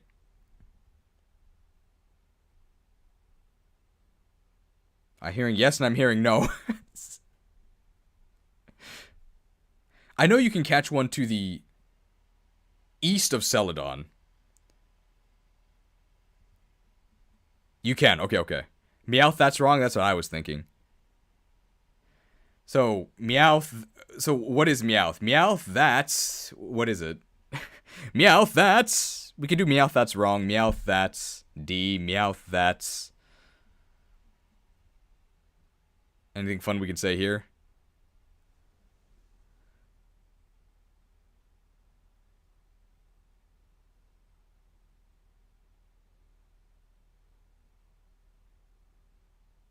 Oh, right in the D tier? I like that. We're gonna do that one.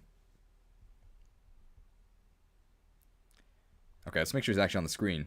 Meowth, that's right! Into the D tier. I don't know why you would ever use this thing. You can catch it south of Saffron City, so before you enter Vermilion City. It's really fast, so you can do nothing twice. Whatever, it's a normal type that fails to kill anything, and also dies when it gets hit, so I don't know why you would ever use this thing. I guess it's got payday, but you get enough money during your playthrough anyway. There's maybe some crazy money farming strat, capitalism build that uses Meowth. I have yet to discover it. But once you find this this one simple trick to print money with Meowth, maybe you can find a use for it. Currently, it gets the D. I gotta go in a minute. Thank you, Vesly, for being here. Thank you so much for, okay, well, it's time to thank Vesly. So, thanks, Vesly, first for, making the game. I had a really great time with it. I can't wait to see how it evolves from here on. And, this video, after I do the premium edit, today's a national holiday in Japan, so I'm probably going to spend the rest of today working on it. I have to work both days this weekend, but the hope is that the premium edit tutorial and tier list is going to be available. I think it'll be Sunday for you guys, so it'll be my Monday. But I'll keep you updated. And, I guess I'll probably ask you on the Discord for any relevant links that you want me to put in the description for the video. Because I want to draw as many people as I can to the game. It's probably going to be links to your Discord, links to the patching tutorial, anything else that you think should be included, I'll make sure that it's in there.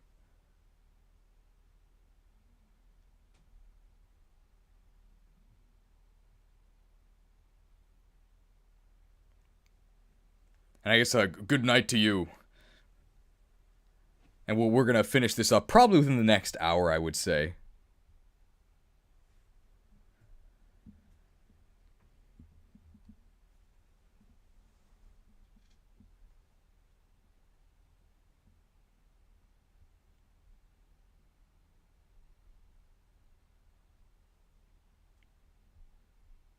Alright, let's continue.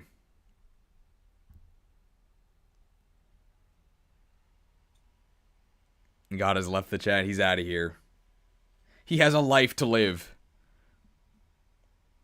I already finished the game. Catching a Pokemon is easy, but for most it isn't really worth the hassle. Yeah, that's why we got the pitfalls. Alright. Psyduck. No surprises here.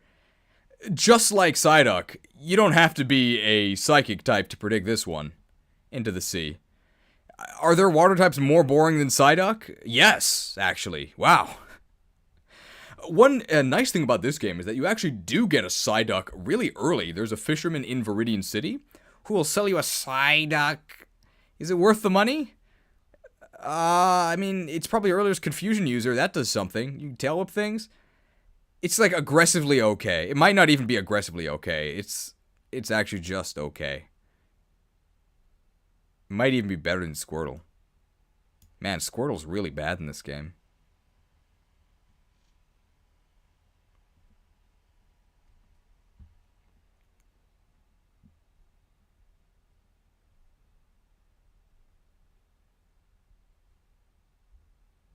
Falls off pretty hard, wasn't even that great to begin with, but you can get some use out of it.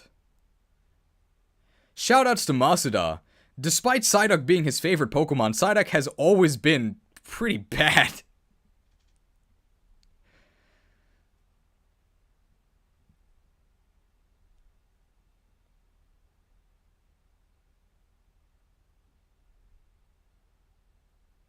Yeah, I think that's it for Psyduck.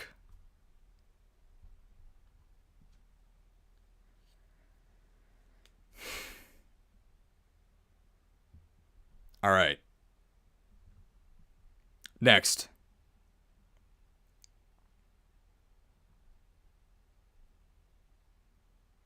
Why is it not a Psychic type, by the way? I have no idea.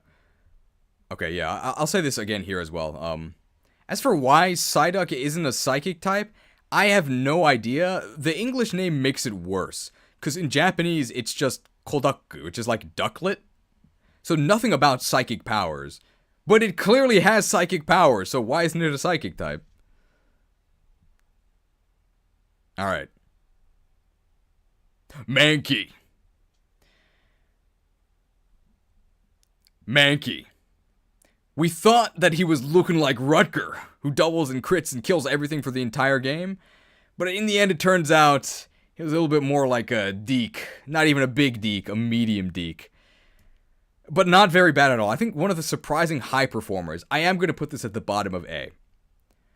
So Mankey, at the beginning of the game, chops everything. This guy's a monster. But I think being a little bit of a later level Evo, level 28, really hurts him. Because by the time we were out of Rock Tunnel, he was really struggling to keep up. And even in the evolution into Primeape, we didn't have the Amazon Primeape subscription. He just was not cutting it. He really falls off. But for the part that he is solid for, he's really solid. He's got some thick muscles. I think I would prefer to stay as a human rather than return to Mankey, but this thing is surprisingly good.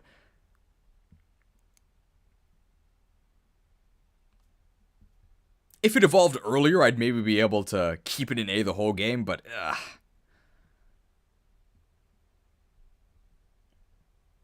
he can eventually Elemental Punch, so you can use this for the whole game.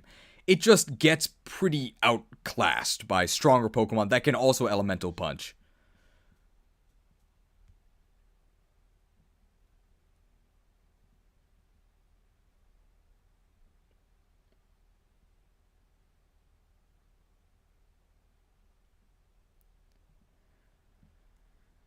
One downside of Mankey is that fighting types in this game just in general aren't very good, because defensive Pokemon that are weak to fighting moves, so like the rock types, they have crazy defense. And Pokemon are giga min-maxed in this game, so even if you chop them, you're going to have a lot of trouble hurting them near the end game. Yeah, I think that's good. We'll maybe also talk about the other peer fighting. We'll talk about Machop here. Yeah.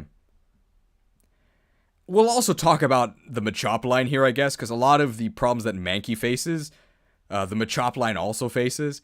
I don't think he reaches champ status in this game. We're probably going to put him at the very bottom of B. He hits crazy hard once, and while that does work in this game, you can one-shot things. You're going to have a lot of problems one-shotting with a fighting type, because you're going to be hitting those rock types that can actually stand up to your fists. So, the super effective Swindle, not in full effect in this game. Super effective hits are really important, but base defenses are maybe even more important, and with the crazy min-maxing that happens near the end of this game, even with 4 arms, you're not going to be able to break through these walls. Mr. Gorbachev, tear down this wall. You're going to need a lot of Machamps to do that.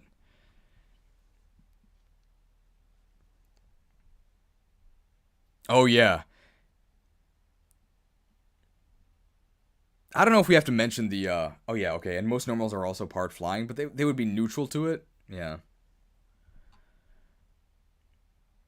And the swarm of normal flying types, you can't even hit neutrally with your fighting moves because of the way resistances override weaknesses in this game.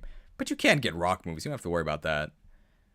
A point in the Machop line's favor is that because of the existence of the Link Stone, pretty much the moment you get Machoke, you can go to Machamp, and then you get like 100% attack growth. I think it's like 95%. You're gonna hit really hard once. But availability is kind of iffy. You can get Machop in Rock Tunnel, and then you can actually get a boss minion Machoke around the same time you can get Vulpix and Growlithe, so not very impressive. Mr. Gorbachev, I'll tear it all down. Yeah, Rock Tunnel isn't that bad, but it's going to be a pretty weak, underleveled Machop.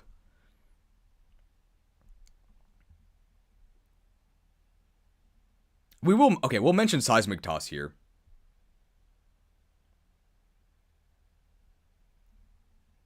This is actually our opportunity to talk about Seismic Toss. So Seismic Toss in this game works kind of like Luna, where... Okay, so this will be our opportunity to talk about Seismic Toss in this game. So Seismic Toss in this game works kind of like Luna does in Fire Emblem. And if you heard that and you know what Luna is, you're probably getting kind of excited. So Luna nullifies your opponent's resistance. It's a dark spell. In this game, Seismic Toss nullifies your opponent's defense and hits with 80% of your strength, at least at the time of recording. That might get changed. But that is probably your best way to deal damage to those invincible rock walls. Oh, it only does 50% of your strength. Oh, good luck. Oh, 50% of defense? Oh, okay. I gotta redo that then. It's only half defense? Okay. Does it use your full strength, though? And can't double? Well, you weren't doubling anyway, so we'll say that.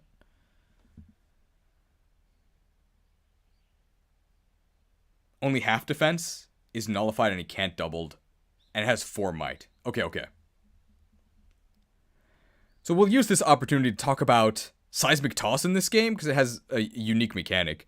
It's kind of like Luna from Fire Emblem, and if you know what Luna is, then you're probably getting pretty excited hearing that. Calm down a bit. So Luna, in the Fire Emblem games, negates enemies' resistance as it deals damage. It's a Dark-type move. And in this game, the equivalents are Fighting-type Seismic Toss and Ghost-type Nightshade. Seismic Toss in this game nullifies half of the opponent's defense, and Nightshade nullifies half of their resistance. That's one way to work around the sky-high defense of rock-type walls, but you're probably better off just using a special attack. Okay, I think that's it for these two.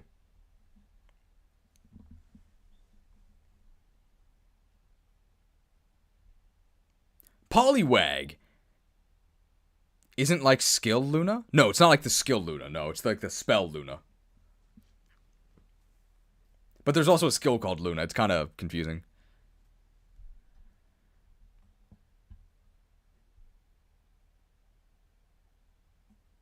Oh, I guess it is like the skill Luna. I was thinking of the spell Luna. Do I have to redo that?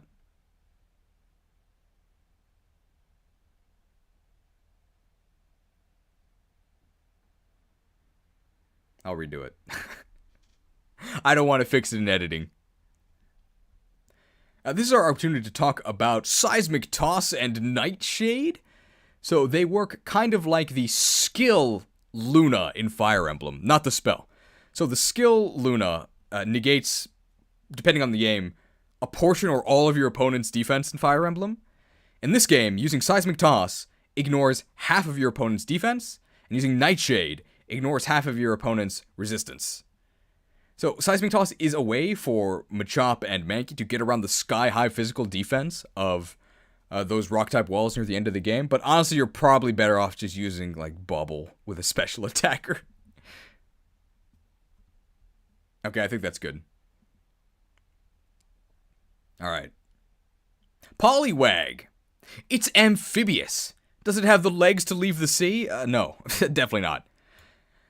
Poliwag's pretty interesting because its base form has the highest speed, and then actually gets slower as it evolves. So it goes from a fragile speedster to a bulkier mixed attacker. Doesn't sound good to me. Sounds like it belongs in the sea. It gets decent coverage, but yeah, mixed attackers are not what you want to be. Unless you're the king who can, like, barely get away with it. Not a Poliwag fan. I wag my finger at this. Or, I wag my finger at mixed attackers. No thanks.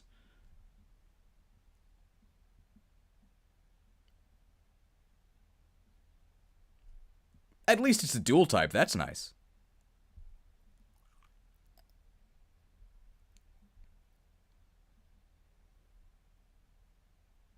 Anything else to say about Poliwag line? We mentioned the weird speed.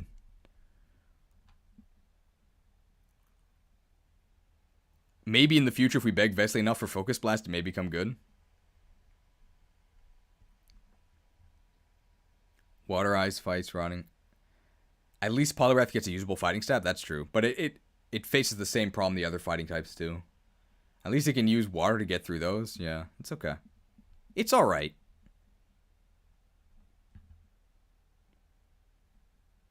Okay. Abra. Are we ready? Okay. Abracadabra alakazam. Have you played a Gen 1 game before? Yeah, one of the best Pokemon in the game, no question. One of the main weaknesses of Abra in the mainline games is that Abra itself can't attack. You have to get it to level 16 for Kadabra, and then finally it can start attacking. In this game, there's a Confusion TM. You just give it the Confusion TM and it can attack right away. And it kills everything from the moment it can actually start using the attack command. Yeah. It's a monotype, which is unfortunate, but it's the best monotype in the game, right? Psychic, so almost nothing resists it, only other psychic types and the Magnemite line. And it hits so hard and is so fast that there's almost nothing that can survive a round of combat with this thing. Kanto Conqueror for sure. Not really sure why you're not using this.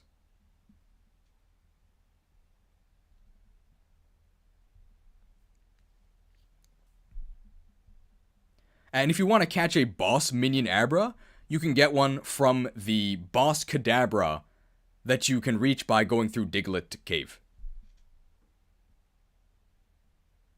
If I had to pick one downside for this, it's that its coverage is kind of lackluster, but it also doesn't really need it. It can just annihilate everything with Psychic. And it has okay res, so if you have to take a special counterattack, you can.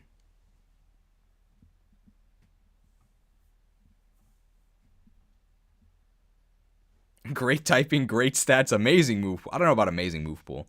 Okay move pool. I think that's it for Abra, right? I mean, it's really good.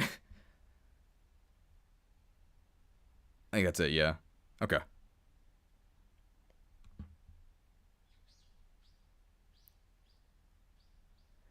Tentacool and Cruel. Where do you find these guys? Floating in the sea. Why would you ever use this? I don't know, but you can. Defenses are useless in this game, but we'll still mention that for some reason, Tentacruel doesn't have good special defense in this. Kinda weird. It should probably have more special defense. I don't have anything else to say about this. It's a water type.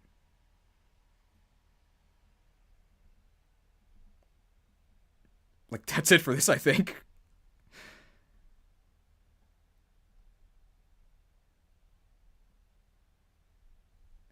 Hang on. Maybe the thing I looked at was wrong, or I looked at the wrong column. I'm looking right now. Because I checked yesterday, and I remember being like, why doesn't this have good special defense? Tentacruel. You can see this right now. I'm highlighting it. So this is res. It has 45 res growth.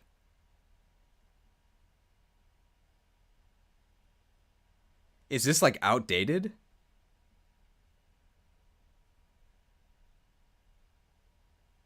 Oh, this is defense.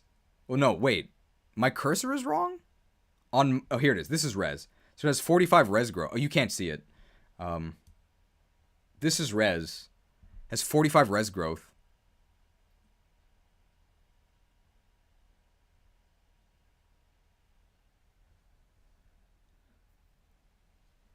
You have to add 10 to all of these because these are the wild stats.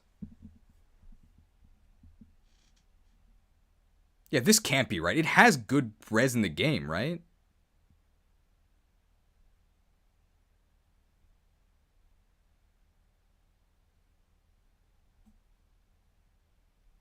I don't know if anybody can, like, boot up Pokemblem and check Tentacruel's res.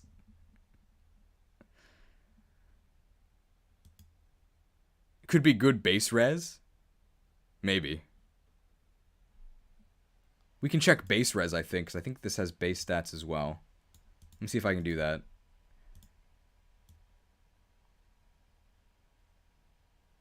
Average, total, speed, spadef.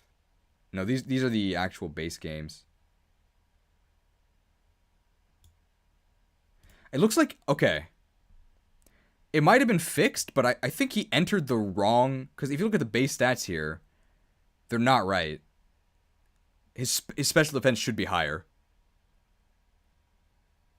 So there's just a mistake here. This might be, I might be like looking at an old document. I opened this up last night. But we can, I think, Delta Hunter L is checking what's actually in the game now. According 45 res, okay. So it does have it in the actual game.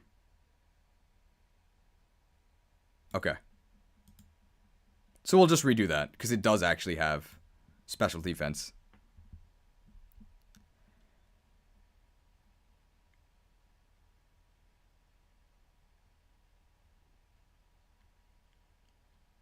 The trainer tentacles have insane res. Okay.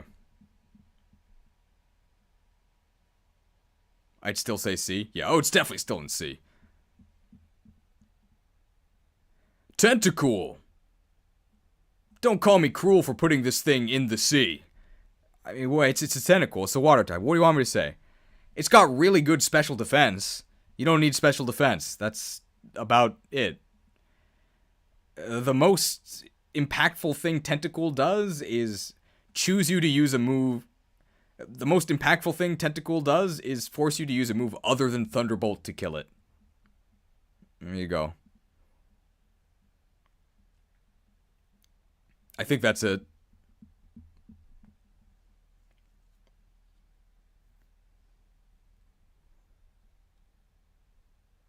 Alright.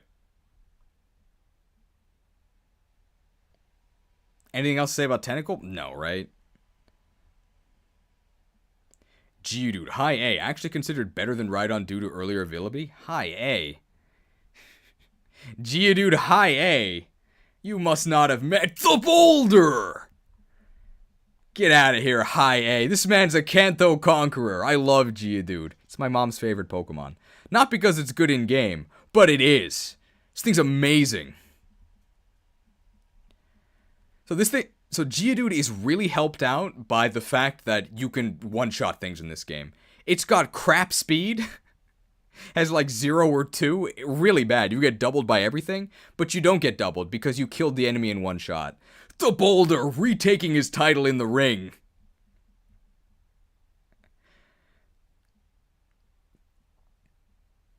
You get this thing really early. The first thing you can do is... So you get this thing really early. There's a hiker in Viridian Forest that allows you to hire a Geodude. Watch out, because it's actually a green unit. You can't control it. It's just to help escort you through the forest. The first one you can actually catch and add to the squad is in Mount Moon. You caught a Geodude, right? You definitely want to, because this thing is amazing. Rock and Ground kills so many things, and its attack stat is so high that, yeah, whatever it targets... And its attack stat is so high that whatever it targets, it's probably going to die if it's landing a super effective hit. You can also chop things with the Karate Chop TM. Very nice. I'm actually also going to put Rhydon in Kanto Conquerors. I think that Geodude is a little bit better because... Geodude is available for far more of the game, and Rhydon is only marginally better. It has slightly better stats and slightly better move pool because you can Mega Horn, and there's some dangerous psychic types you're going to want to kill in one hit. But Rhyhorn is actually, I probably would put it in A, but the Safari Zone is much earlier in this game. Remember that you go to the Safari Zone pretty much right after Lavender Town because you're forced to loop around, and you can also get a boss minion Rhyhorn, which makes it way better. It is a late level evolution, 42, but even Rhyhorn is doing work, and you can buy Paragon at this point and just slap it on to get a really easy Rhydon evolution. I think both of these guys are staples for your team. You definitely want at least one of them.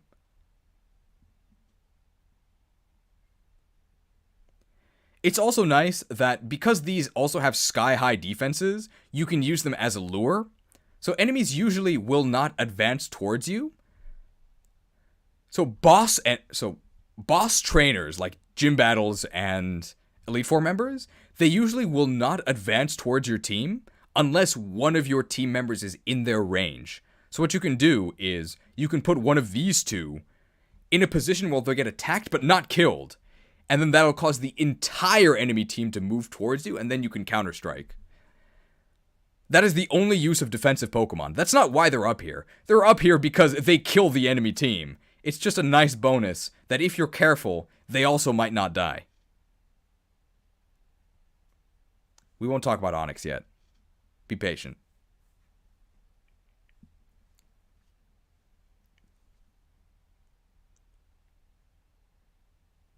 I think that's it for these two.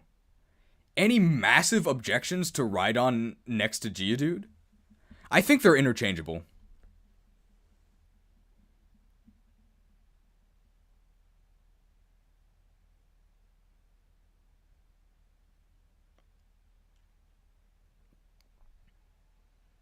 Is water just a bad type in this game? No, it's fine.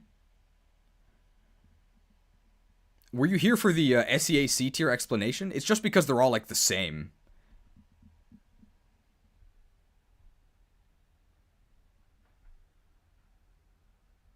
The awkward Rhyhorn start is a struggle, though. The thing is, it wasn't, though. Rhyhorn was perfectly fine. Like, Rhyhorn was still one-shotting things.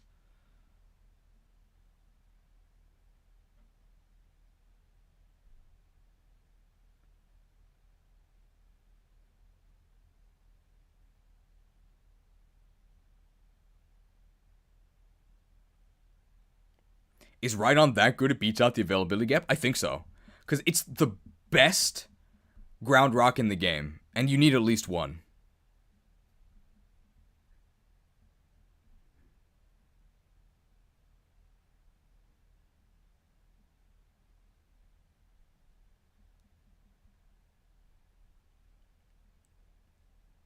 I also want to take this opportunity to apologize to the Rhyhorn line.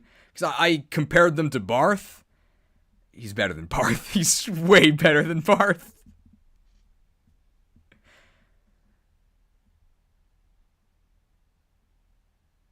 Okay, I think that's it for Rhyhorn. Ponyta! My Little Pony. Well, my implies that I actually own this thing. I'd rather not. It's not very good.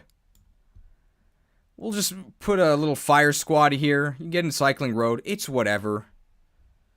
It's really fast. You can probably double attack. Pure fire type? D? No. I think bottom of C. D?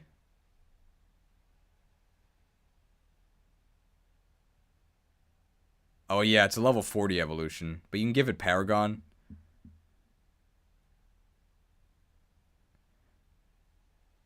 Oh, wow. Okay, actually, upon further research, Ponyta's coverage moves are Fire, Bug, Steel. Hell no. That's... We're giving it the D. Man, justice for Gen 1 fire types. At least Charmander got buffed.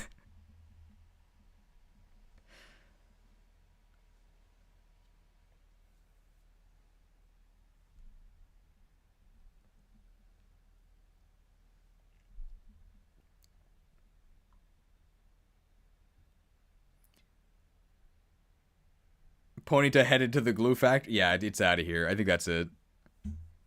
Yeah, Flareon kind of gets away with it because Flareon has 60 strength.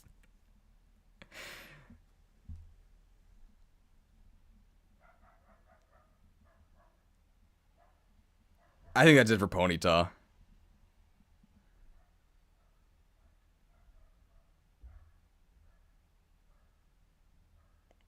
Okay.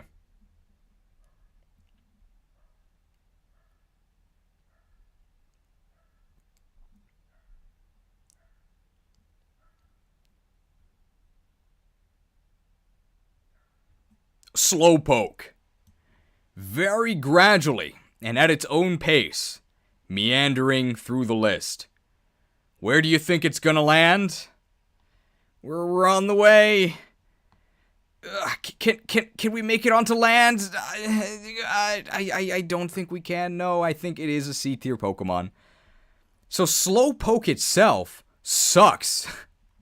It's got a bunch of HP and like nothing else. It's got a really bad magic growth. Slowbro is much better. And you can get a boss minion Slowbro from the Articuno encounter, which is super duper late. You need all 8 badges to do that. You can get a normal Slowbro in Seafoam Islands, but even that is really late. Slowpoke itself is available much earlier. I think you can just get it south of Lavender Town, but Slowpoke is balls, and it's a really late evolution. I think you should just skip Slowpoke and get a Slowbro. Even the best Slowbro possible, the boss one, it's not that great. Really disappointing, unfortunately, but hey, it's really cute. And you could do a lot worse than Water Psychic, right? And also has a... It is worth noting, when they say slow, they mean it. Its speed growth is literally 0. But there isn't too much difference between literally 0 and almost 0. And these Pokemon that have almost 0 can still be very good in this game.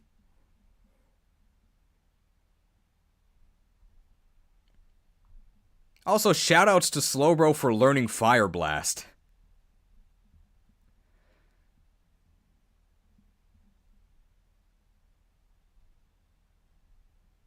Okay.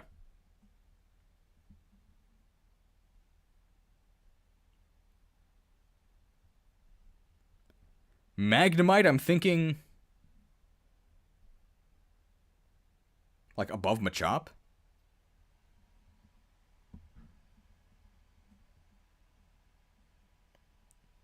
Because you can now get a Magnemite north of Rock Tunnel. That was bugged for a while, but now it's available.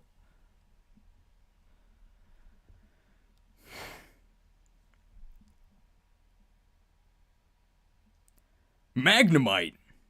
The only steel type in the game, and because of the way resistances work, this thing's invincible. Would be nice if defense was a more viable strategy. But luckily for Magnemite, it's not all about taking hits. It actually has crazy magic as well, so you can use this as a magical nuke. I still think Pikachu is better because Pikachu is a little bit weaker but also double attacks. Magnemite is never doubling. But you can sort of use it as a special version of Machop. Machop. Zap an enemy into oblivion. Coverage kind of sucks though. You get Thunderbolt and you get Mirror Shot. Anything else? Signal Beam? That's about it. You can definitely kill things with Magnemite, and you might even not die on a counterattack. Pretty good. You can catch this thing north of Rock Tunnel.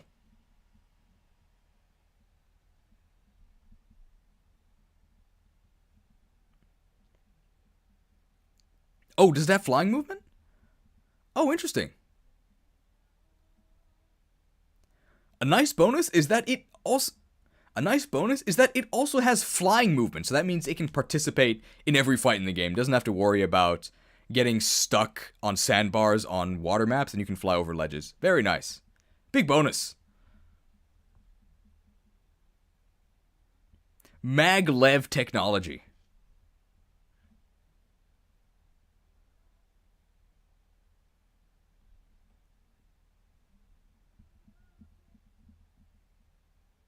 Hopefully you can't hear my neighbor singing. He's downstairs singing.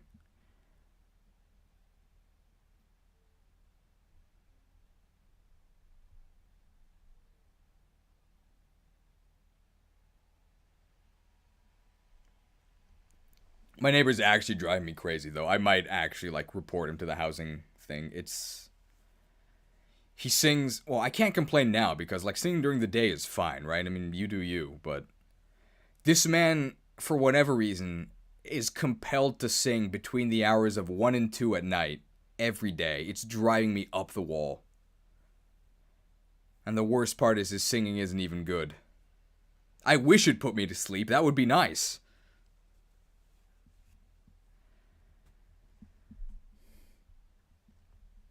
Seal. We can just cut the L off, right? This thing is actually lucky that it's buoyant. Because if there wasn't a C tier, this thing would be like middle of D. This thing's horrible. Like, water and ice is some nice stab, but it's got awful offenses and mediocre defenses even. In a game where defense means nothing. Really bad. Uninspired design. Not a fan.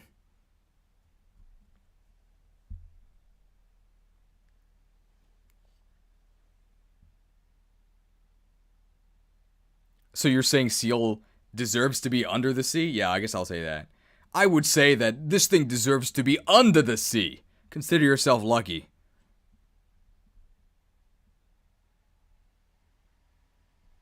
Sing louder than him. Walls in Japan are paper thin. Yeah, he's actually below me. So he's really loud.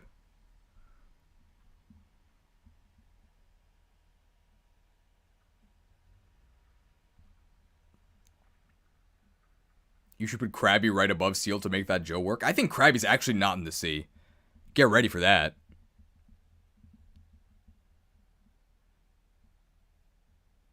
Grimer! Oh, that's awful. That's awful. Grimer! I can't do it. I think Muck would probably be better. Muck. I mean, I think it's Vesly's favorite Pokemon. It at least appears in a lot of his avatars. And he made the game, so he knew what he was doing when he made this thing awful. It's just garbage. Available really late game, mono poison, bad offenses. Why would you use this? You wouldn't. Horrible.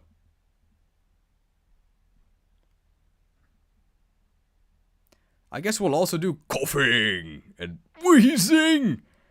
It's better than Grimer. It actually gets a surprisingly diverse move pool, like Fire Blast things.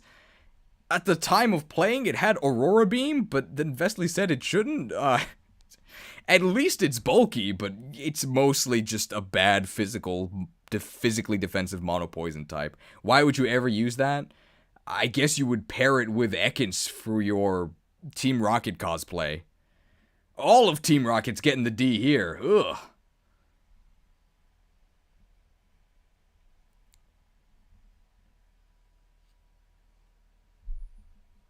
I guess you could say it's thematic that coughing is a really strong physical wall, and in Japanese his name is Dogasu. So Dogas will choke this point. Hey, it has flying movement, that's nice.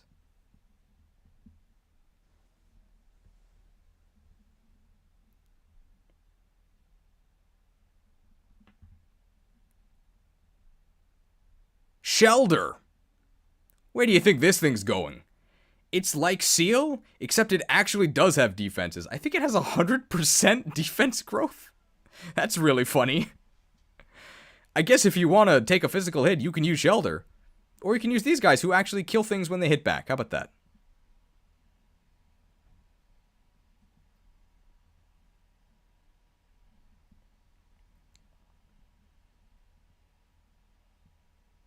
Anything else to say about Shelder?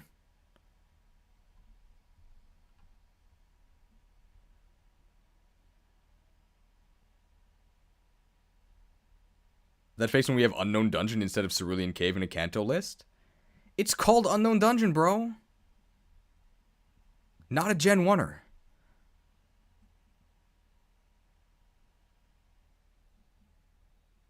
Shelder has Water, Ice, Bug, and Steel. Oof.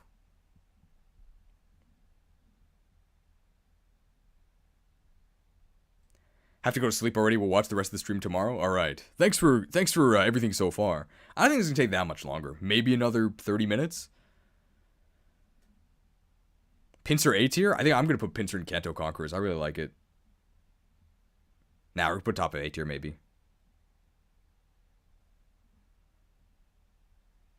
But for now, we're talking about Ghastly. Ghastly. It's gaseous. It floats. And I think it gets my vote for the best Pokemon in the game at the moment.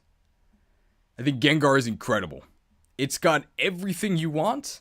It's crazy fast, so it always doubles. It's a specialist, so it's got really high special attack, so it kills anything it hits that's not a special wall. And it learns every move you could want. You can give it Psychic. You can give it Shadow Ball, which is in this game. You can give it Thunderbolt. The chance that it kills an opponent on the enemy team is 100%. It even has flying movement. Its only weakness is that you have to wait till Lavender Tower to get it, but the moment you can, put it on your team and never take it off. It's amazing. Also, because of how immunities work, you can actually survive Also, because of the way immunities in this game work, it reduces the damage to 1. It's one of the only Pokemon that can, take counterattacks and, not have to worry. And you can bait out normal moves and fighting moves. It's also a hard counter to a certain Easter egg in the game. I won't say more.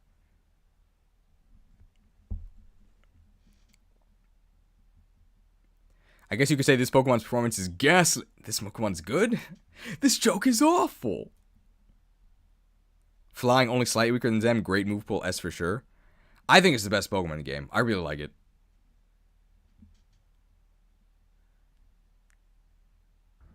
Anything else to say about Ghastly? I think we covered it all. Great stats, great typing, amazing move pool, flying movement. Can you actually get Gengar? Yeah. There's a Link Stone that lets you do it. It's like an evolution stone in this game. And you get Gengar really soon after you can get Ghastly.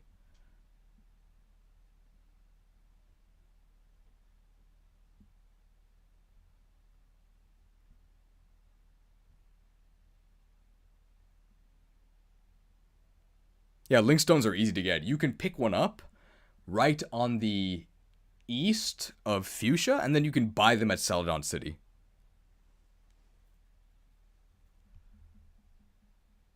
Okay.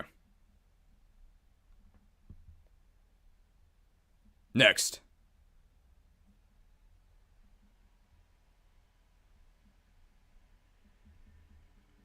So I mentioned at the beginning of this list that there was one Pokemon, and only one, that's not viable and a complete joke. And I'll tell you this.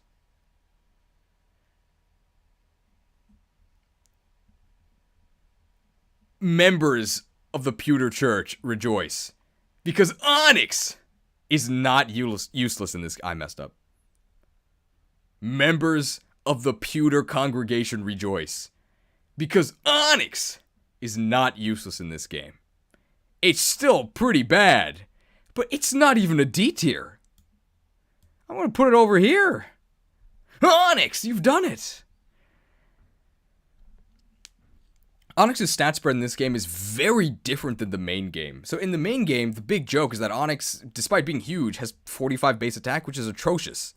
But it's surprisingly fast. In this game, it's just a really bad version of Geodude and Rhyhorn. So it no longer has good speed. It now has bad speed, and it has, okay attack and defense. Well, it has really good defense. It has okay attack. In a way, it's kind of sad because it lost the meme factor that made it so memorable, and it's just one of the masses. Easy to forget, but I'll never forget you, Onyx. Can't wait for them to add Steelix.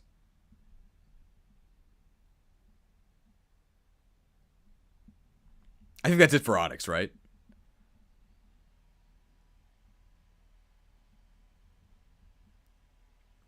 Something very funny about the top 3 S tier slots being trade evos that cut out the trade. I mean, they're really good in the base game, too.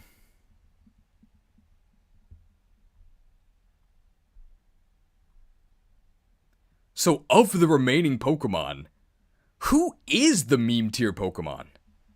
See if you can figure it out. Glory to Onyx? Alright. Glory to Onyx!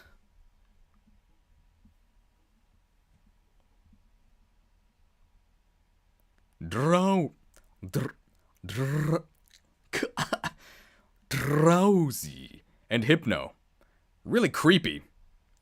Definitely the worst psychic types in the game. But if you're a psychic type, you can't be that bad, right? I think we're going to put it at the top of C. Absolutely murdered by the Gen 1 special split where they decided to give it better special defense. Who cares? Very slow, very mediocre. I mean, you're a Gen 1 psychic type. You can't be that bad. This is about as bad as it gets. And since we're talking about bad psychic types, I guess we'll also do Mr. Mime here. Whatever. I would put it top of C. So Mr. Mime is really late availability. You get it pretty much right before Viridian Gym. You have to be able to access the route south of Pallet Town. Mr. Mime is definitely better than Drowsy in pretty much every single way that matters. It's faster and stronger. But you know who's faster and stronger than Mr. Mime? Alakazam. Why are you using Mr. Mime? It's not even a fairy.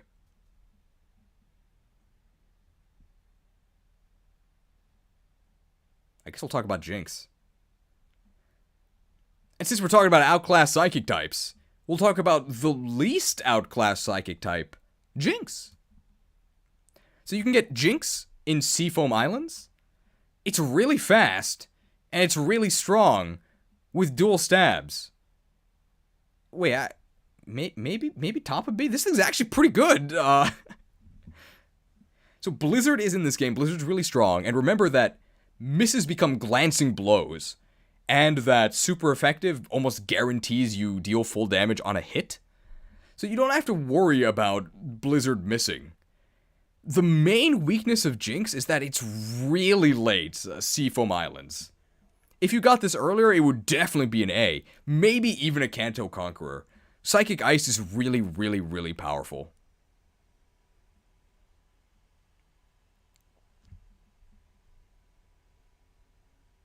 Oh, we didn't mention that Mr. Mime can also be a Tangela boss minion. Okay.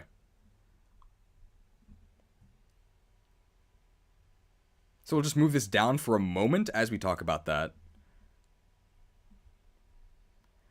A bonus point in Mr. Mime's favor is that there is a boss Tangela on that route that can summon a Mr. Mime minion that will then have buffed stats. It's not that bad, but yeah, just use Alakazam. Okay. My internet has been awful, so I can't contribute as much. I'm sorry to hear that.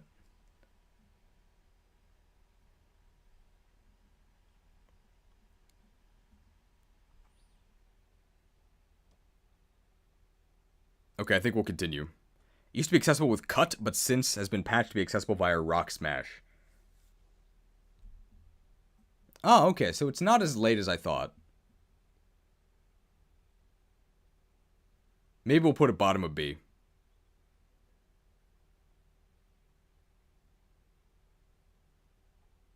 We'll put it bottom of B because that means you can get it a lot earlier. Let's do this. We're actually going to bump Mr. Mime up to the bottom of B because you can actually get this thing without Surf. You just need Rock Smash, which in this game is Fuchsia City, which is earlier than you're thinking. So it's not that bad, but still, use Alakazam, man.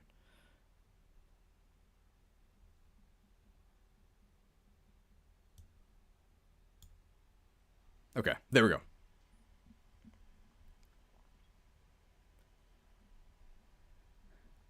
All right.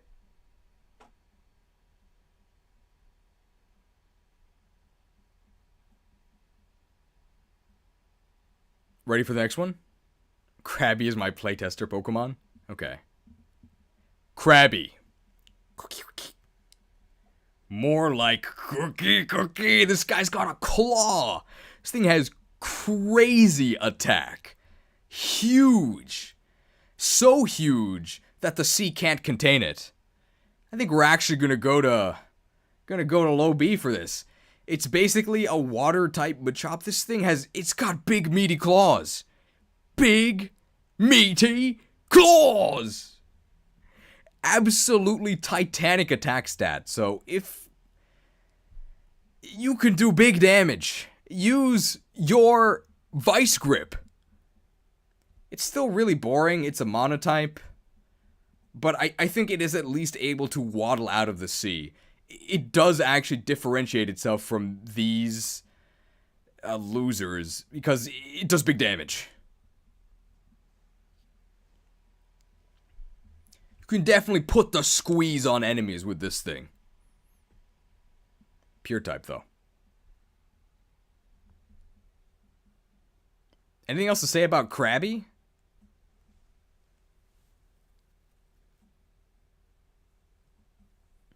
Make sure to pronounce it right. It's Krabby, not crappy.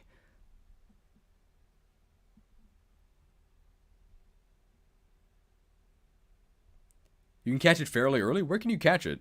I guess north of Cerulean, is there one there?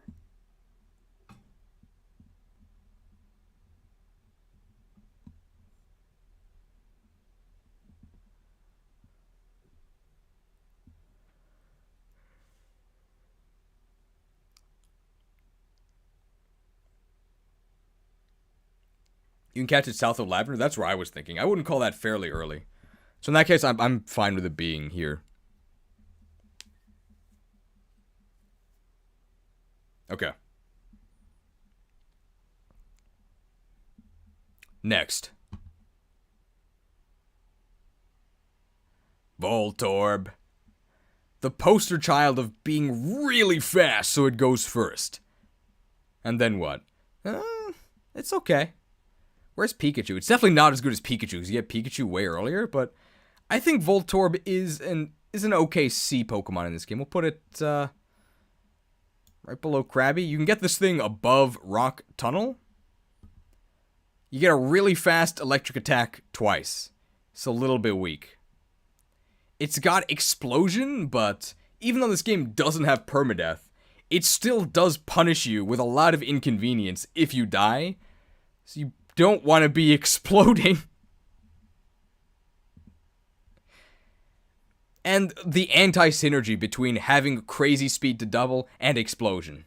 Not gonna happen.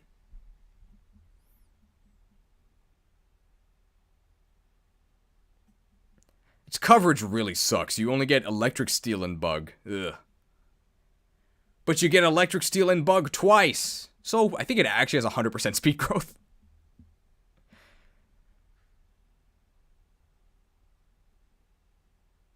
I just realized its Pikachu has a hat. Is it Joshua? It's the Ash one. That's it for Voltorb, right? Nothing else to say about this?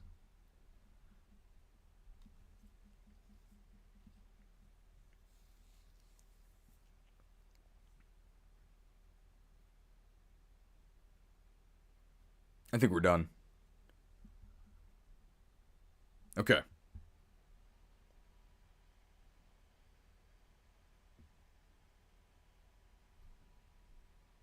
Oh, yeah.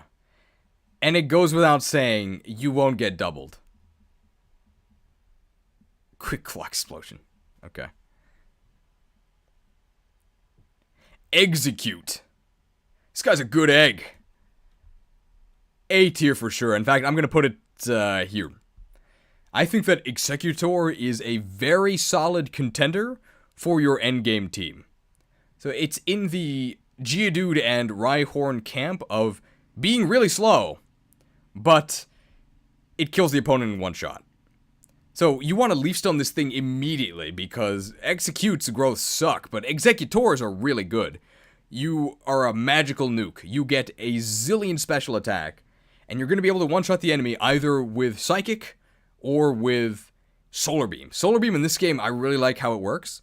So Solar Beam, Hyper Beam, all of the 2-turn moves or recharge moves operate this way. They have absolutely insane base power, but if you don't kill the enemy, you get a massive stat penalty. How do you work around that? Kill the enemy. There you go. Not very hard when you hit as hard as Executor does. It's basically these three, except the secondary type has been swapped. Instead of the worst one, Poison, you get the best one, Psychic. Pretty big upgrade.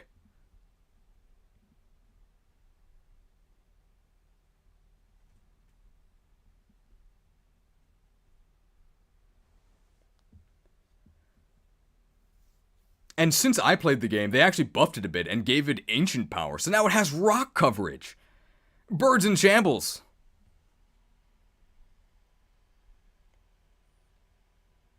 Anything else to say about Executor?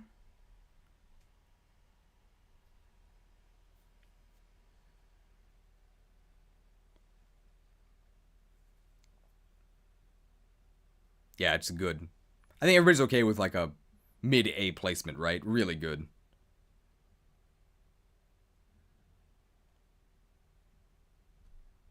You give a recover and be a healer? I think I showed that in the tutorial, so I won't mention that here. Oh, recover scales with magic? That doesn't really matter, though, because you should always be at full health anyway.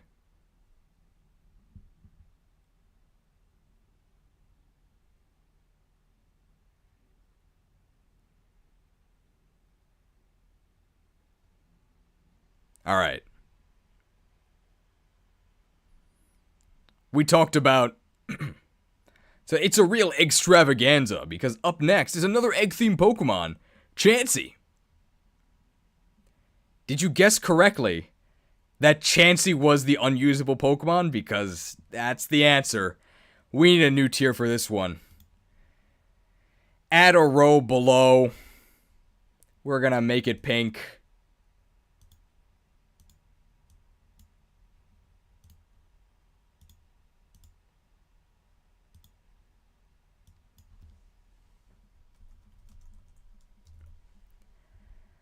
There's no other way to phrase this. Chansey is a bad egg.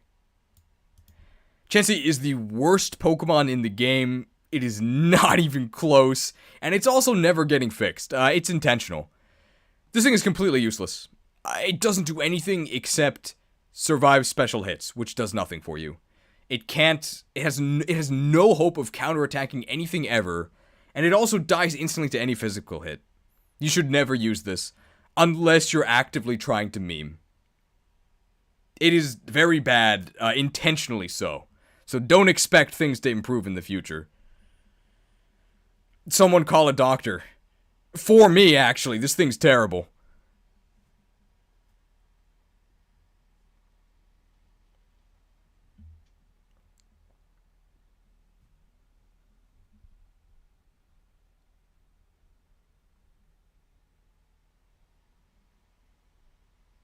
Walking Pokemon Center and buildings don't fight back.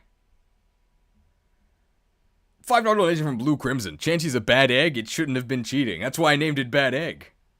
It's Sarah? Sarah's definitely better.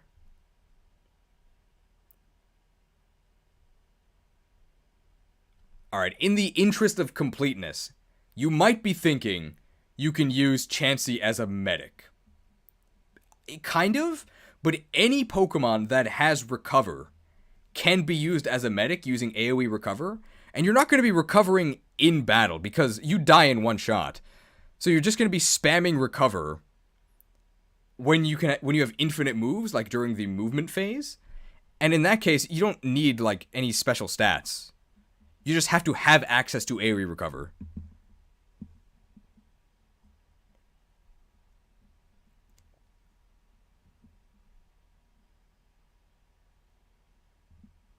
And a ton of Pokemon in this game learn Recover. Way more than in the base game. Okay, I think that's it, right?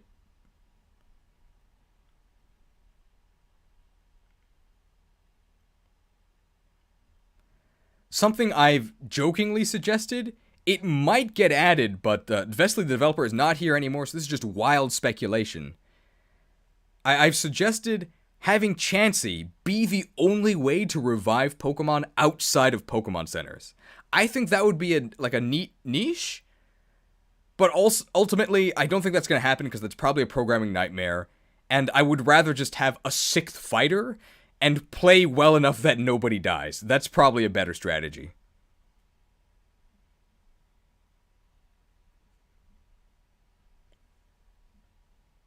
Okay, I think that's it for Chansey.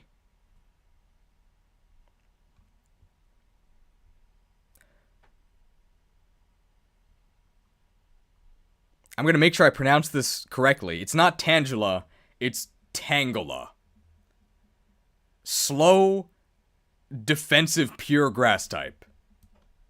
No. No thanks. It actually has a pretty decent magic stat, which you can use to strike back with grass moves. No.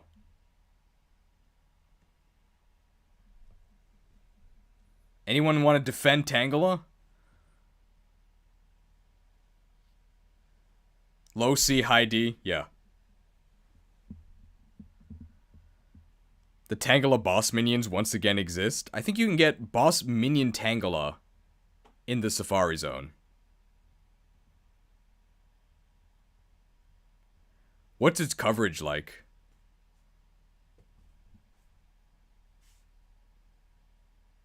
Tangela has grass and ancient power. Okay, yeah. In defense of Tangela, you can catch a boss minion Tangela in the Safari Zone that joins with near capped magic stat. Enjoy trying to use that with grass moves and ancient power. No.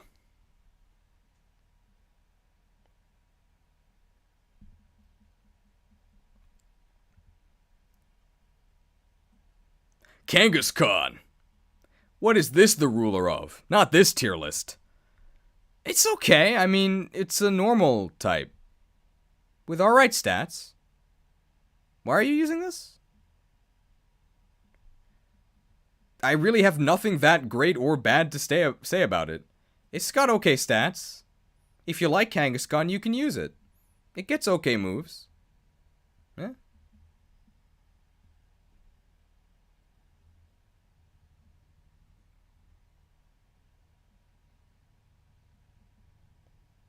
If you're gonna go for a normal type in the Safari Zone, you should go with the beefier one. Let's go with Tauros. Pretty good offensive stats. It's a normal type. Why are you using a normal type? Did you get halfway through the game? When you already have access to most other better options? Probably because you like Tauros. It's really fast. We could put it higher.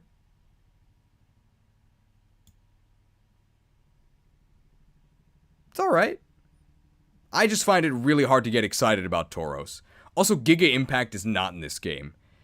If it was, I'd be a lot more excited about it.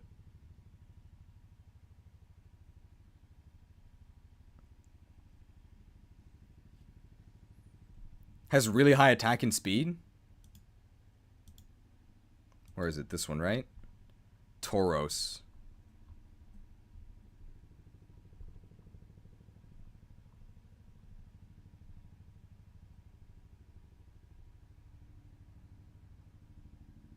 Oh, I messed up his number. Where's Tauros? Here it is. So these are Tauros's growths. If you can see these. Wait, 55 attack? 70 speed is pretty good. That's alright. It's pretty good.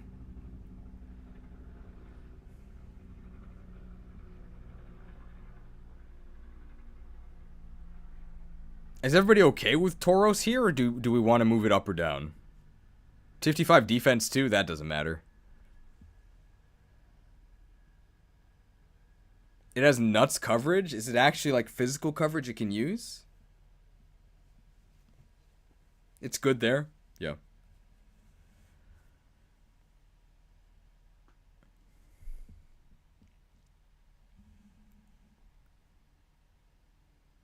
Okay. I think it's it for Tauros. Rock Slide and Earthquake are good enough? Sure. Use these guys, though.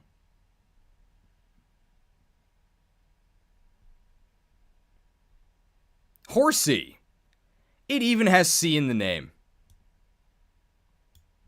You actually get it pretty early in this game. You can get it north of Cerulean. It's about the nicest thing I can say about it. Why are you using this? Goldeen. How dare it call itself gold? Tin. Fool's gold. You've got to be a fool to use this thing.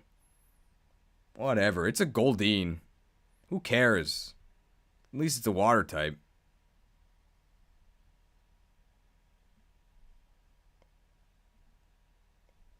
Anything else to say about this?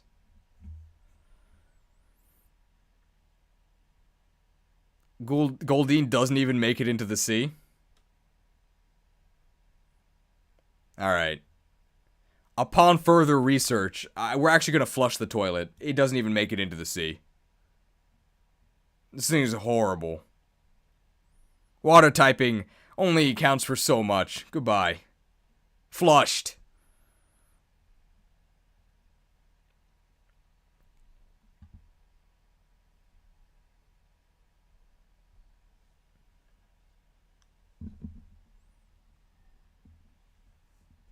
Star you. You only see 1 star on screen right now, but I give this thing 5 stars. Starts with S. This thing's crazy. It's held back a little bit by its availability. The earliest you can get it is south of Fuchsia City. You have to wait for it to spawn from one of the water puddles. But the moment you can get it, you can waterstone it, and Starmie is insane. Super, super fast, doubles everything, and learns every move you could possibly want. Surf, Blizzard, Psychic, Thunderbolts. Kills everything. Incredible. If it was available earlier than Ghastly, and if it had Levitate, I'd maybe say it was even better. You could kind of shuffle these around, but this is how I think that these should be listed. They're crazy. Best Pokemon in the game. Great stats. Great typing. Amazing move pool. Wonderful. Best water type in the game. Did you mention that you still get level up moves when it's stoned? I think I said there's no penalty to evolving, but I will reiterate that. And just to reiterate, there is no penalty for evolving early in this game. You should always evolve as soon as you can, because you get the stats boost. Your growths get better, so your stats going forward are going to be even better, and your move pools don't change. The main downside of stone evolutions in the main game is that you then no longer learn level up moves. Not the case here. Get stoned right away.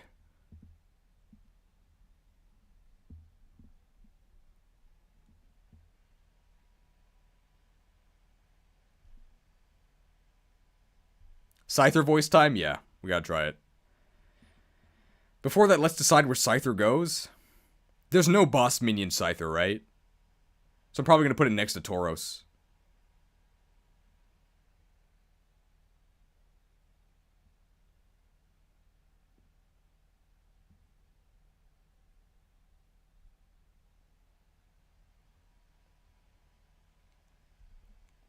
Any objections about Scyther next to Tauros? That's also probably where I couldn't find one. I tried to find one yesterday. There's a boss minion. There is a boss minion Pinsir, but there isn't a boss minion Scyther. There is a boss Scyther, but you can't catch it.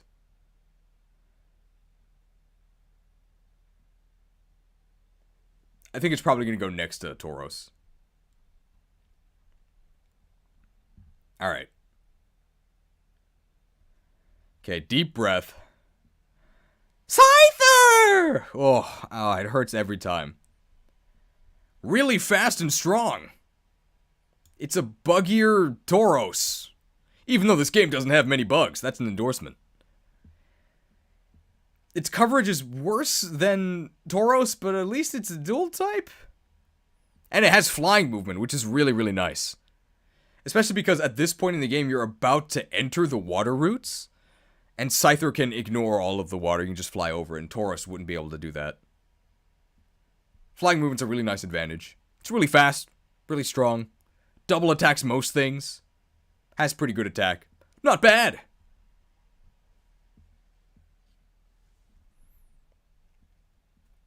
Also really helped by the stab mon mechanics, so you can give it bug bite right away, and you can give it drill peck right away. So it actually does have flying moves it can use.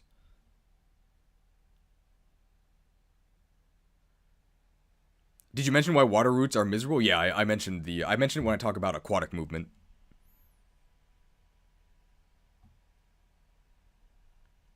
And they've been improved since we played them. He added more sand. I don't like sand.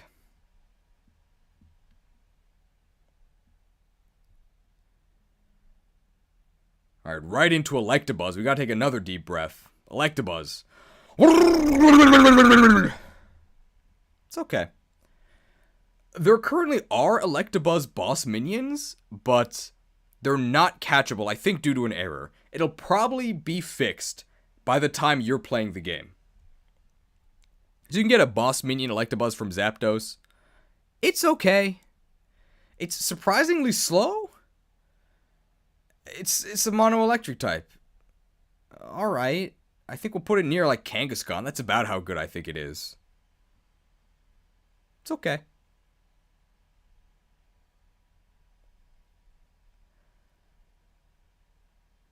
So if you don't know why I did that, it's despite the in-game cry sounding nothing like that, the anime Electabuzz cry sounds like that. It's really funny.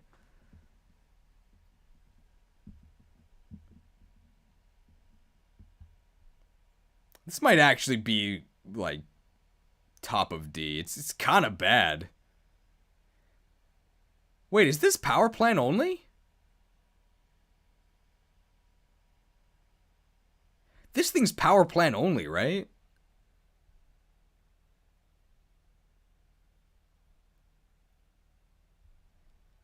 Okay, upon further research, this is power plant only. We're actually going to put him at the top of D.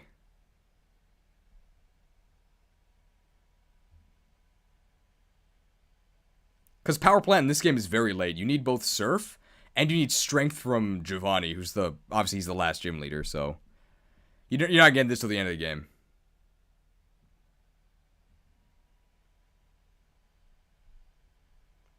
And we'll go ahead and put Magmar just next to Electabuzz. I don't know why you would ever use this thing. I guess because you like the Japanese name of Boober. That's funny. Shuck it up while you can. I wouldn't laugh while using this thing. Not a fan.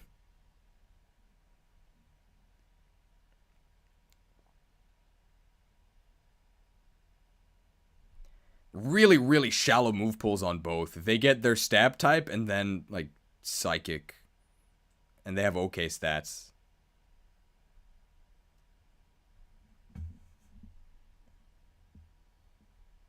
Pinsir! This maybe gets my vote for Secret Chad. So there is a boss minion Pinsir in the Safari Zone. And I think I mentioned this before, but boss minions... What makes them special is that they have extra bonus levels, like in the background. And those bonus levels are based on their natural growths.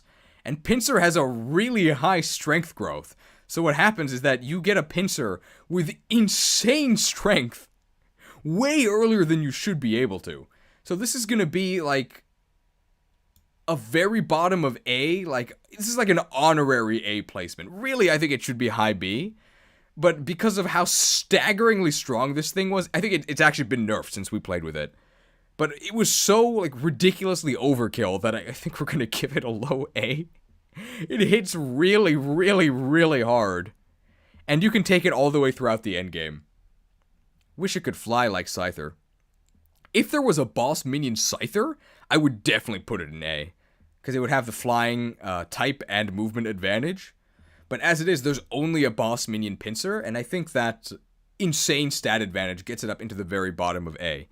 It's very fun to see Pinsir doing such damage. Where's Heracross? Late to the party. Not in the game.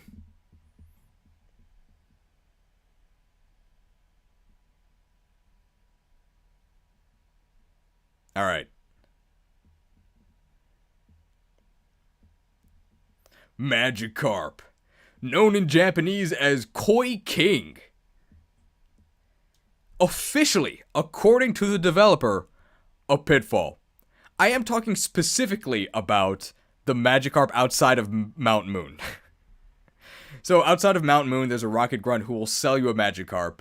And the game even gives you Paragon, a skill that increases, it doubles your experience gain. Right before you get Magikarp. So they're telling you, ooh, you want to put this on Magikarp, right? Don't do it, man.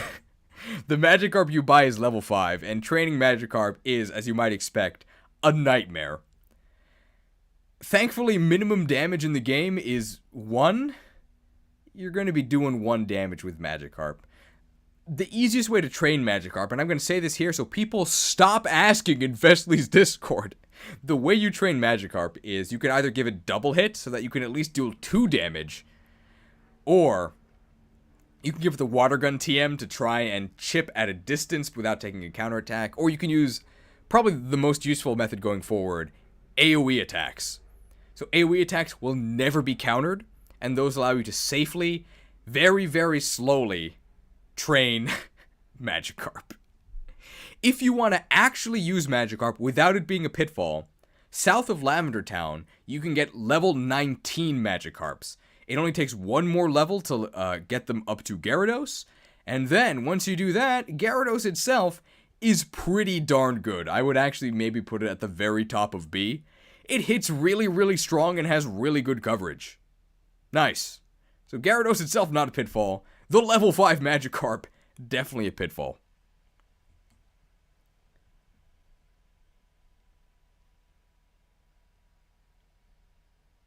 There's also boss minion.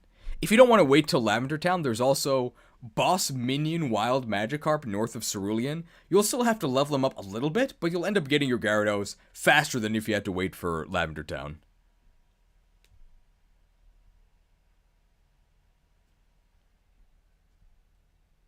And those boss minion carps are level 16. One thing I didn't mention during the level up segment of the tutorial is that rare candies in this game do not actually level you up. Instead, they give you 1 level's worth of stats. So if you were a level 19 Magikarp and you used a rare candy, you would stay at level 19 and then gain 1 level's worth of Magikarp stats. So don't do that. You'll have to manually level up to 20. And then what you can actually do is rare candy then, and you'll get 1 level of Gyarados' stats, which are really good. And that'll also allow you to learn Bite. There's no other way to learn Bite.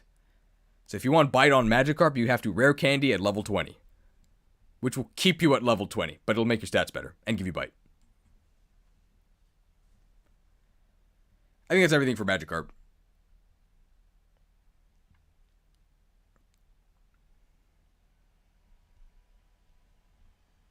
Breaking news, that's going to be fixed. You'll just learn Bite at level 21.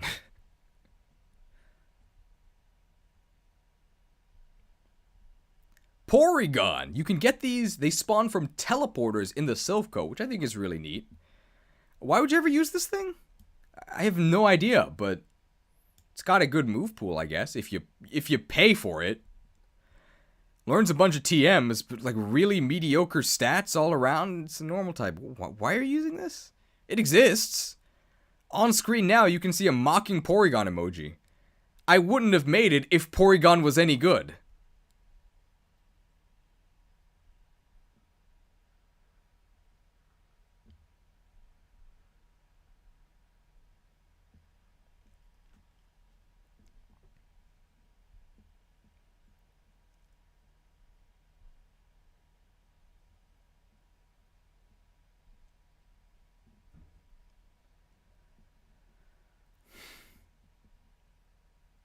The fossils.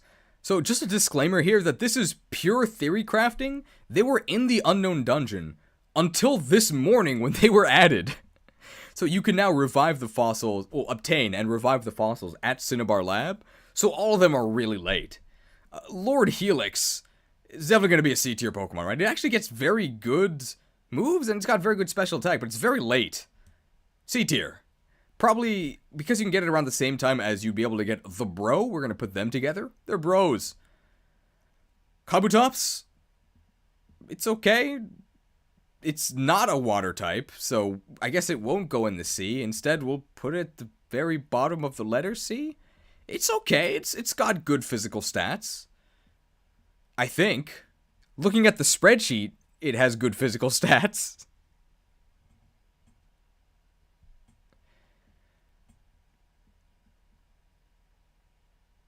Oh, it is a water type. I'm losing my mind. This thing is a water type. Let's party in the sea. We'll put Helix higher.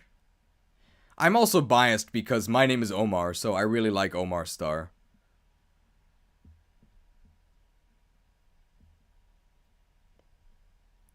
Aerodactyl. Well, it's not on the screen. Aerodactyl. It's really fast. I think it has 100 speed growth. So it's always going to double. I think it's pretty good. I mean, I wouldn't say good. I think it's maybe going to be like very bottom of B.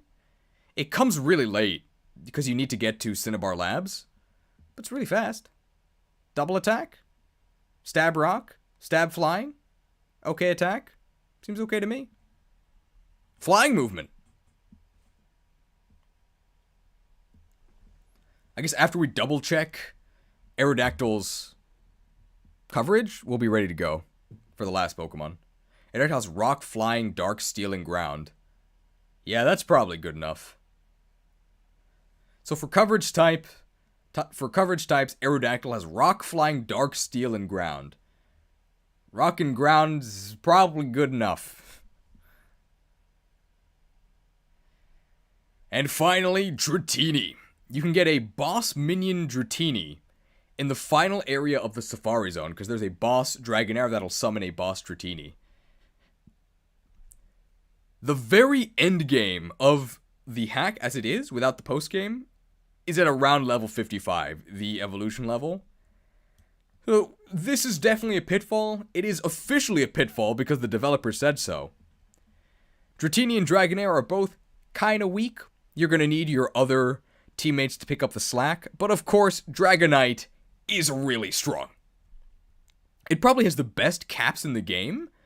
You're not going to get anywhere close to reaching them in your normal playthrough, but it has a massive strength cap, and it actually makes a pretty good special attacker because its special cap is also really good. Its biggest weakness as Dragonite is that its speed caps at 40, which is enough to not get doubled, but it is not enough to double. Luckily, it does learn agility. So if you agility, you'll get plus 10 speed, and then you can equip a plus speed item. And if you do both of those, you can probably double attack. It has some of the best coverage in the game. It learns almost anything you could want. You definitely have a move that is super effective against the enemy. You get really just good moves overall. You can Earthquake, you can give it a Rock Slide, I think, or Tomb. You can give it any of the elemental punches. You can give it stab flying. It has flying movement, by the way. You can even give it outrage. It's a Nidoking with better stats that flies. But Nidoking is way, way, way earlier and overall more useful.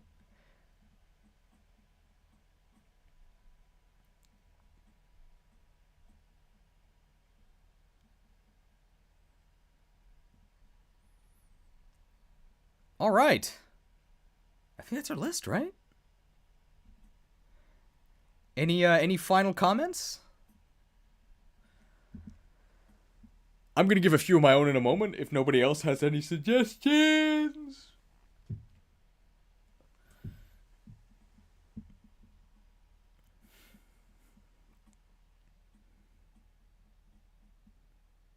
Speak now or forever hold your peace. Good game. I will reiterate that for the pitfalls.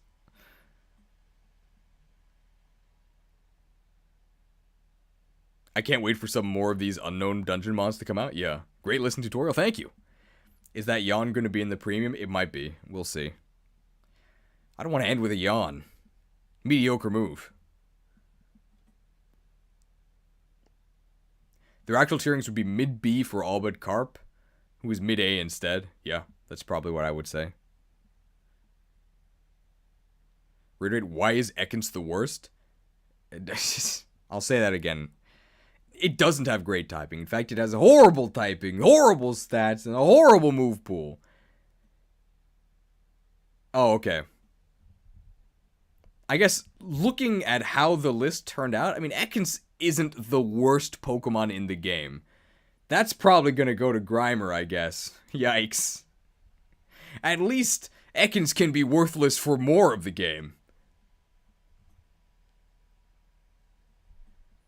And even Grimer isn't the absolute worst. That's Chansey.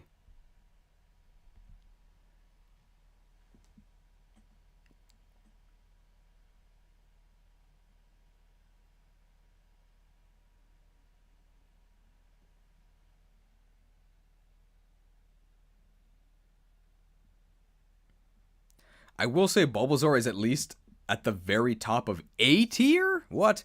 Being an Ivy for Misty with Razor Leaf is super good. I guess, Razor Leaf got buffed.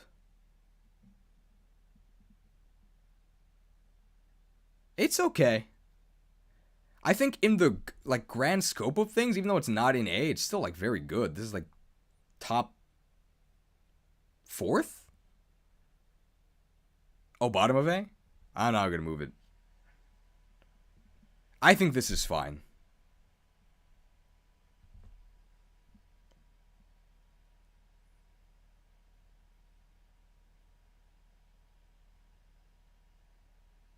RIP the pure poison mods. Not even an FE game could save them from being D tier.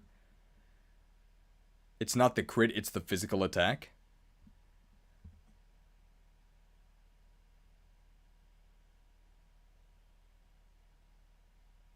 You save 300 if you pick Bulbasaur. That's true. You don't have to catch... You don't have to catch Oddish.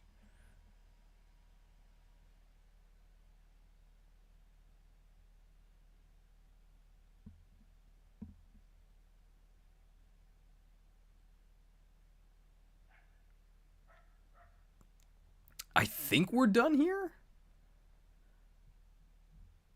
It only took us 5 hours.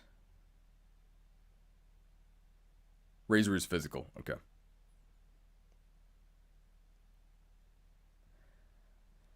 So this is our very transient Pokemblem tier list. Honestly, by the time you play the game, half of this is probably a lie. But at the time of recording, I feel pretty good about this.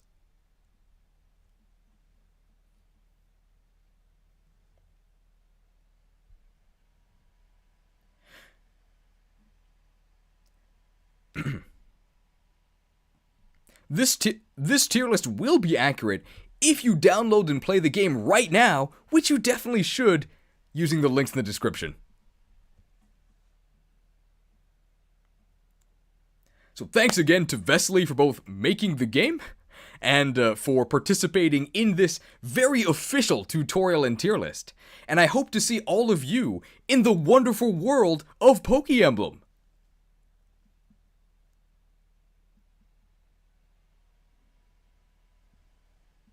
It's probably going to be the end of the premium edit. Magikarp is in the Pitfalls tier, but Gyarados I would probably put in like the middle of B. So everyone here, by the way, you should find a link to Vesly the creator's Discord in the description. You'll definitely find a link there in the premium edit. Yeah, I'm going to check with him about all of the links that'll go in the description. It'll probably be the patching guide, and then, like, the relevant Discords and stuff. Geez, at the end of the premium edit, have the Fire Emblem death theme play at the end of this channel. I'm probably not gonna... I'm gonna cut all the stuff about the death of this channel from the video. I'm just gonna tell people. It's true, I'm not really a Charizard. It's really hot here.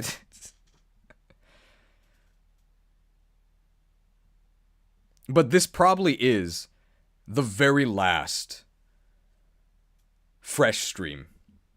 Because YouTube changed the way that video sorting works. The whole reason we made this channel was because stream sorting was awful. It would bury all of your high effort edited videos with streams, which I think are fun, but they're very different. And it takes way more work for me to put out like a Green Glitches episode than it does to do this. And now YouTube, by default, separates them. And now that they do that, this channel is going to become Imported Cheese expired. I'm not going to delete the channel. This will still be where all of the live streams up to now that have been on here will be archived. And we might also do live streams here for non-Pokemon or Fire Emblem games. So, it's not truly dead, but it's sort of half alive. Kind of like Pokemon itself. Wow. So deep.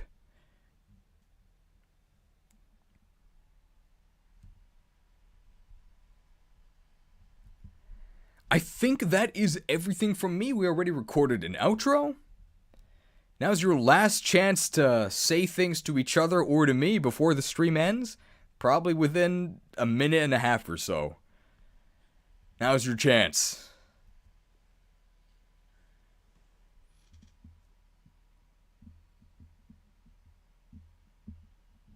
I'm scanning the chat. I like the haircut, thank you. Prime Gaming lands you an A tier? It does, falls off though. I missed it. What happens to supporters of imported cheese fresh? So I think I have the power to cancel the memberships. So once we actually do a stream on the main channel, I'm probably going to cancel the memberships for fresh. But this way, at least, we all get to keep the emotes in one place. So whether you get a gift sub during like a premiere or the actual live streams, you'll still be able to use emotes. What games could we see if you were to stream here then? Probably like, I guess just games I'd be interested in. So like, I really want to play Sekiro or like Monster Hunter. Those would be fun. But things that I think are too far away from the main channel to be put there. COD voice trolling. I'm not going to do that. More cookie clicker. Would I rather fight a horse-sized duck or 20 duck-sized horses? Definitely the duck-sized horses, right? Do I have a weapon?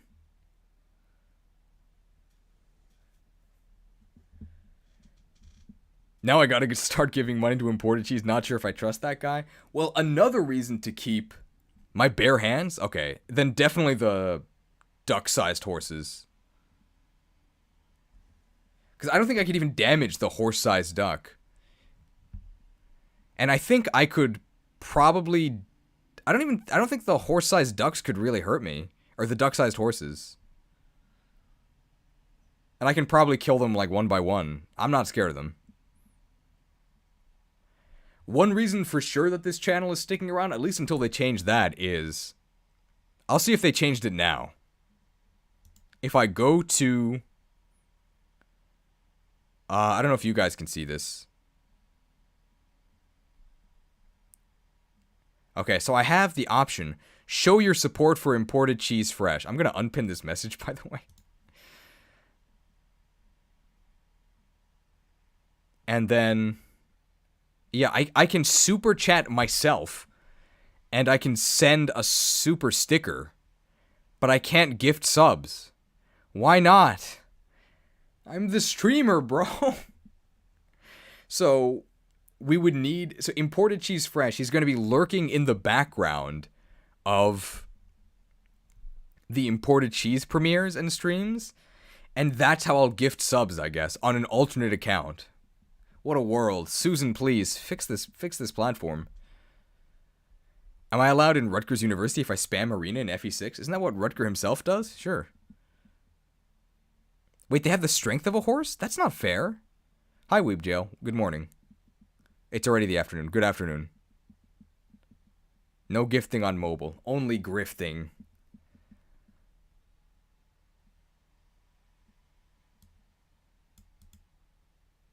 Ducks are way more dangerous per size than horse. Duck-sized horse would be weaker than a cat. Really? I can't figure out this meta. All I know is that Psyduck is in C. Alright, I think that's everything. So there will be maybe like 30 seconds or so of end screen. And then the stream itself will end. So thank you everybody for joining. I'm going to start getting to work on the tutorial. Hopefully to release this weekend. How can we join the member stuff? So there should be an option like near subscribe where it says become a member. I'll tell you now, don't become a member of Fresh because you're never going to be able to use the emotes again. But you can do it on the main channel and then you'll be able to use the emotes in the premiere. And then probably the next stream, it's... we might do a stream next weekend. Maybe. And then after that, it's going to be a really rapid pace for Scarlet Violet. We want to finish the game as soon as we can. 5 hours in, we've only ranked every Pokemon. SMH. Alright. Last call for questions before we go to the end screen. You have 20 seconds. I'm going to close my eyes. I'm going to open my eyes after 20 seconds. I'm going to answer what I see, and then I'm going to go to the end screen. My refrigerator just started. I guess you can hear that. It's really hot. Okay, 10, 9, 8, 7, 6, 5, 4, 3, 2, 1. Okay. What's the next stream? I haven't actually decided, but it probably won't be a tier list. It might be a Karen episode. We'll see. It might also be nothing, because I might want to, like, edit stuff. Pants. Which gen is Slugma? Gen 3, I think. Alright, and the last thing I see before I fade to the thanks for watching screen is Sugma.